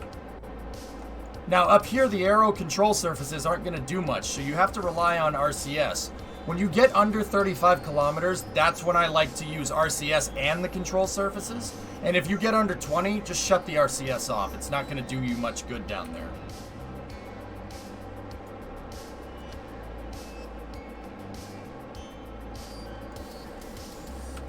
Yeah, I see a lot of players say, oh, my shuttle has problems during reentry. I always overshoot, I always undershoot. Why? Fly the damn thing to the runway. It's a glider. It's not a pod. You have the luxury of being able to do that.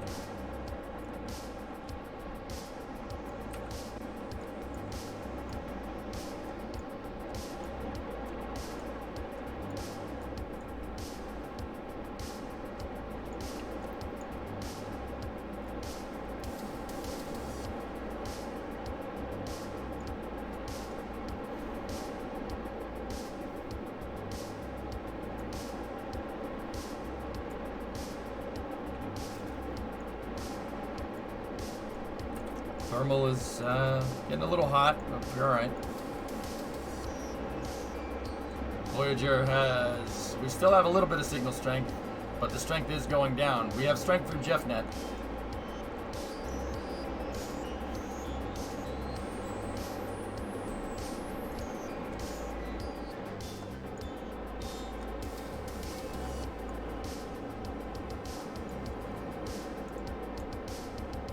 Hitting the speed brake.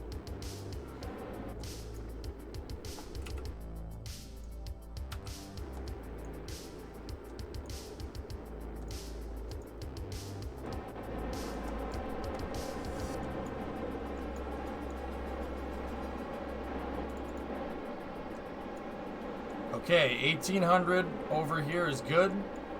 1800 over the coast is real good. Hey, look at that. That's cool. Okay. We're under 35, so I have RCS and control surfaces working together. Was the NASA shuttle using RCS on re-entry? Yeah, of course. Up in the upper parts of the atmosphere concession, it can't steer. The control surfaces won't do anything. So the shuttle would start on re-entry, and then about halfway through re-entry, when you would hit the atmosphere going Mach 25, and then it's just the RCS to keep it on a nice even keel. And then it would slowly transition from RCS and control surfaces, just like I'm doing now. All right, we're doing an S-turn to slow ourselves down. And then, once it comes out of the fiery stuff, it moves just straight to control surfaces.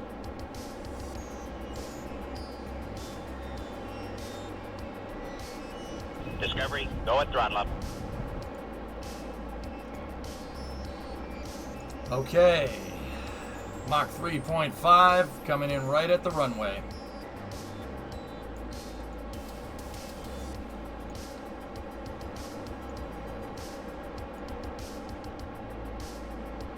Come out of the fiery stuff right over KSC. We have reacquisition of signal and a direct link, shutting down the monoprop systems now.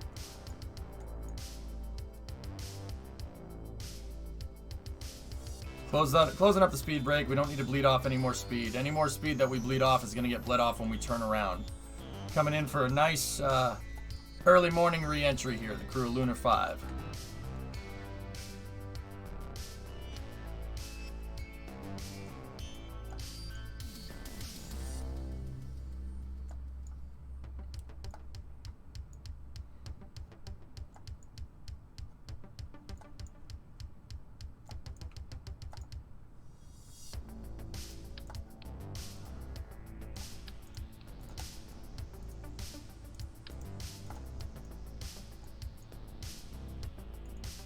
Okay, and then DART, just like any other shuttle, once it comes into the atmosphere, it starts flying like crap. We're literally pitched down at like 30 degrees and the thing is slowing down.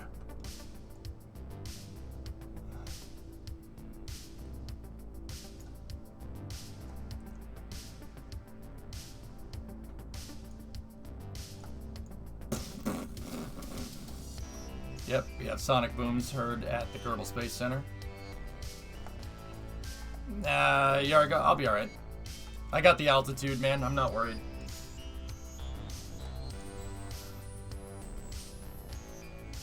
Yeah, look at that. We're not in a nosedive by any means, but we're pointed down. Any other plane would be gaining speed right now. We're actually losing speed, but that's by design. And the shuttle as well. The shuttle. DART is based off of the space shuttle, or Buran, and it's designed to create drag. NASA didn't just build the shuttle and they said, oh, wow, it kind of flies bad. No, it was designed to fly like crap from the start, because you need to slow down. Because coming in and trying to land on a runway going Mach 25 is no, you really don't want to do that. That could end poorly. When is the launch? Crew launch is at 5:49 a.m. So we got about 6 hours. Well, actually, yeah, about 6 hours. Yeah, we're 6 hours out.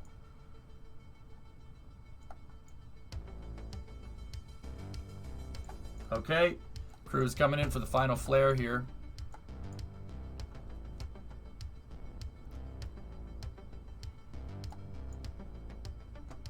Coverage for Crew 2 begins at 130. What's the stall speed on this craft? I wouldn't go below 50. King.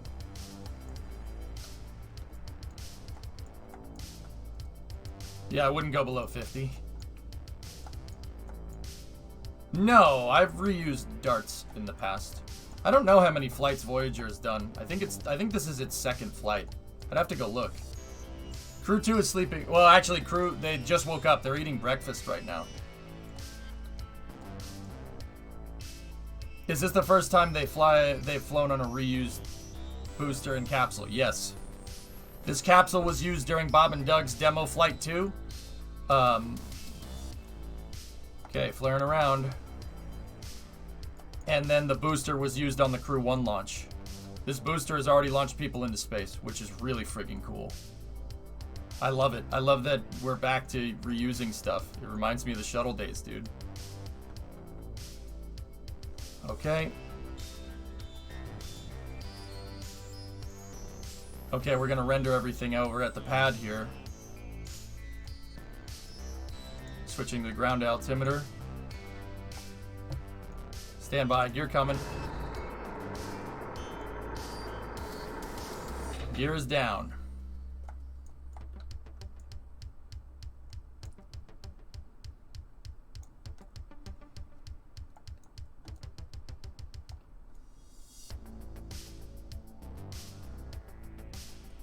Flaring. Okay, we have a wheel touch. The landing gear kind of freaked out on us a little bit, but we're back down on the runway. Luna 5 is back down. Rolling out on runway 27. Mission success. Touchdown at year 3, 334-411. Let me log that in the mission. Yeah, it doesn't flare very well. The gear doesn't like coming in at an angle like that. Landing date. Y3, day 334.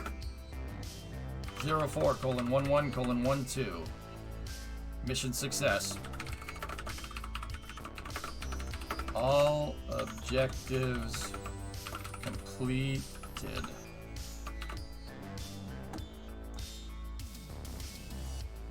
Excellent. Just got to do that 3 more times.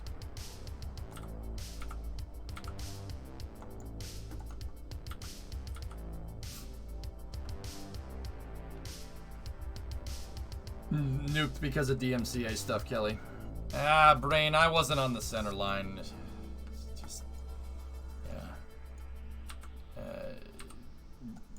Thanks, man, but there's better pilots than me. I bet you somebody could fly Dart better than me.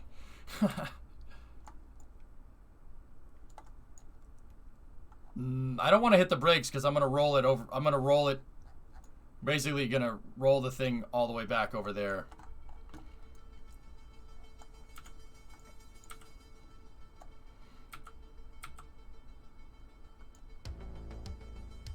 Who cares about the center line?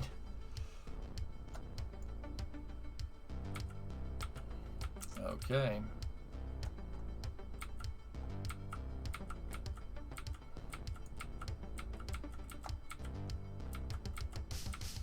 Voyager gets to fly another day. I'm thinking about making Pathfinder 2. Because it's frankly stupid. I lost Pathfinder for a stupid mistake.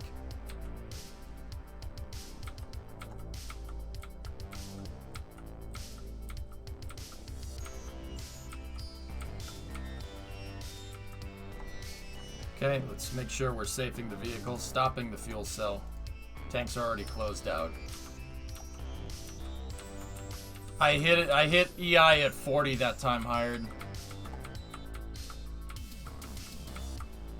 In fact, we should highlight that re-entry because that was pretty damn textbook. That was a really good landing.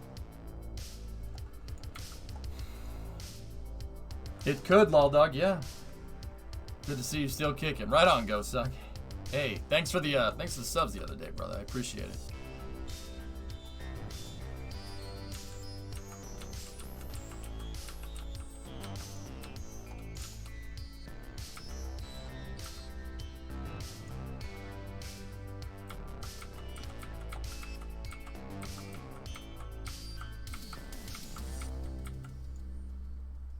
Okay, we're rolling out. This is the first dart to roll out on the upgraded crawlerway here.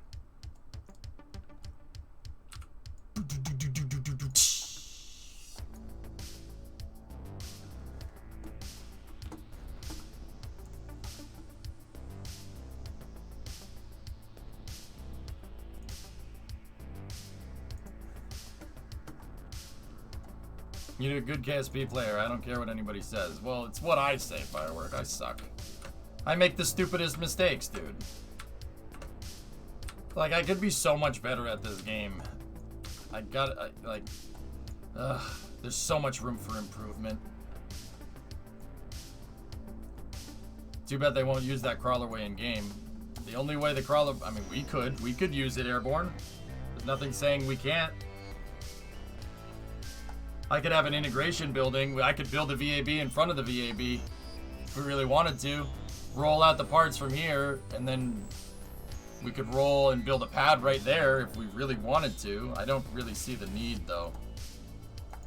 That's close enough. Like, that's fine. It doesn't need to be that far away, you know? What went wrong? Nothing, Josh. This was actually textbook, dude. We're just completing rollout here.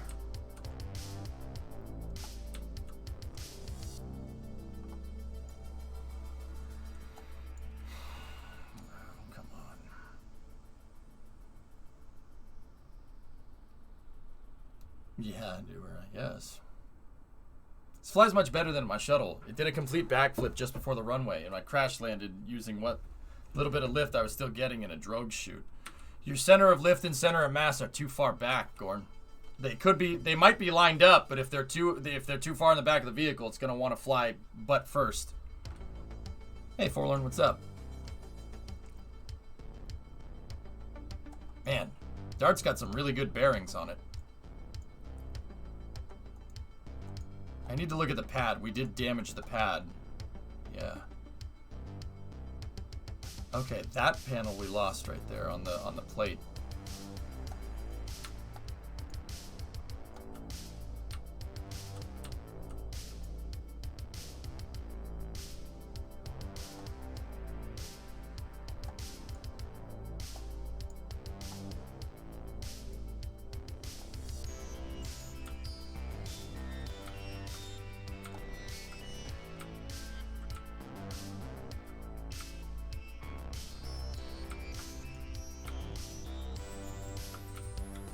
Okay.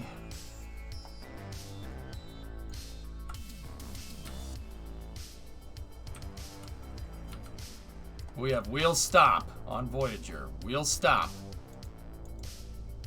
Luna 5 is completed.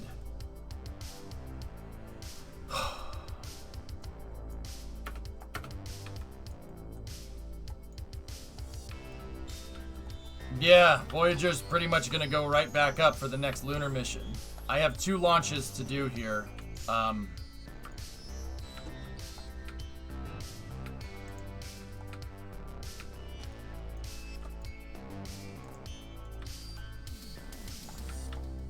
Crew is back down after spending 10 days up on orbit and about a day on the moon here. Crew's gonna move back into the crew truck here.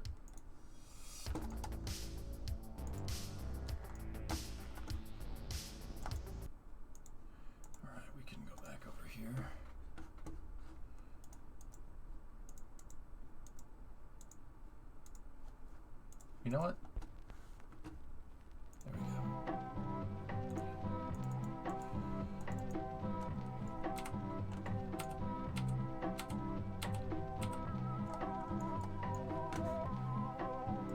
Let's chirp it up. How's it going? Good, man.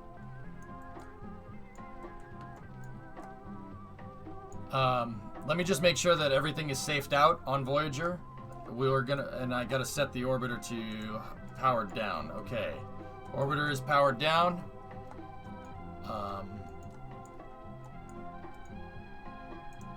Closing out monoprop tanks. Monoprop tanks are closed out. Okay, crew's getting out.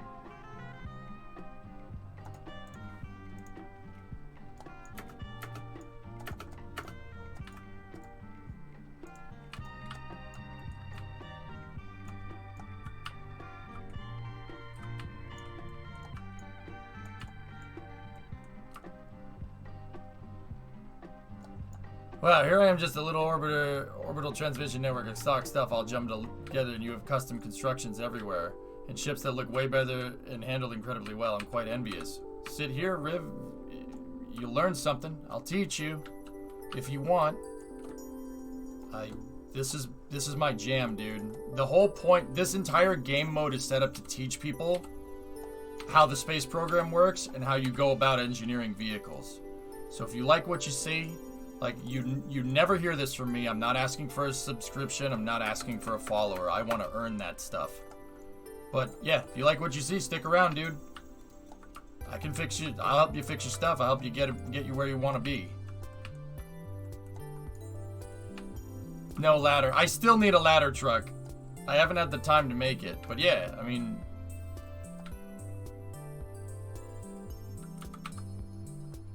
Yeah, the freaking seat that I ripped out of this truck is still up on the moon. I ripped the front seats off. I ripped the right front seat out of the truck. And we used it on the rover up there. Whoops. Can you help Ferrari win? I'm not a miracle worker, man. Come on.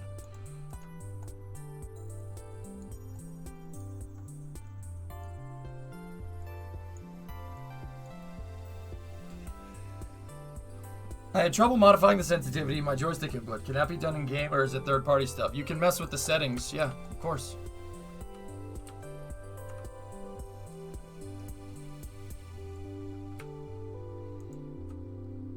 Thanks, Pixel.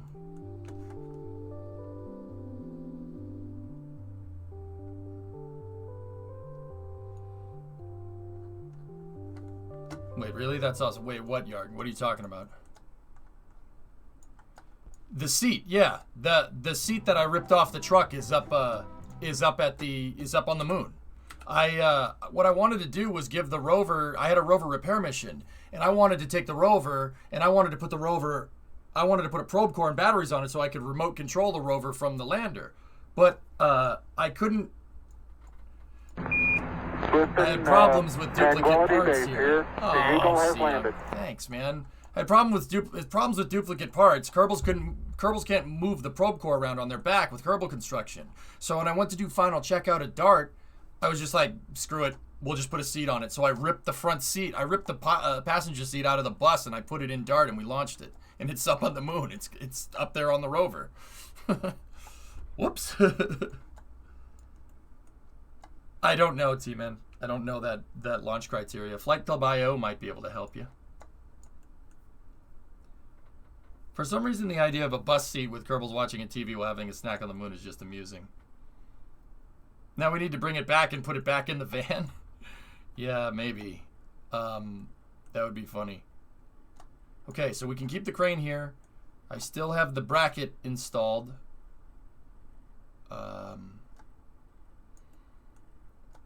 Alright, so we're going to recover the crew. And honestly, we're going to recover the truck. Yeah, and then Glebless needs to come back out here and we'll put Voyager through post-processing and get it back on the stool.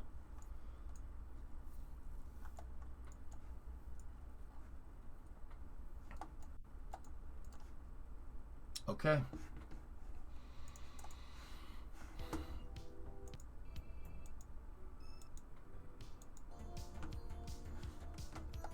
All right.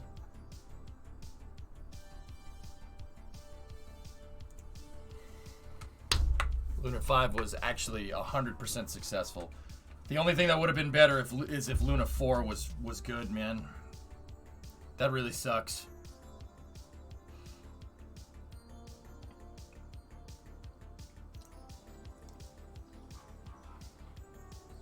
I can't believe I lost Pathfinder. I'm so annoyed by that, dudes. You don't even know. All right, we got a nice, healthy freaking increase in cash. That mission to fix that rover paid out 400 grand. Yeah, so I basically almost recouped the cost of upgrading the pad.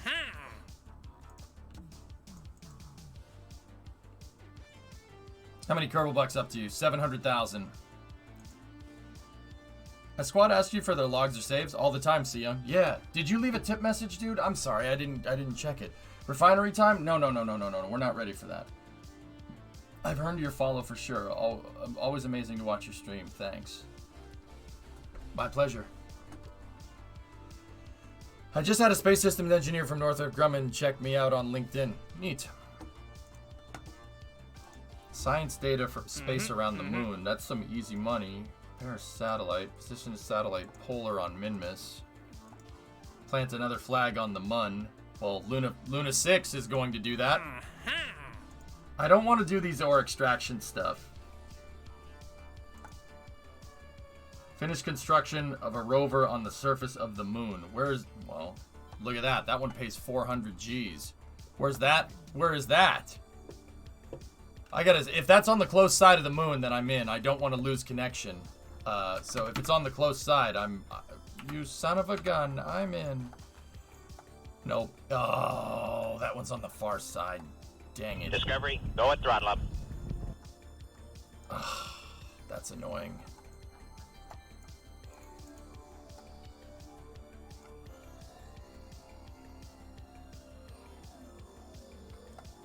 Hey, Diamond, 58-month resub. I don't want to do missions on the far side of the moon. I don't have a network set up over there. Is a moon synchronous satellite possible? No, I think you can fake it, if I'm remembering right. Just make it a Kerbal mission. Well, that's where my Kerbal... Well, yeah, of course. I really don't like landing on the far side of the moon, guys. Just in case you have some kind of connection issue. It's unlikely, but...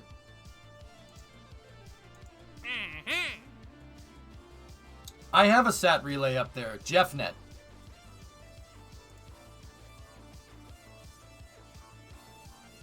That one could pay a lot, but we need to bounce around to different sites. Science data from the space around the moon. You could take that one right now.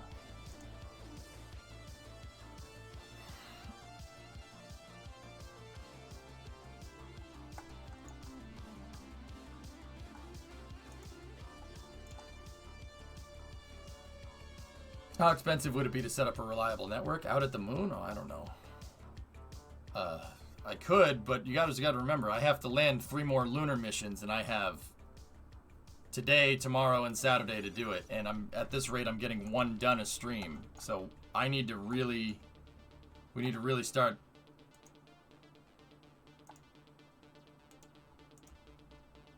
We need to really start getting going on this. I'm gonna try as hard as I can to hit that deadline, man.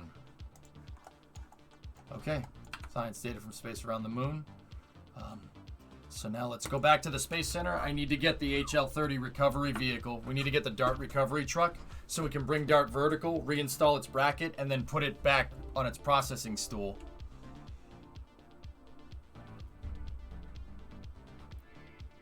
No, I suppose, what can you guess? That's a complicated mission to stage that fast, dude. I'd prefer to just kind of go with what I know, but the payout on that is tempting.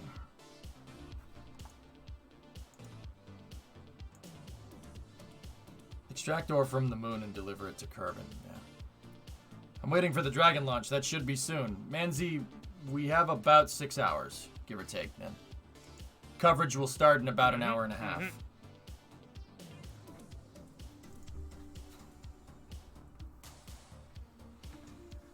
Well, guys, I only really want to put a lunar communications network out there if you guys choose to expand our lunar infrastructure. These missions are only to prove that I have a viable pathway to the moon. Like, we can get there, and I can repeat it, and I can reuse a lander, and we could do a bunch of different things. That's my current objective. I have to prove that I can land on the moon 5 more times on top of my other missions. So Luna 4, 5, 6, so 5, 6, 7, and 8. No. We had Luna 3, then 4, 5, 6, and 7. Yeah. Okay, so it's 7. Wait a minute, that means I have 2 left and not... How many times have I been to the moon?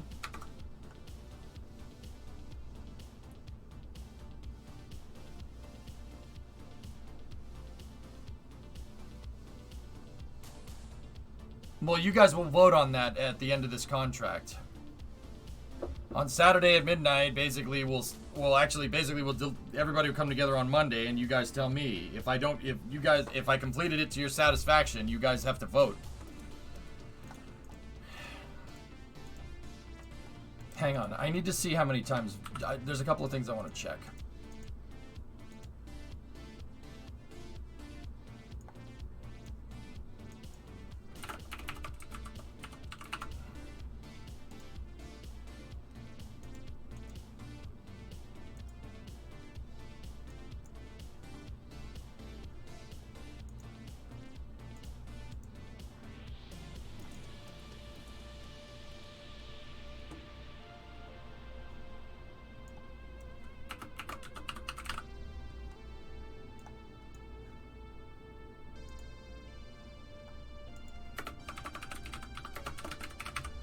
So that was the third time for Voyager flying, which is pretty cool. And we're pretty much going to send it right back up into space. I just need to get the...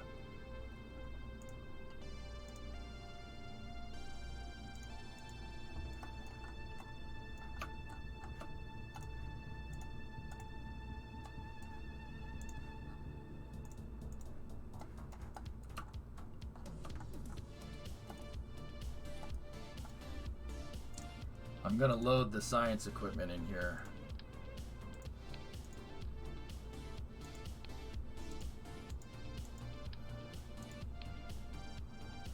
What else did this need?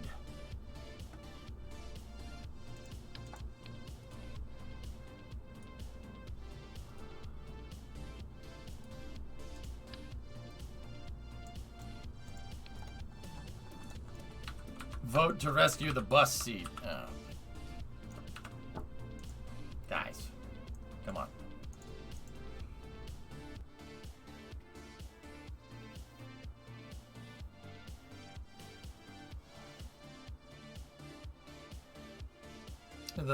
Fix the rover. I don't want to do the Far Side rover mission. That's too dangerous.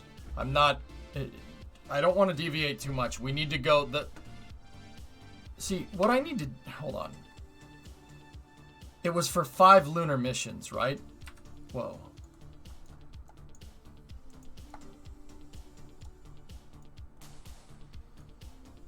Okay, so don't pause when Kerbal... Don't try to pause the game when Kerbal's loading in. Pro tip. Okay, good safety tip, Egon.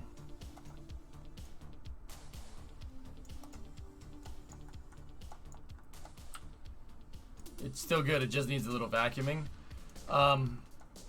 Yeah, okay, so it was for 5 Luna missions. So Luna 3 was the successful mission. So yeah, okay, it is 8 missions. Is Moon synchronous orbit like Moon?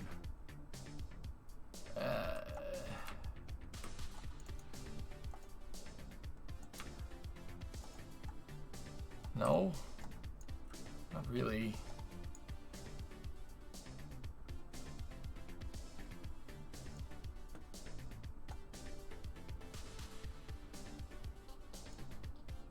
We need to scoop up Dart here with my scooper.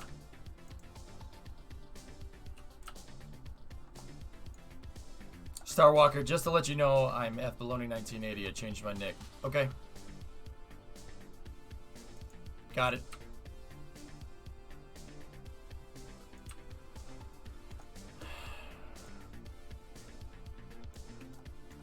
I don't know. Do you guys... Okay, so hear me out.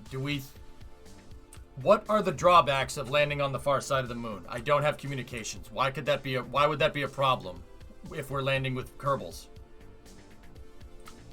Chances are that the Leopard 2 relay could be in, you know... I do have a relay set out there, and it can relay signal from far side of the moon, but we'd have to get the phasing right.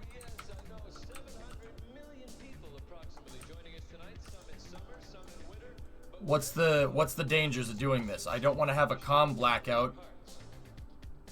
If I'm trying to do rendezvous and undocking operations on that side of the moon, we could have a blackout. The landing burn shouldn't be an issue.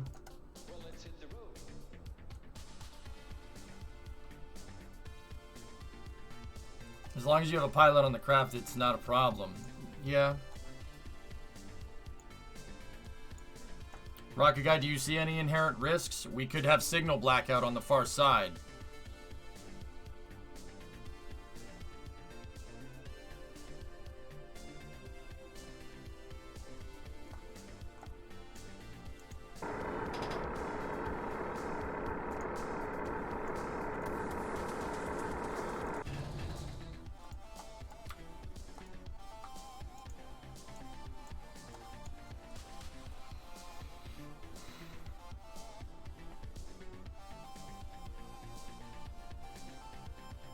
Interesting username.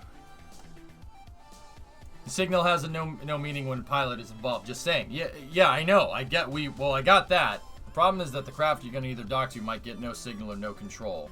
But that's just rendezvous operations. If I time it right, I should be able to do rendezvous operations on the close side of the moon.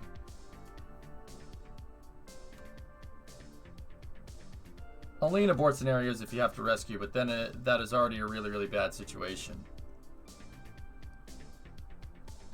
Would NASA ever land people on the far side of the moon without full signal coverage? Not a chance. No. Too much can go wrong.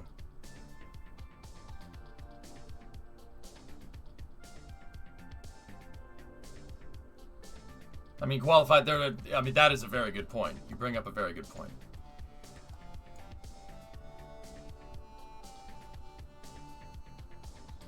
Then that's why we don't do it. But that contract pays out almost 500 G's, dude. Could really do with that. We could really introduce some pretty hefty upgrades here to the pad and whatnot if we did do that way. It's tempting. Can we just vote?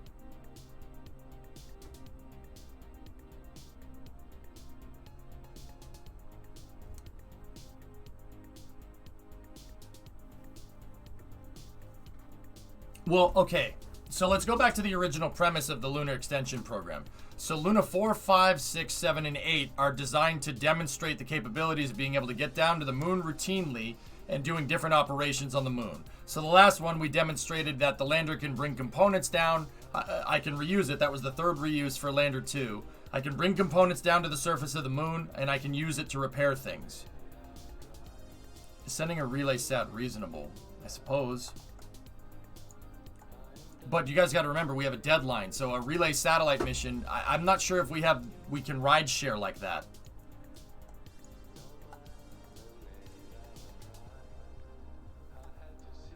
I don't think I have the space to be able to ride share.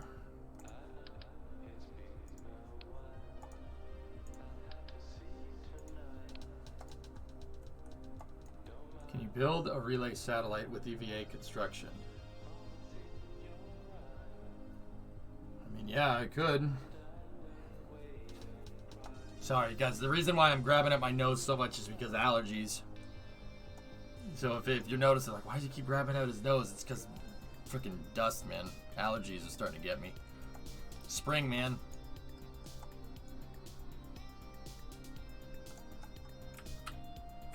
I mean, the point is that I could build a relay satellite network, but it would be one more launch. That's one less launch attempt that I have to set up Luna 5, 6, and 7, 5, or 6, 7, and 8.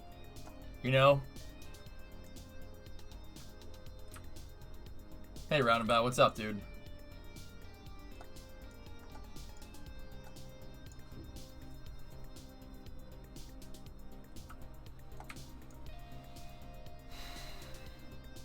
The only con seems to be realism.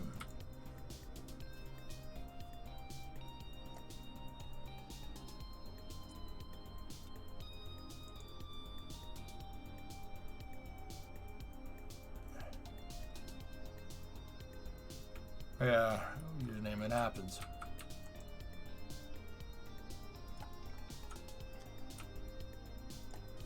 Bring a tiny communications rocket they can launch in an emergency. If you already had a SAT out there, maybe we just constrain operations when we have signal with the relay. Could be a fun aspect.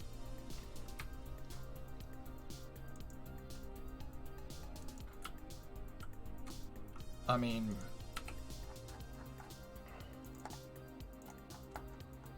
the Leopard satellite has a good amount of time on the far side. Like, I have reception with that mission with the landing site, or the proposed landing site, which is over here somewhere. I have reception with it basically right now.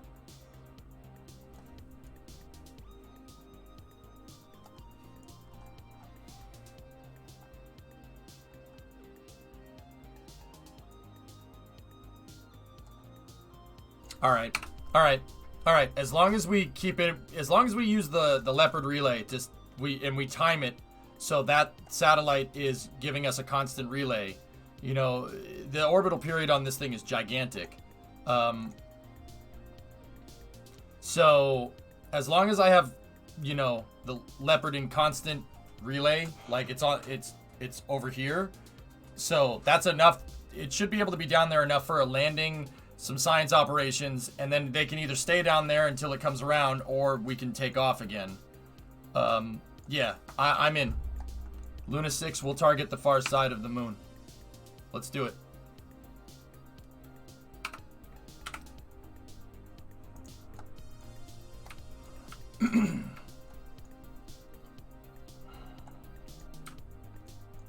We already have a relay satellite out there. As long as we stay in phase with the satellite, guys, I think we're all right.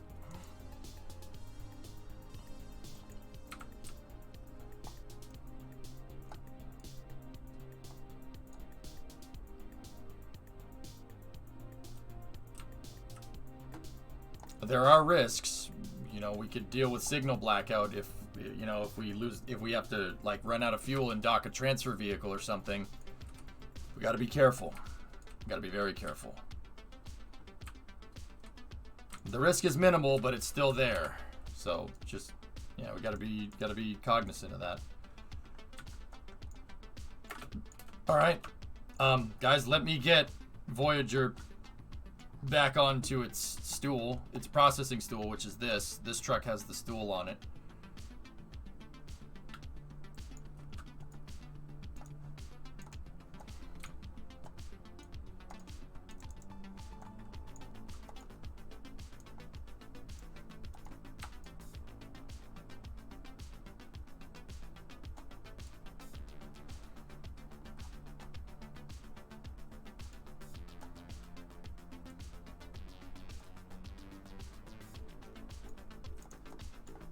Oh, hold on.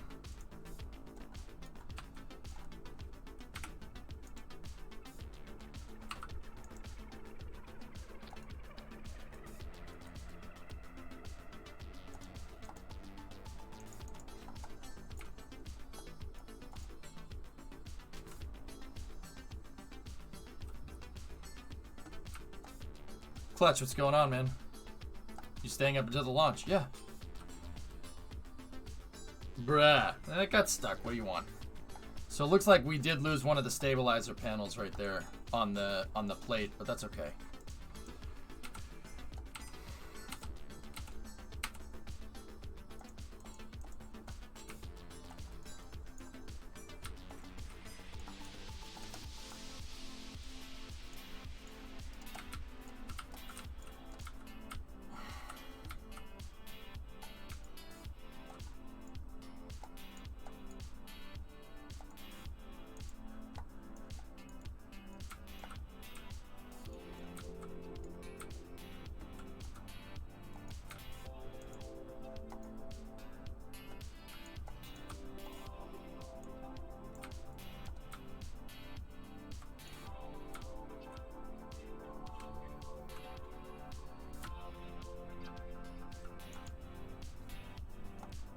Okay.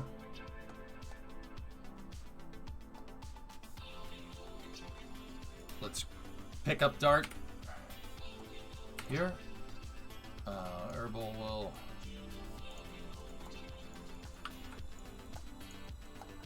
Are there any chances of a scrub? Always, Mr. Clutch. It's a crew mission. If NASA sees something they don't like, especially with this reused capsule and booster, they'll call it off. But everything looks good at this point in time.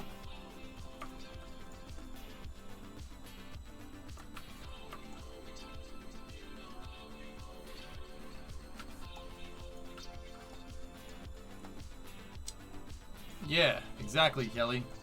Guys, I checked all this information before I decided to do a marathon stream. If there was even a good indication of scrub, I probably would have gone to sleep after Luna 5 just completed.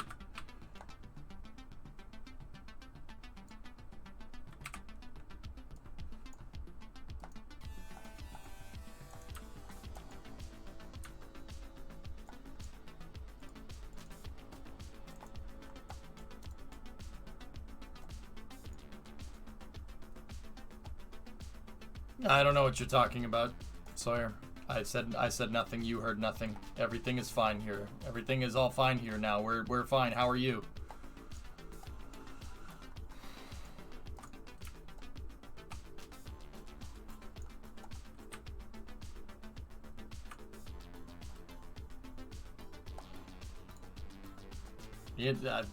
We're all fine here now. How are you? Who is this? What's your operating number? Yeah, it's a boring conversation anyway.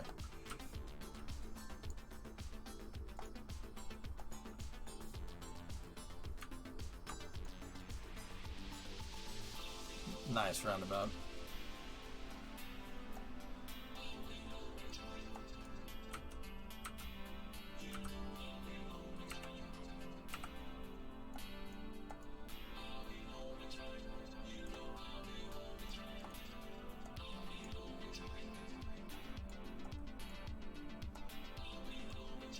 Gotta make sure we install this bracket correctly.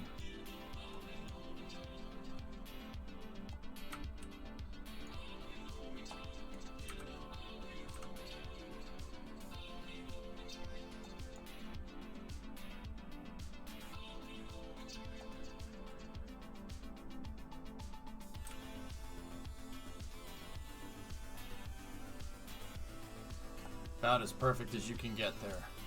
Okay? Pull Voyager off of the recovery truck.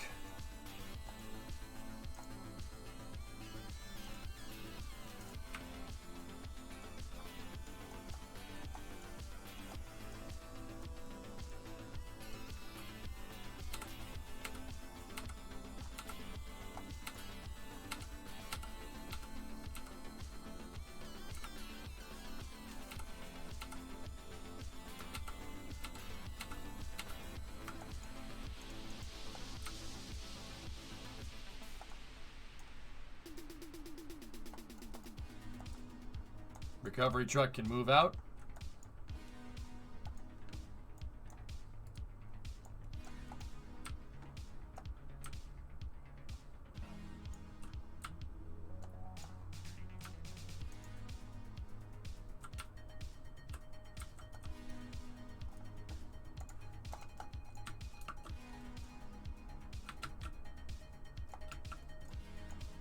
Glebless does a barrel roll, as is tradition.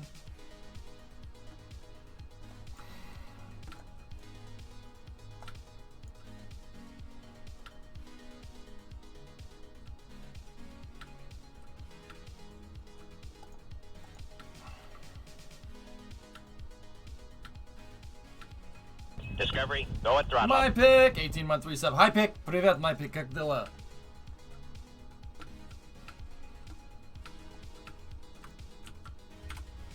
My pick, did you see Ogromny Chunguska?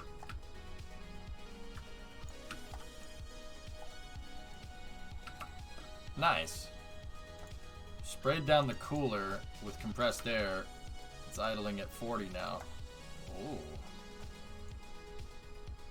Is OpenTTD a good game for getting into? 619 Brimo's addicted to it right now, which is kind of funny to me. Bolshoi? No, Ogromny. Ogromny. There's a bigger one, dude. There's Bolshoi, and then there's Ogromny.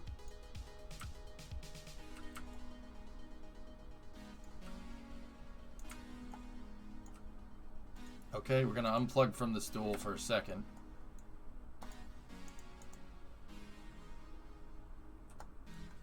Good pronunciation. Spasiba.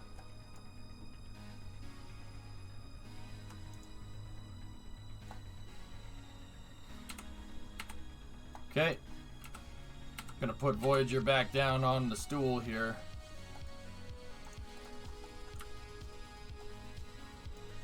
Dude, there's an even bigger one. And it's freaking huge.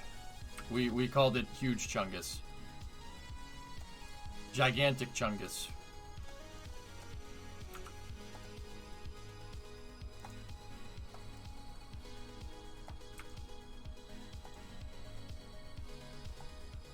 Are you tired? No. Dude, I never get tired of 1.1, man. You know that. Yeah, no, we're good, dude. I'm fine. I got a lot of sleep last night, guys. I went to bed early. Got like 9 hours of sleep. 9-10 hours of sleep. I'm good. I'm good to go. I'll probably start getting tired. I don't know, another 6 hours, something like that. I'm fine. But, see, that's the thing. 1:30 will come around and we'll start Crew 2 coverage, and then before you know it, they'll be up in space, and then it'll... Like, this is how crew launches go, dude.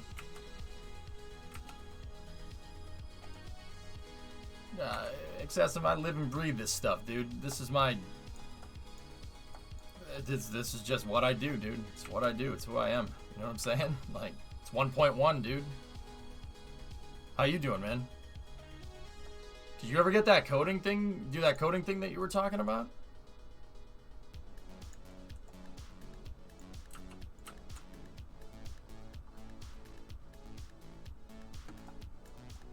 It's after hours, right?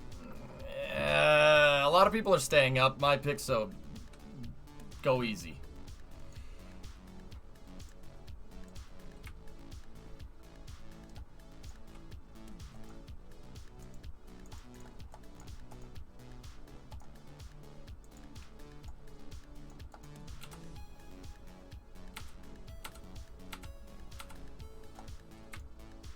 Yeah, you do Python? Right on, man. Python's cool, dude. You can do a lot of stuff with it. Alright, Admiral. I'll see you at 0530. Yeah, Mozzie, don't...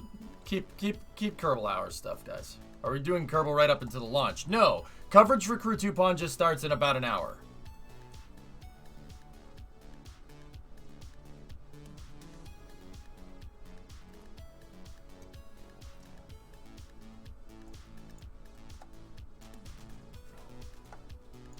Read last. I heard coding, so I came as quick as I could. Alright, Lig. I'll see you in the morning.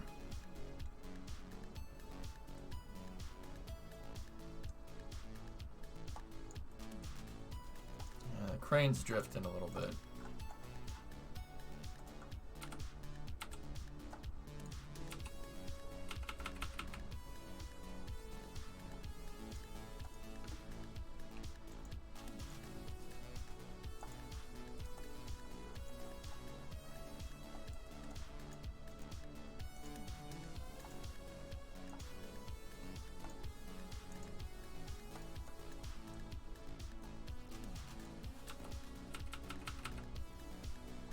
I don't like how bent that actually is.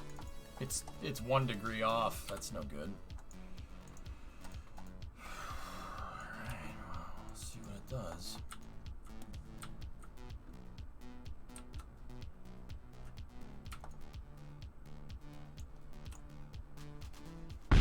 Oh, hey, what the hell is that? We lost one of the runners. Okay. I saw an explosion around the Kerbal and my heart stopped for a second.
Huh.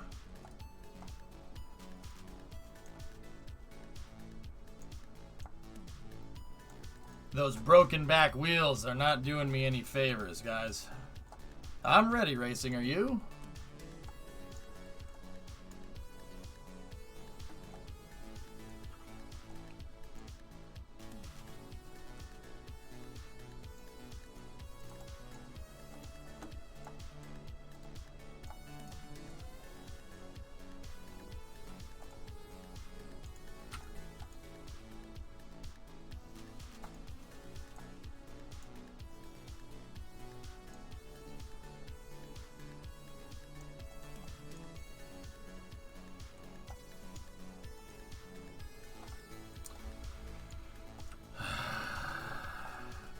Broken wheels.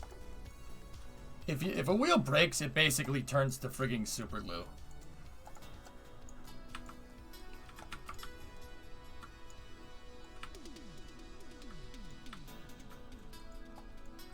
I gotta pick those stupid wheels up, but I don't know how to do it. Like, I might need another Kerbal out here. Get Herbal out here. The review board, Z Young. Oh, God. Let's see if they, with both of them here.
Nope, it's no good.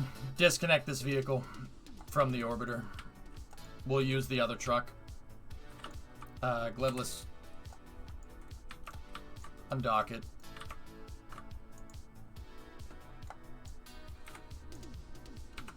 Steal that docking port. Put it on the side of the truck.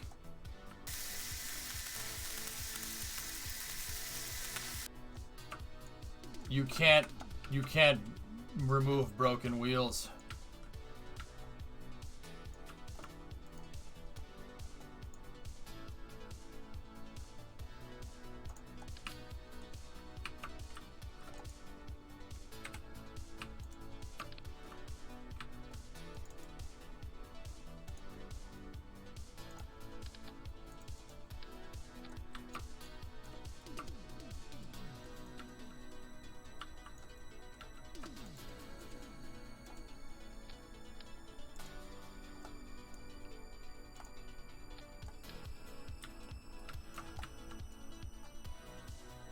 Part out the truck is junk.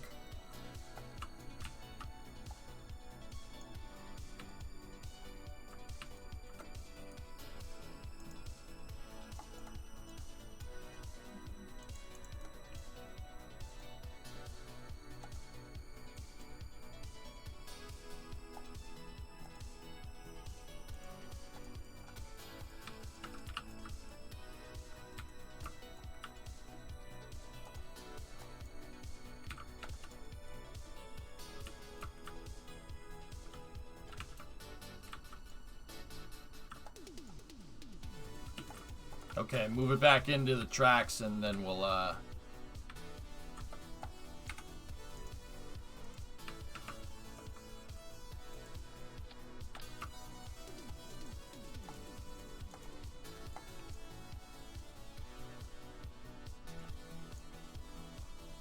do this way. Stress test, no mods. No mods. They added Kerbal Construction in one of the latest patches. 1.11.1, I believe.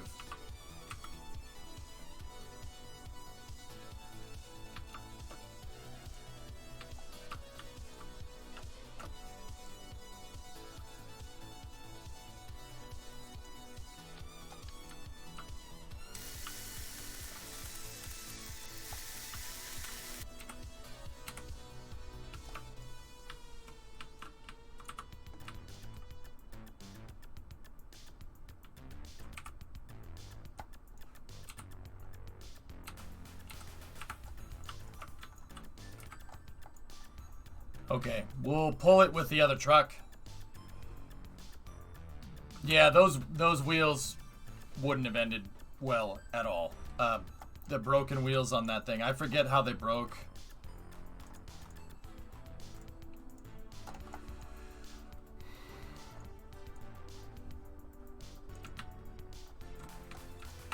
So what we'll do is we'll take this thing and I'll use that fuel as the counterweight and we'll install a docking port on the back. When does coverage start? An hour.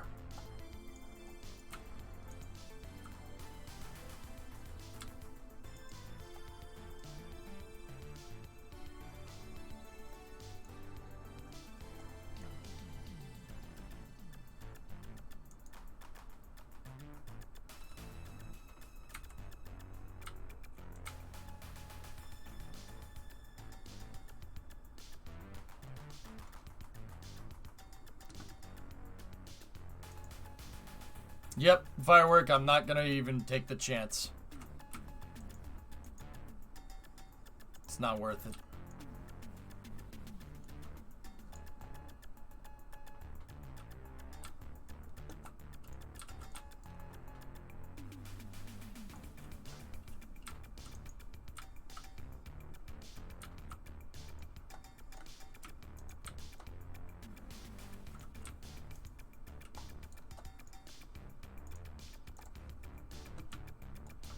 Okay, so check this out. Ready?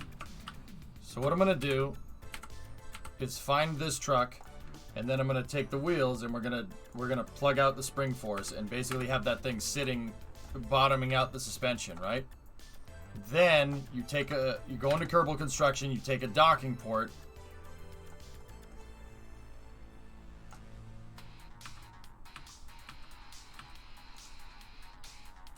and we attach it to the I-beams, right?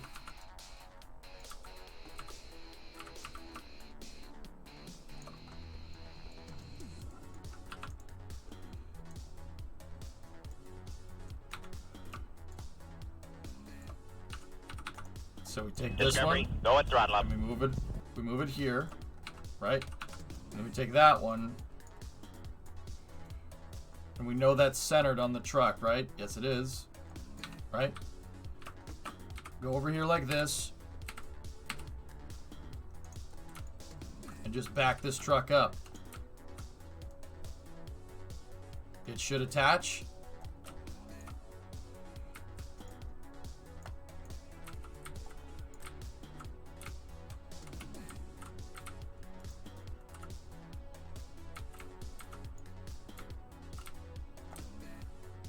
Discovery, go at Hey throttle up. guys, thank you very much. Pythos.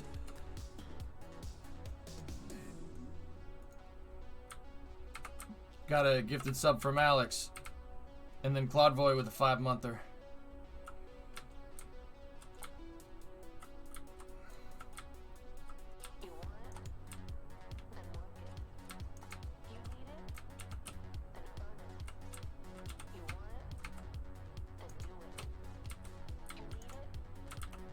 Sometimes when you play stuff with Kerbal Construction, it doesn't.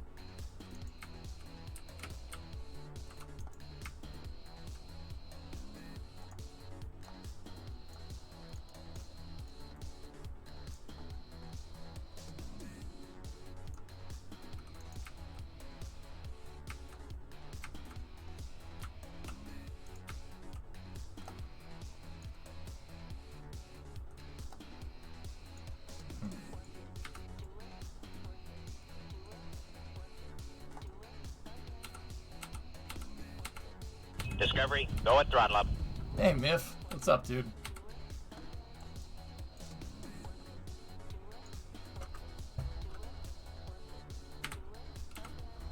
Sorry if I'm gonna... If you guys, a lot of guys are hitting the resub button right now, and I appreciate it, but give me one moment.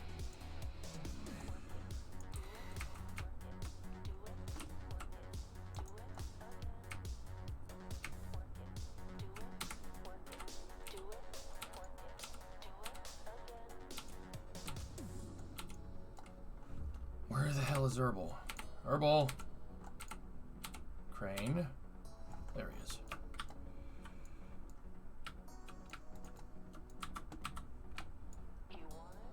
Yeah, if you constructed it goes hollow, but sometimes you can dock the ports together. It just... Here, maybe we can do a scene reload, and that fixes it. Yep, that looks like it did it.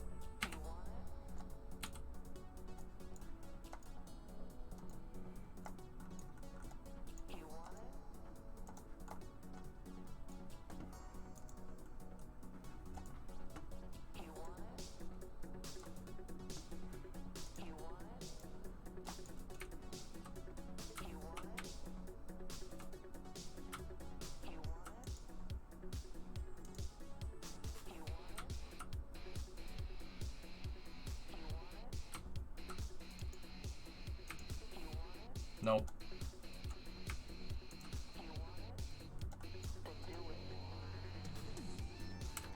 Alright.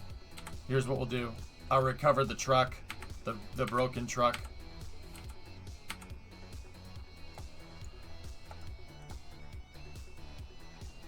That's the broken truck, right? Yeah, we'll recover it. And it'll reload the scene. So the stream froze for a second on my end. I glanced over to see you staring into my soul. Nice.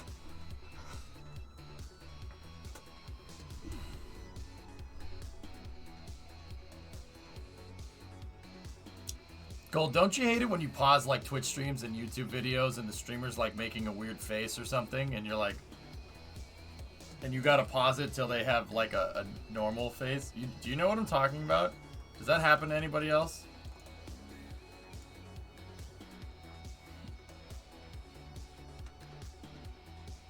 Yeah, it's like halfway through a blink and someone's always like, you know, it's always like it's always a weird face. They're like, you know, and you're like, no, stop, stop that. And then it's like, I don't want to do the streamer like that. And then you get it to, you pause it at a point where they're like,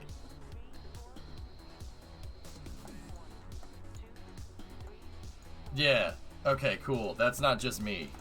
I hate doing that. I hate it when I pause a YouTube video and someone's like, it's like, stop. No, I can't do that. I can't keep you paused. That's disrespectful.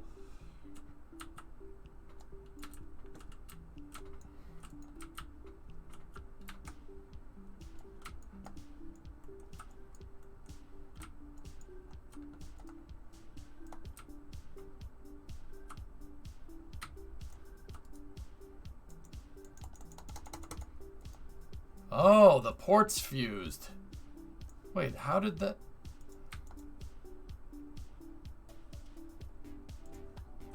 Yeah. Somebody said, I thought I saw undock. Yeah, you're right. Yeah, I know, Blue. I don't care.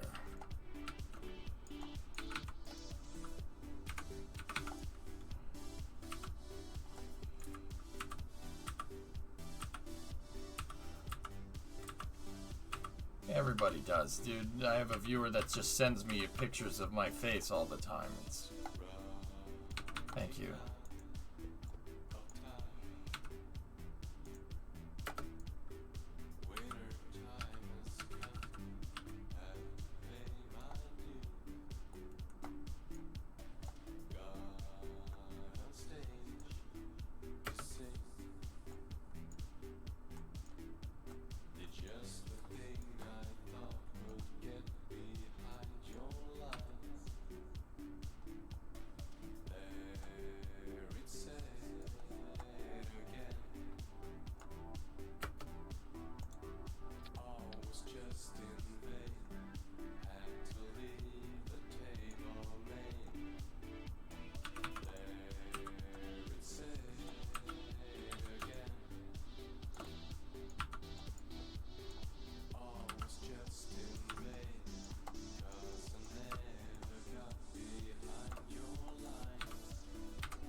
All else fails, just use another docking port.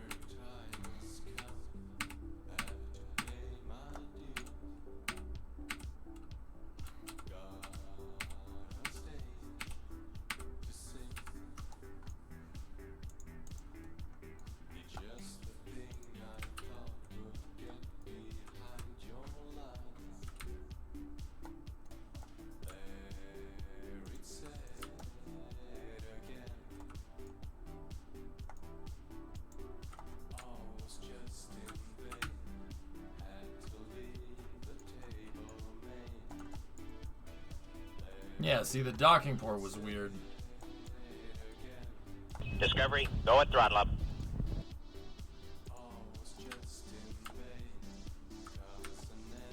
See, now I can jack the wheels up, and now that's counterbalancing it. And now we can move it.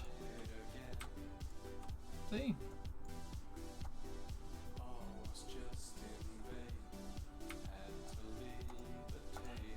Kerbal King, what's up, dude? Yeah, that truck fiasco set me back a little bit, guys. I wanted to get another launch in tonight, but...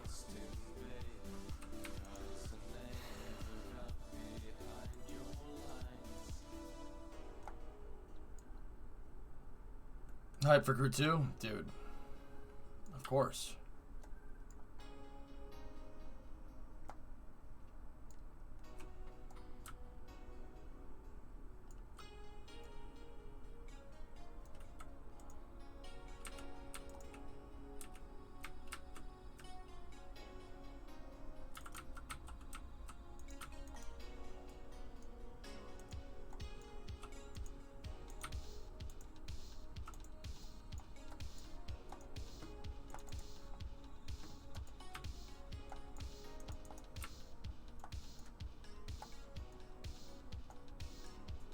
Okay. Voyager's ready for another mission.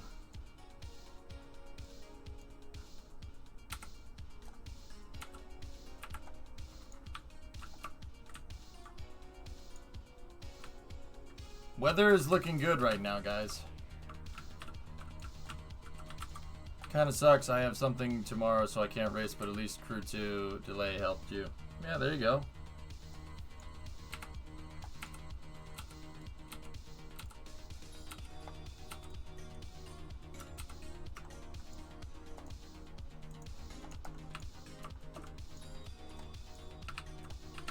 Glebless.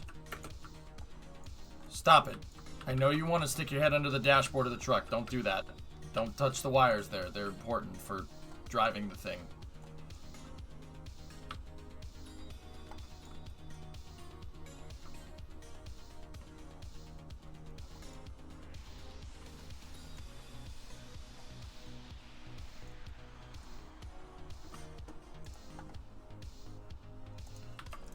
I don't know, Roblox.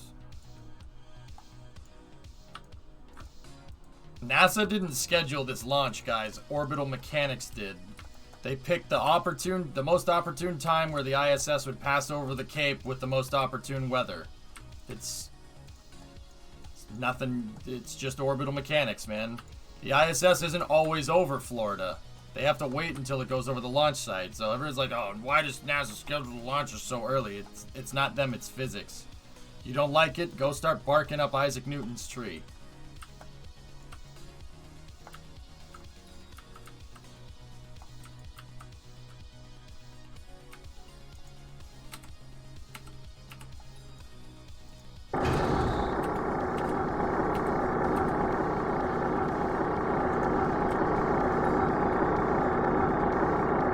No, not actually barking, damn it, chat. Ugh.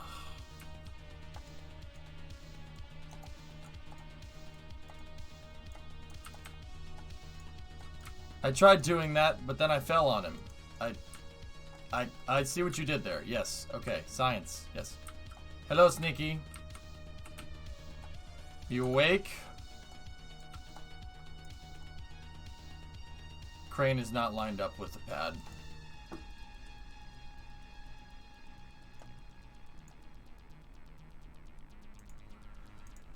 I have to realign it.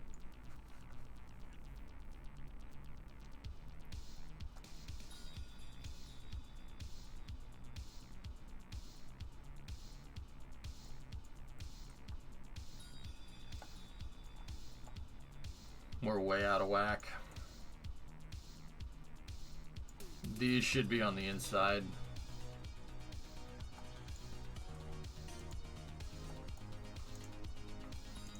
Alright, we have to realign the crane. I'll do that tomorrow.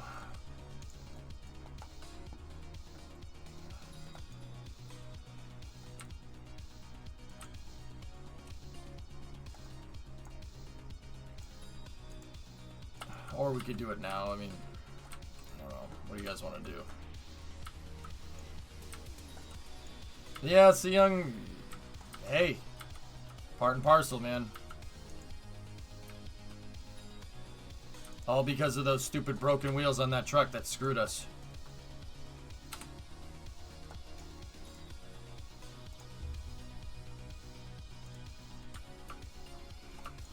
Stuff happens. Stuff gets out of alignment. This is how this happens.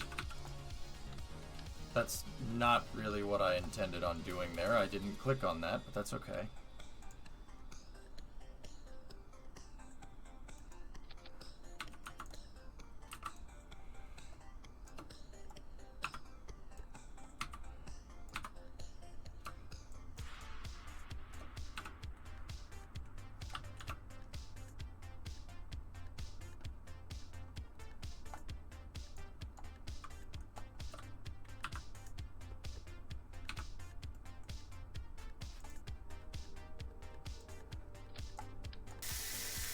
Creeper!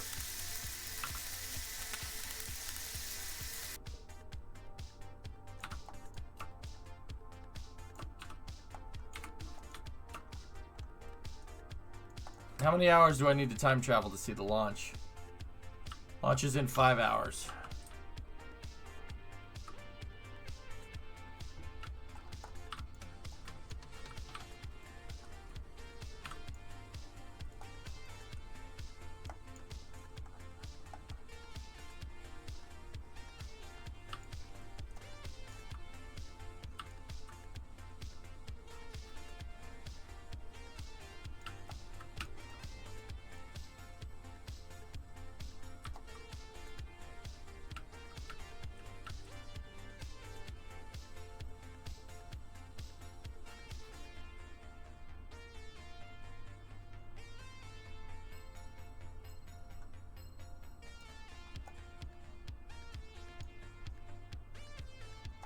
I have like a half hour until the coverage starts, guys. I'm just gonna knock the crane back into alignment here, and then yeah, we'll I'm basically just gonna get the pad ready for the next launch, and that's a Freedom 10 launch. So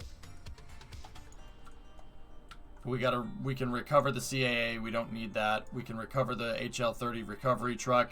I can jettison the plate. We can recover that. And then move the crane back into alignment, and then we're good.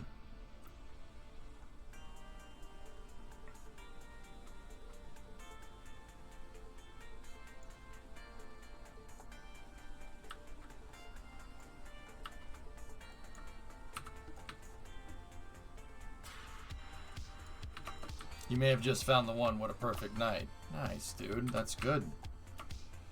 Don't rush in. Just play it cool. You don't want to scare her away.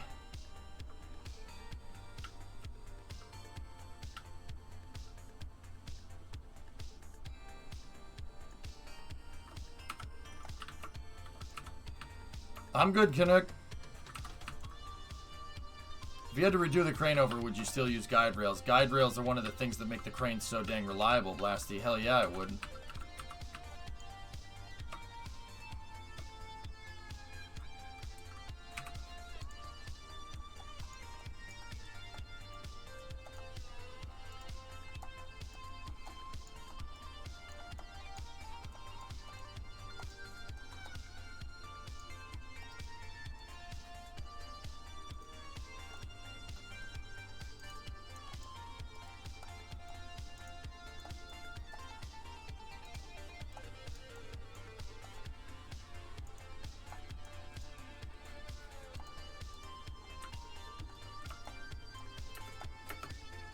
You feel kind of bad for this Kerbal? Ah, Herbal loves it.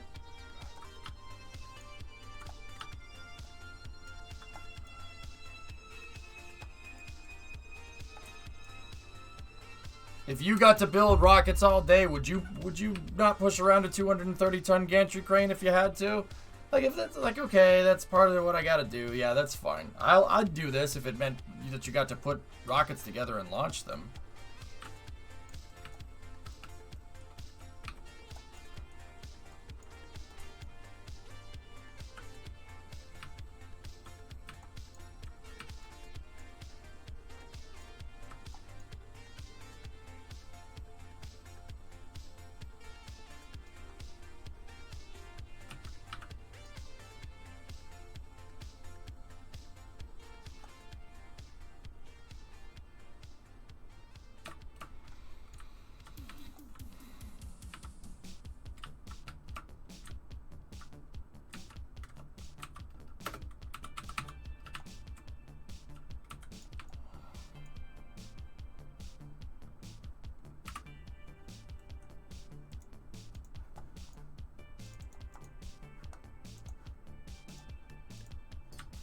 Hey, Neuro.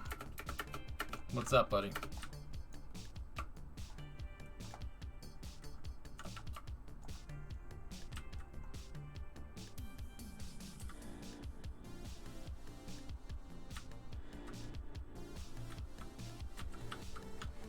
Yeah, realigning the crane is one of the pains in the butts here.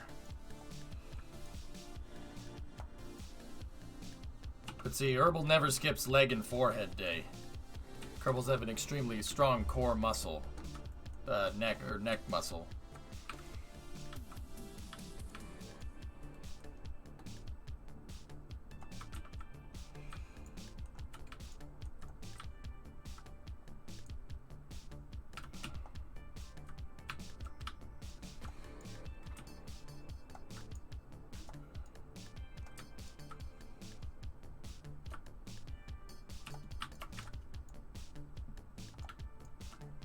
I don't understand why this thing isn't turning. He should be able to push it into position unless one of the wheels don't have friction control.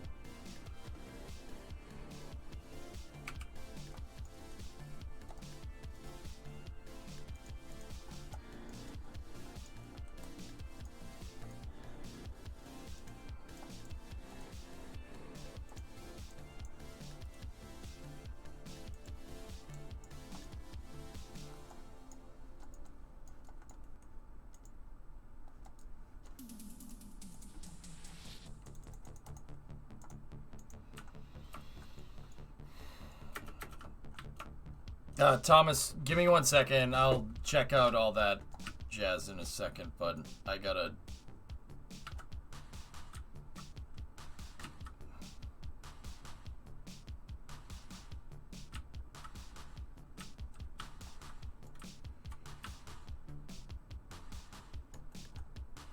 Hey, Mickey. What's going on, buddy?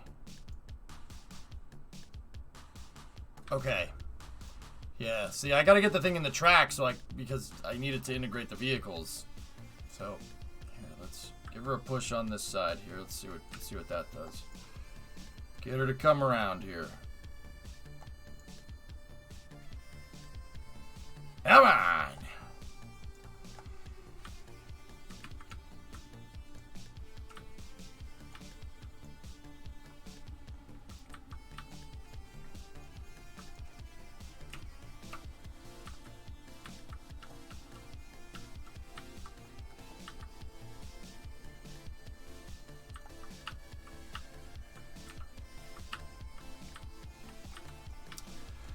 Oh boy.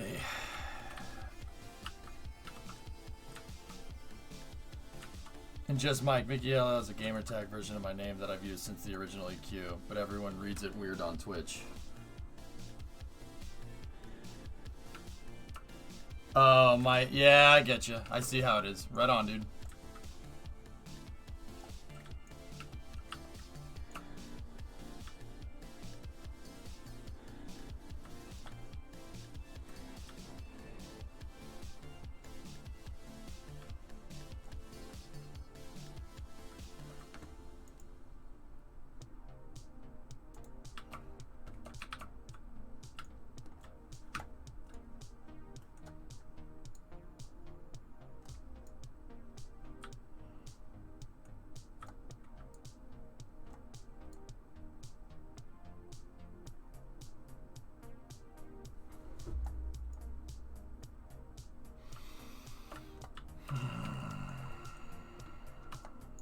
All right, Torg.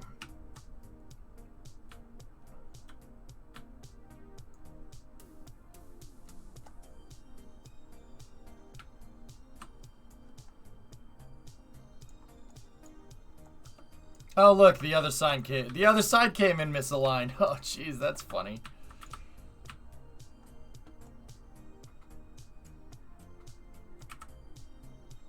Is there a second crewed launch coming? Crew 2 is launching in 5 hours. So, yes.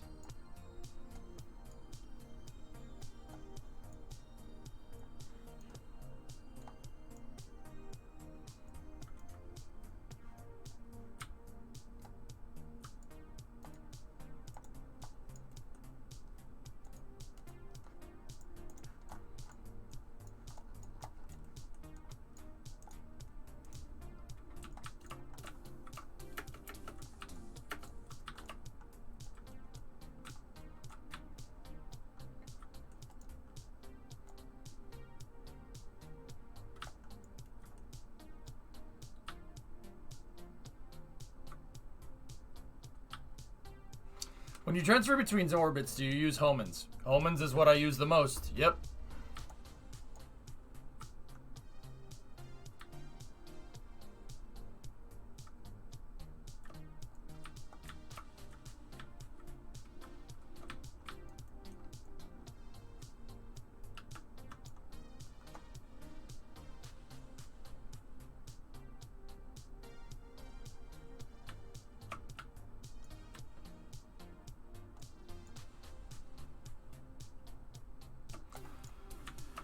Yeah, I'm pretty sure people don't care about this part, so you know what I'm going to do?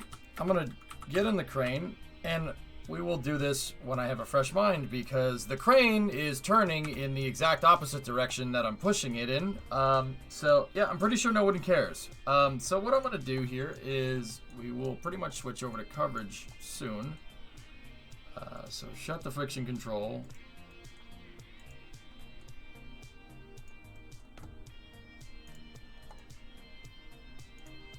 Off.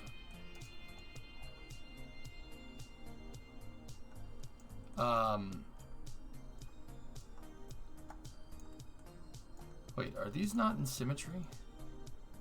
They aren't. Oh, no wonder this isn't working.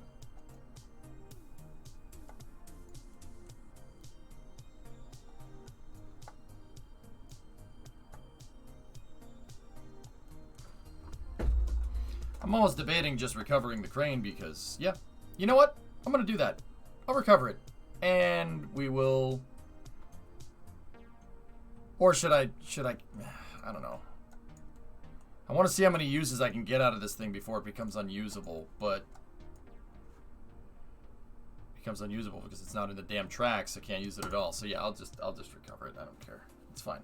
We'll keep the pad out there. I'll recover the crane. I'll plop a new crane out if we have to.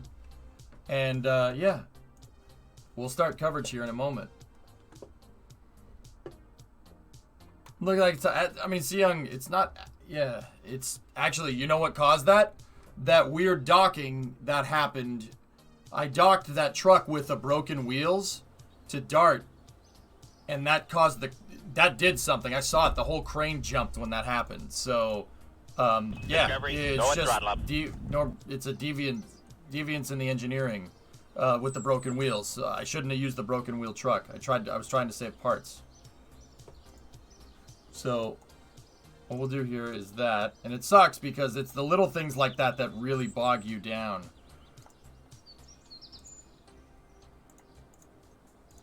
And then okay, so CD 48-month resub. Thanks, man.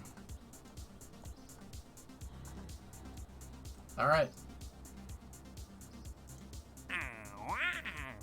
Are we gonna finish that rover construction? If you accept this contract, you can view the rover in the tracking station, evaluate the missing parts, and make a plan to move it to the target waypoint. You will likely need to send an engineer to patch parts to the rover. All right, we're gonna take that. That's Luna 6, targeting the far side of the moon.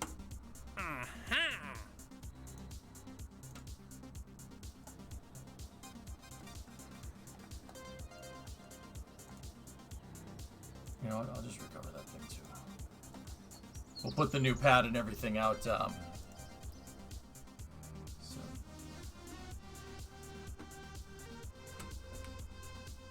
Alright guys, we got about 30 minutes until coverage starts. You know what I wanted to do? I wanted to go check on the Minecraft server. I haven't been in there in a while. I might be a little bit late for the stream tomorrow because I'm going to take Brimo out to lunch. We'll probably start around 2. And then we'll,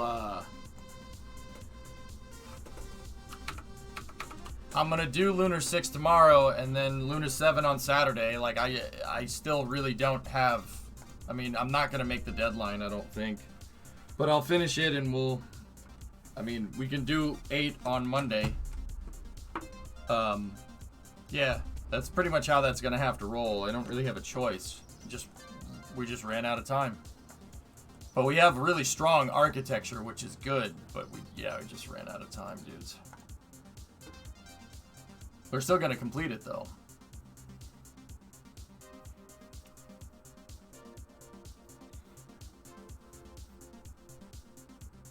Discovery, go at throttle up. Oh, that's the wrong screen. Doing a direct had a 61-month resub right there. I was